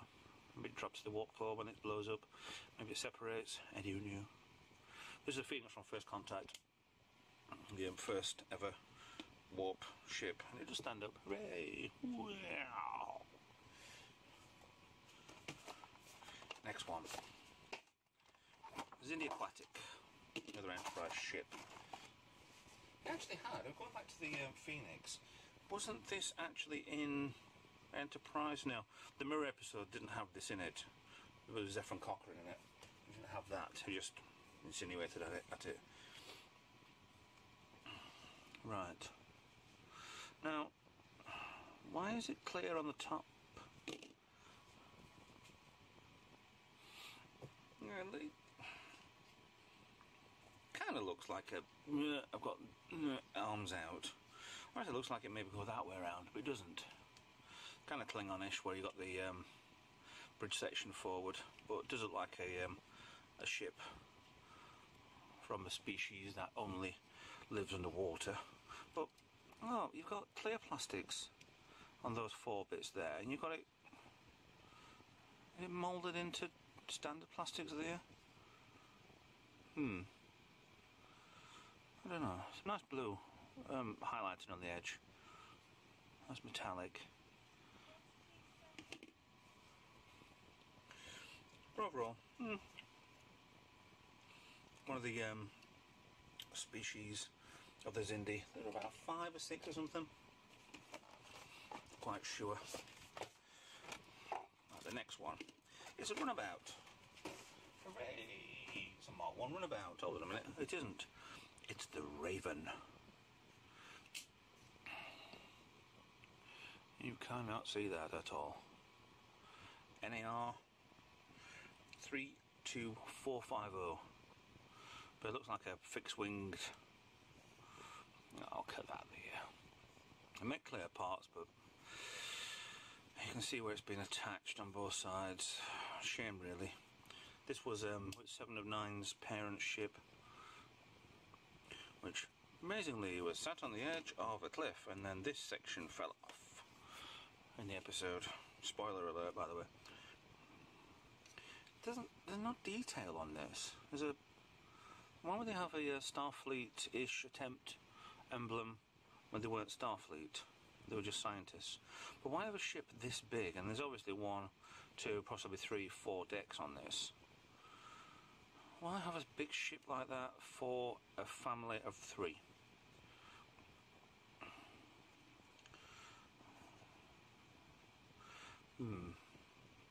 Yeah, it's a bit disappointing to me. I mean, what are these blooming things at the side? I don't know. Yeah, there's a Raven for you. Right. We had the last lot. The original Bird of Prey. The original Klingon battlecruiser. And I don't think I've got the other one to hand at the minute. But look, the original one didn't have much detail on. Okay. But I'm sure that was the other way around, and I thought the TCS was over here. I mean, that's just poor detail. It's just coloured in with a nubbin on it or something. Tell about the lack of the changing along the lines with Eaglemoss. At least those are, you can feel them. There's a texture to them bits, but It's come at you like that. I don't know, I'm just lacking in detail on this. I'm sure that I had a model similar size to this. The AMT kit where they had the three, the Romulan, the Klingon and the Enterprise. I'm sure it was bigger than this, but not by much. I'm sure there was more detail on it.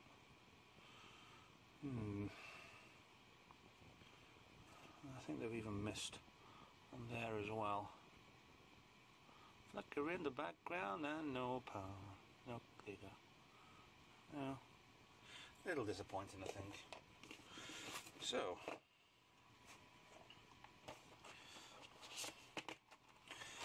Federation Attack Fighter. I think these were on the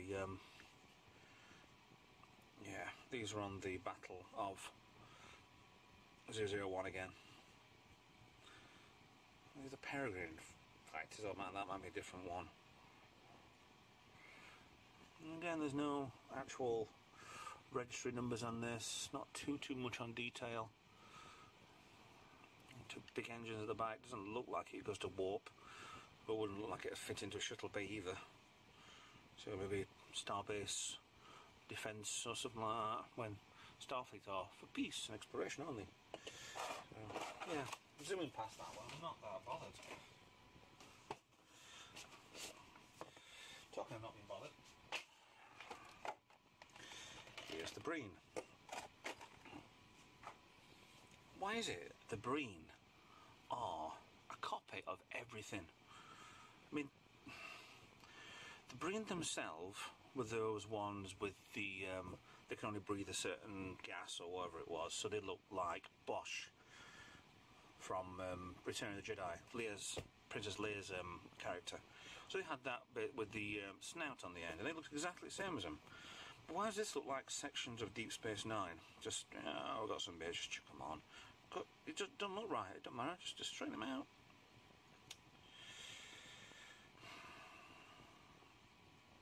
There's actually a curved bit which makes everything look perfectly fine. Just gun, maybe gun.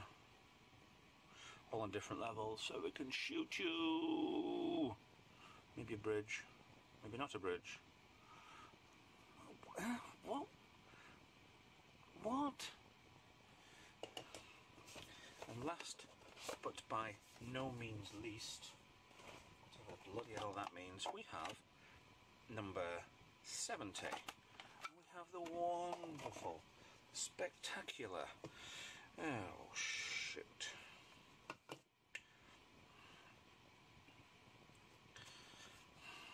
the Voth City ship.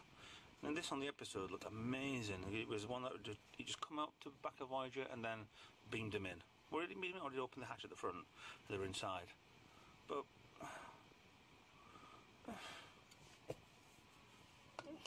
I'm running out of things to say. What was the other one? The one I thought looked like, what was it, Voth as well? Voth Research. Yeah.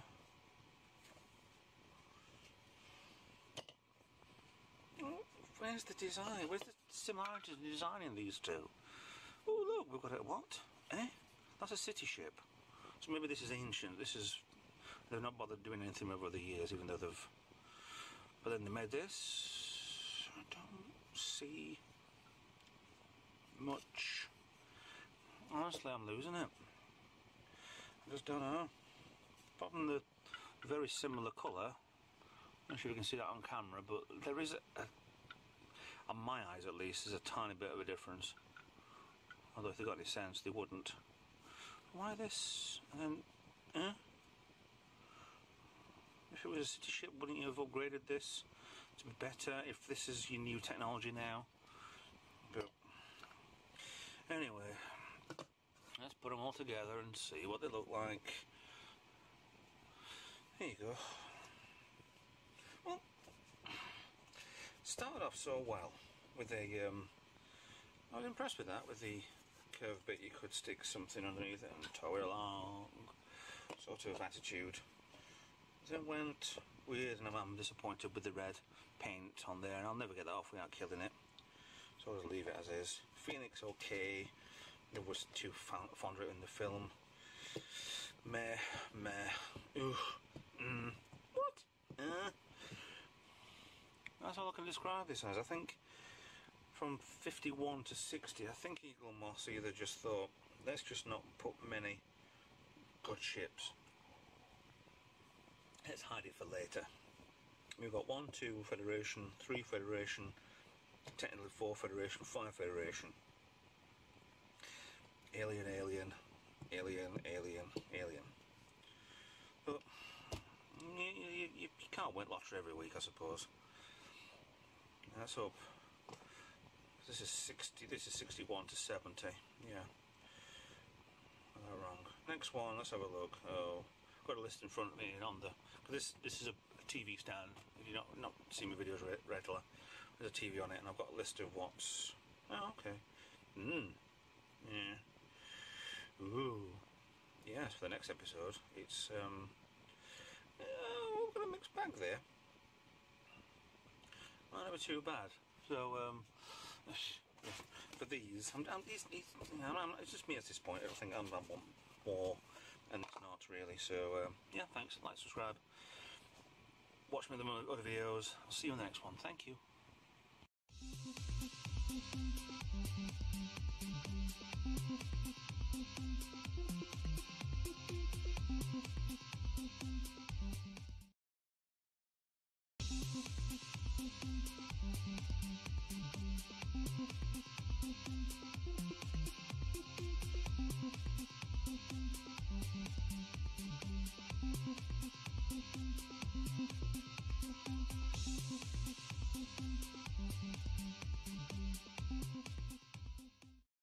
Hi guys, Retro Trek Ralph here with another Star Trek Starship Discovery official Starship Collection review.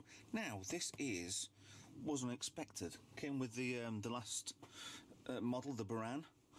Wasn't expecting this coming so soon because the last one, the Shenzhou dedication plaque, came with the last one. Either they were delayed on the last one, or I don't know, but very welcome. I don't mind. The receipt said it was free.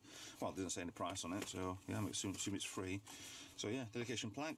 All things can be understood once they are discovered. The point is to discover them. Okay. Side view, discovery. Review of what you got inside. Side view. Top, nothing. Bottom, a little bit of bump about recycling. But you're not going to recycle, you're going to put these back in your boxes. Or you're going to save the box. I say, a lot of people will save these, as I do. Unbox them, have a look. Some people will just not even bother unboxing them. They'll trust that it's all working inside, and then that's it. I mean, doing that, just straining the cardboard isn't enough for some people, but fair play to them. I want to look at these before I actually do anything with them anyway. That's a pain in the arse at the end of that. Oh dear, won't be happy with me. Well, at least it came better packed than the first Star Trek dedication plaque we got, which is also the free one, which was the Enterprise D. So let's get some sellotape open on this. Be careful with this. Just cut the tape.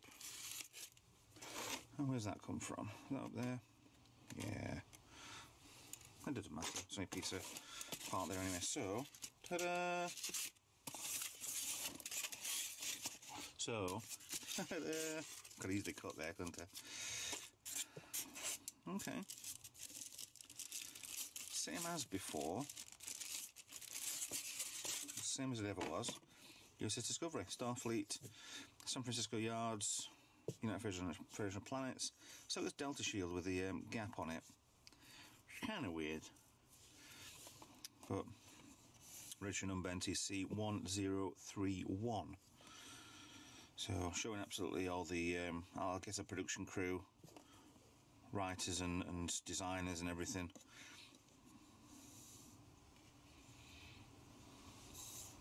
Goes all the way up to R. Roddenberry, T. Roth, and the CNC is Gene Roddenberry, obviously, as per everything that is the Star Trek universe, all based on his ideas.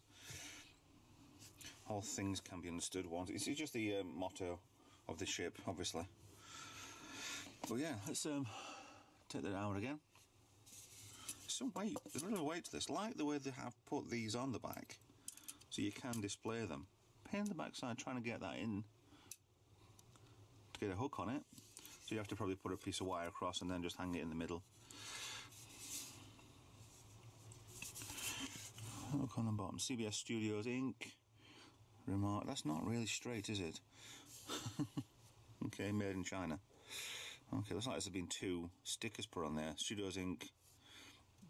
Or trademarks of CBS Studios Inc. What? But then that bit kind of goes down. But I'd probably guess they've just not put the decal on right. It's just a bit, yeah, rushed. Well, let's look at this. There's a little bit of a notch in the D there. Not sure if that's anything or anything to be worried about. I know, a bit of paint on the D. What can you do with this? Use a flat piece of plastic or a non-sharp nail. Thumbnail, fingernail, not hammer nail.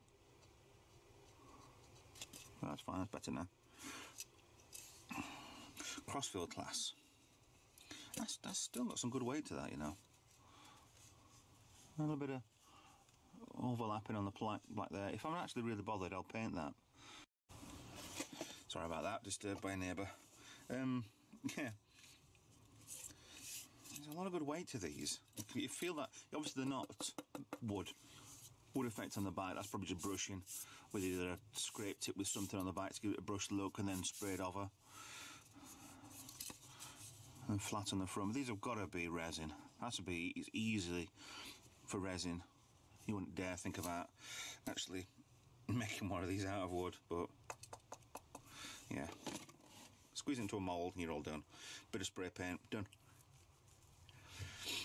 Yeah, I really like that. Really, really good. Freebie, shall we say. Very good freebie. Now, we've done pretty well on the Eaglemoss stuff so far, with free stuff. With the Discovery, we've had 2 packs. We've had the posters.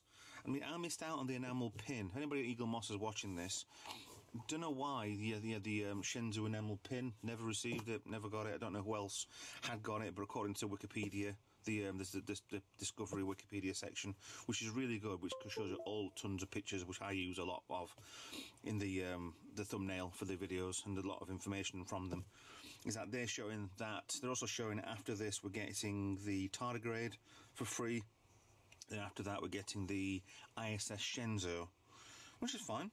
But we'll obviously expect that stuff like this will go back into the shop, like the original freebies with the official Starship collection, not the Discovery collection, where you got the Borg cube, which the Japanese was a lot better. But then again, it's going to be better because we didn't get it in UK.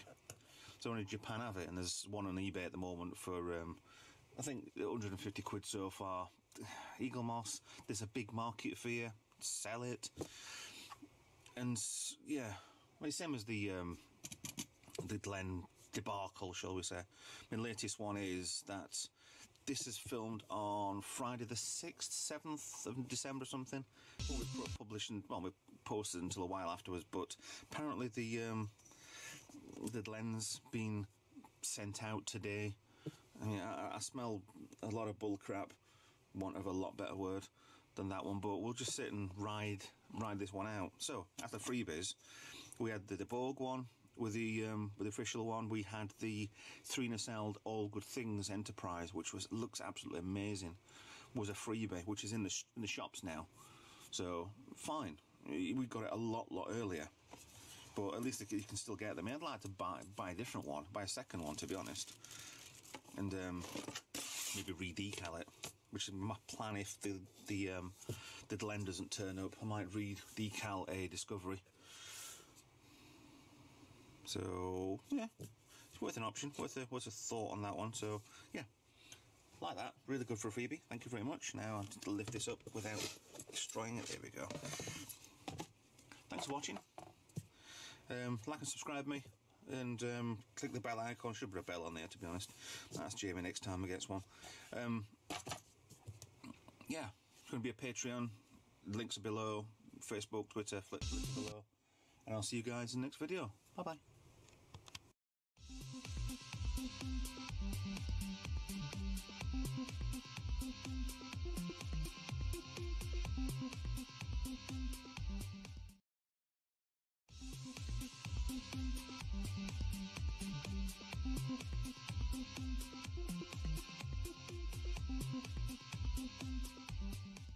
Hey guys, Retro Trek Ralph here. Right, another episode, the official Eaglemoss Star Trek Starships collection. This is 111 to 120. We're really plodding through them now. So, start off from the beginning. Now what we have here is Captain Proton's rocket ship. Somehow I thought they wouldn't do this. Why would they?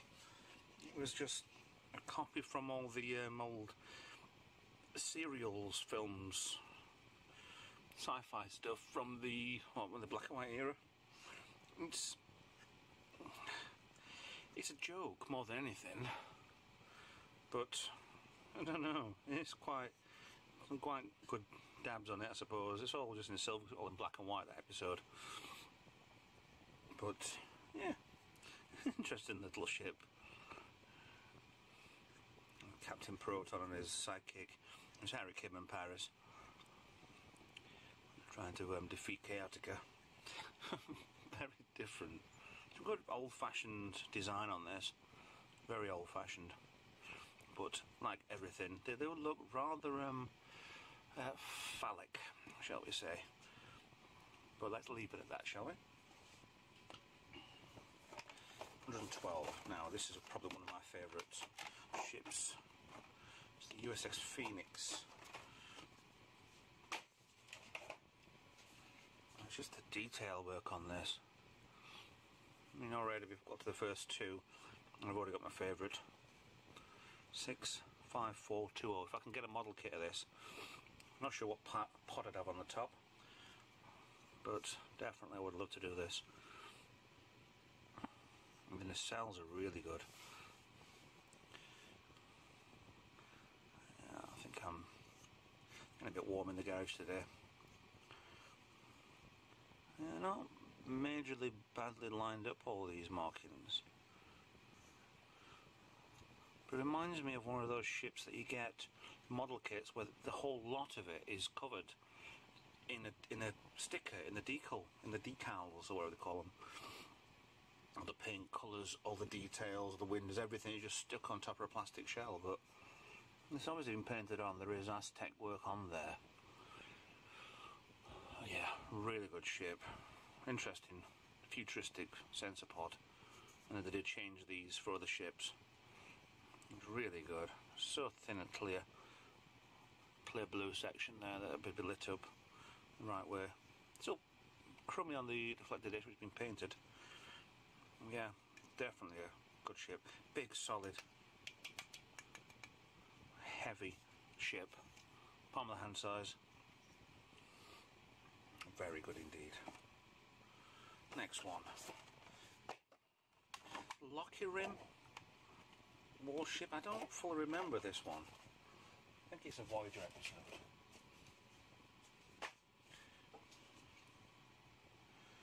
I mean, it looks kind of familiar on other ships, to be honest. And the recital stuff. Have a look what Locky Rims are. It looks like a Voyager. Yeah, Voyager episode. Body and Soul, Flesh and Blood. Delta Quadrant. So, yeah, well, as a ship-wise, so look. That looks like it's solid painted. No detail apart from the white. And some purple. Is it purple clear bits or purple gloss? Bits of purple gloss everywhere, and the bronze and the gold. The grey over here looks a bit like should have painted it silver, but I don't know. Yeah. It does remind me of, and I've gone through most of these, it does remind me of other ships. Yeah, not a bad ship. A heavy piece as well. Now we're back on to... I don't think I remember seeing this one at tall. Whereas it's a Challenger. Challenger class, USS Buran.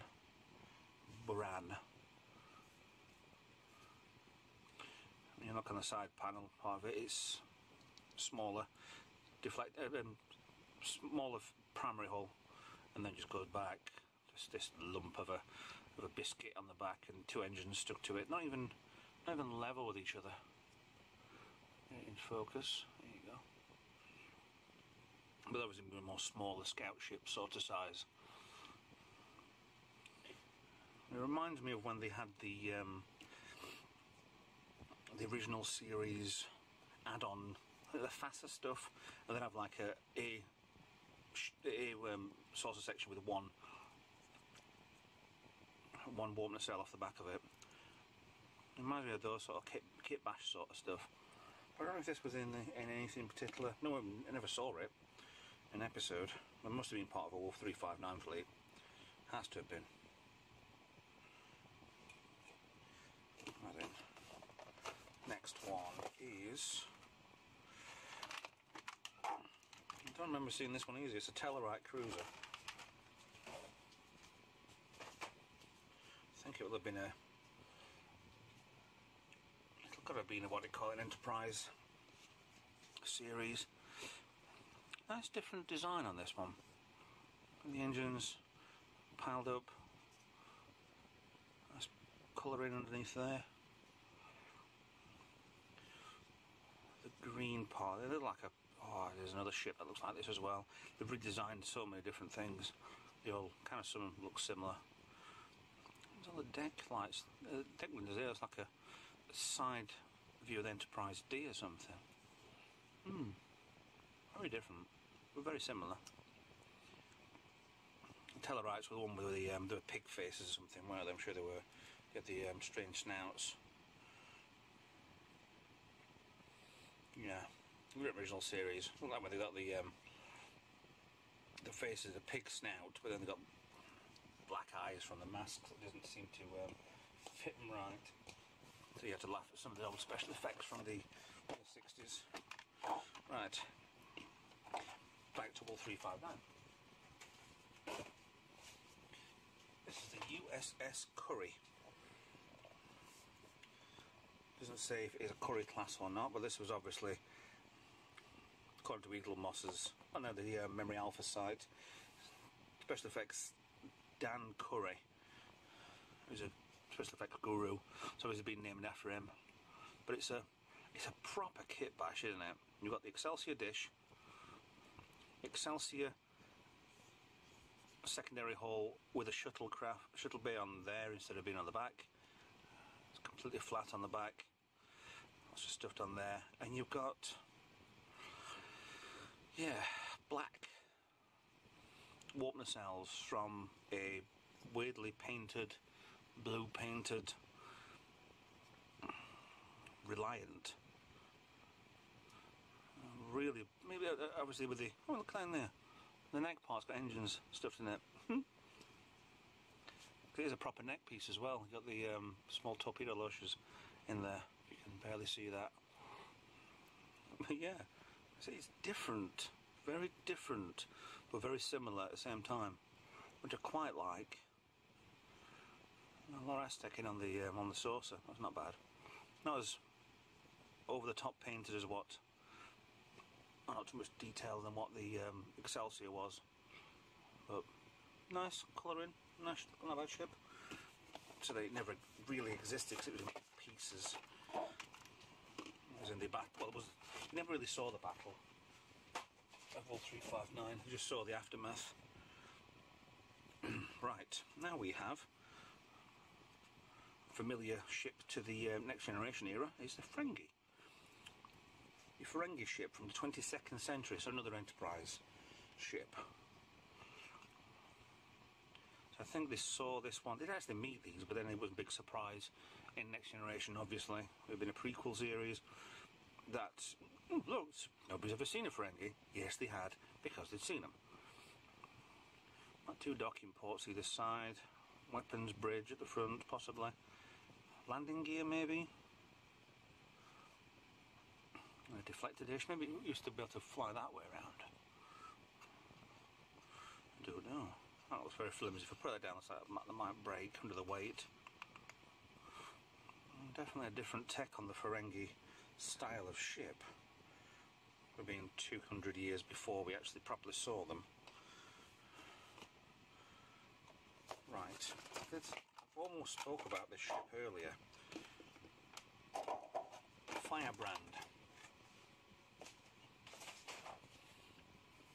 Freedom class. Now it's a deflector dish very similar to the Galaxy.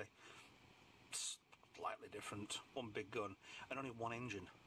So you couldn't really hold it like that. Don't hold it too long, it'll break. But another one, the Wool 359 scrapyard, graveyard.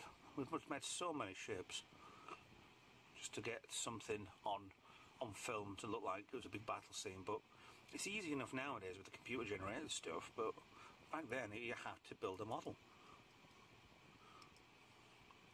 Must have took absolutely forever. And that way doesn't look too bad, but it is actually that way. It's a short range sort of craft with a big massive gun bolted to the side of it. Quick, let's get into battle. Let's stick a gun on it. Yay! Oh, really? Clocking along now. Right, this one, we've seen bits of this before, I'm sure we have. This is the Hirogen hollow ship. This will have been from a few Voyager episodes. It was in the one that they were stuck on the 1940s. They all lost the memories. I don't know, I'm not sure I can remember that one. Got you there. Oh yeah, they thought they were in the resistance, the French resistance. The markings. There's like markings under there. That's quite good. The patterns, maybe scorch markings. There's a slight decaling. Aztec in there. Yeah. Quite like that. Oh, nearly broke off one of those. Yeah, don't like that. Too many fiddly parts. Far too many.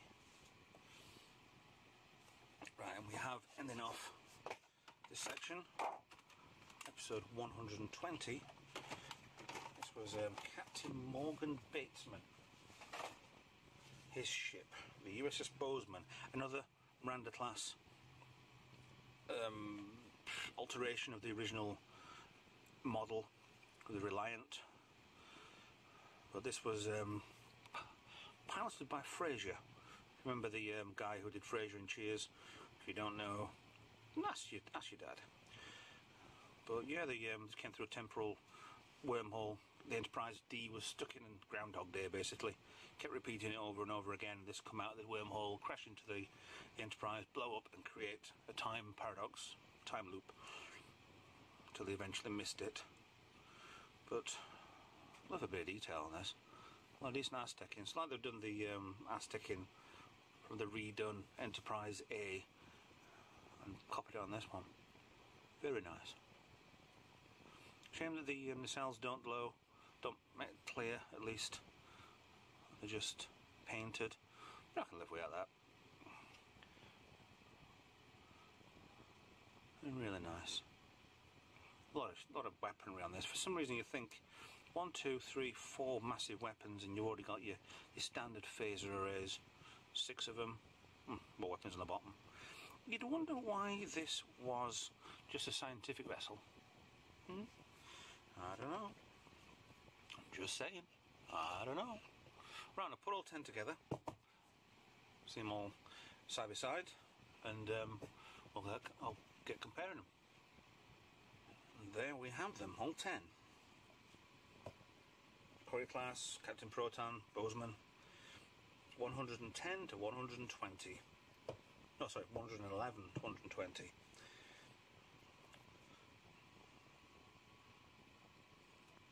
They're very similar on these two.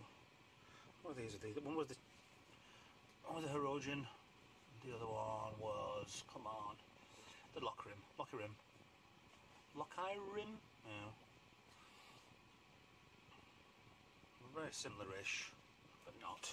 So, favourite time. I wonder which one is going to be my favourite. Let me think about the Phoenix. Wins hands down. The actual design of it and the full design and the full level of detail on this wins it hands down. This is one of my favourite. Goes in the top 5 definitely. As if it's a favourite, then I'd love to do the actual model itself, proper size model. So there you go, Phoenix is a winner on this one. So thanks for watching. Like and subscribe, and I'll see you in the next video. Thank you very much for watching. Bye bye.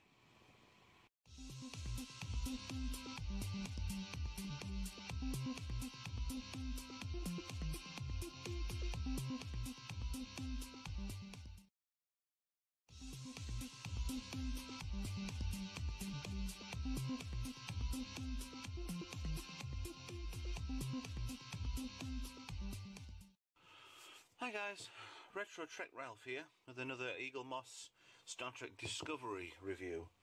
Now I've just received this one. This is the Klingon Bird of Prey, the Discovery series. I am always a month behind with these, I know I am. The next one looks pretty good, but I'm sure number 6, because this was meant to be 3, then turned to be 4 because it got production delays. And I bet you when I see some reviews on number 6 pretty quickly anyway, so let's get on with this. We've got the front box there with the it's a very oddball ship, very winged looks like ship. So yeah, Discovery up there as well. Side view, Discovery, back, Klingon Bird of Prey. There's a logo for the Discovery, back with the logo, and the rear Eaglemoss Hero Collector, showing that children under 14 can't play with this. That rules me out straight away. Collect them all. Let's not beat around the bush. Collect them all. Well, yeah, we're not on with that. Let's have a look at this. See if this. So I've seen reviews on this before, and it comes out with the actual model, other than the magazine, should I say, is number 5. No, number 3. So let's see if they reprinted the magazines for me, or whether or not just kept it number 3. And no, I've got a reprint. This is number 4, and this is magazine number 4. The last one I saw was number 3 in the corner. So they've actually reprinted these. So I haven't got an original. Anybody with the 3, obviously, it's worth millions, I'm sure. Let's turn that off. Let's get a better view of the magazine. Profile Klingon Bird of Prey and designing the ship. How to put it in your the holder that I never use. I mean, it's whacked out. I mean, it is very alien-ish, but from 1960s, Star Trek was meant to be futuristic and alien looking, but they've tried to incorporate things into these ships, but it's a completely different Trek. You could say it's a Trek not taken, but I don't know, it's just completely different. It's almost like it's got ribs coming out of it, so the bones are exterior. Very different. You've got your torpedo launcher on the front, looks like. Very different. Design of the Klingon Bird of Prey. Their fighter. Klingon Fighter is a new take on the iconic design that feels like it could stab you in space. Okay, I don't want to be stabbed in space, thank you. And you've got here your basic shape of it, and then it looks like they've added on top of it with lots of other things. So, definitely different. There's a lot of different Klingon ships on this set. So, I don't know, it looks like it's just needs. Looks like it's just a skeleton, and there's more. You need panels, and you put it onto it, so it's only looks like a half-built ship. But that's the design they're going for. So, I mean, the size of them. So that was the front deck. Is 2 decks, sat down. Yeah, like it. I'm not a mass fan of it. Let's see what happens. Next one's going to be the Europa. I'm looking forward to seeing that. It looks very, very, very funky. But the one I'm really looking forward to is this one here, and I can't remember what ship it's called. So issue 5 Europa. There's the back. Underneath view of it looks like. Or top view. Top view or underneath view? Top view, looking down. Okay, let's have a look at the model. Let's see if this is any good. Now, usual Eaglemoss packaging. Nicely packaged. Now, I don't expect it being brown. I thought it might have been a grey colour. But, get that out there.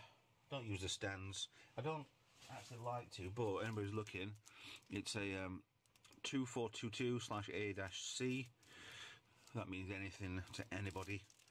Please comment below.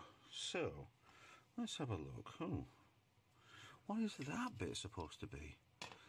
It's almost like it's a winged ship with all the ridges coming down. I think this one, that Irish Trekkie had a problem with these bits that fell off.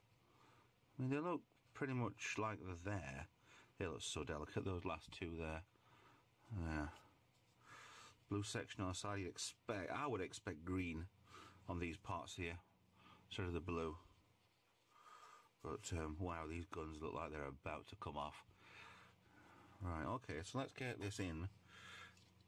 Is it there? Right, so that holds itself in pretty well there. Right, I've got a better idea. Let's get it zoomed in to a top-on view. And it's classic sort of design there. This back end bit looks really odd. It comes down. Underneath section, will this balance? No. Yes. In the wrong place. Ah! There's an awkward balance, that. The blue section underneath here, it almost looks like it's got a sack underneath it that it's all been wrapped around. That's really odd. Completely alien. And the ridge down on the sides here for the edge of the wings. You'd have thought these bits may have been phaser banks, but no, it's not the Klingon way. Guns. And I suspect guns, maybe? I don't know. It's really, really oddball.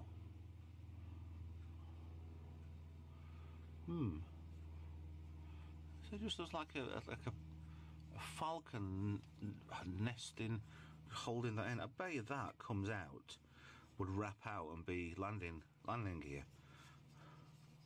Well, I don't know. I really don't know, you know. It's very, very different. These brass sections, the gold section coming down, actually look better close up than what they do naturally. They look broken on natural, but it looks pretty good on that angle. Ridges on the back there. See, it's amazing how much detail you can see being really close up. You can't really tell with your own eyes. Big seam joint there, straight down the front of it. Yeah. Right down the back. Yeah. I mean, this is very different with the ribs there, and same underneath. Very, very, very different. It's not painted over to the end, but yeah, I'll give them 8 out of 10 for effort, except that one there. Kind of a bit too thin, looks like on zoom in. Or is it? Yeah. There's lovely weathering on the edges here. Like it's been, like something that's been brushed against. Maybe battle damage or something. But it's all been really nicely weathered. I mean, I do like to make a model that looks like it's fresh out of the space dock. But, yeah. Good to weather, I suppose, but I've just got to learn how to do things like that anyway. You're weathering, which I could do with the models I've got upstairs. Yeah, I quite like that. I'm quite impressed with it. It looks like there's a wood grain on the edge of the wing there. That's quite weird. Curves round. So, yeah. That's pretty good, that Eaglemoss. Was a while waiting for it. But it looks like we're getting back on track with Eaglemoss now with the deliveries. It's like, because we've got the Klingon Bird of Prey, the other one with the landing gear, from Star Trek 3, yeah, third film. So it looks like we are getting back on track. There's like the problems have gone away, shall we say. So keep them coming. Keep them coming. I'd love to be, if anybody Eaglemoss actually sees this. I mean, I'm a friend on Twitter with Ben Robinson. I'd love it if he could have a word with him to get me up to date with these, because I'm just sick and tired of waiting for the next editions. Because I'm always a month behind, which is a shame, really. Makes me look like a bloody idiot. But never mind. But thanks very much for watching. Like and subscribe.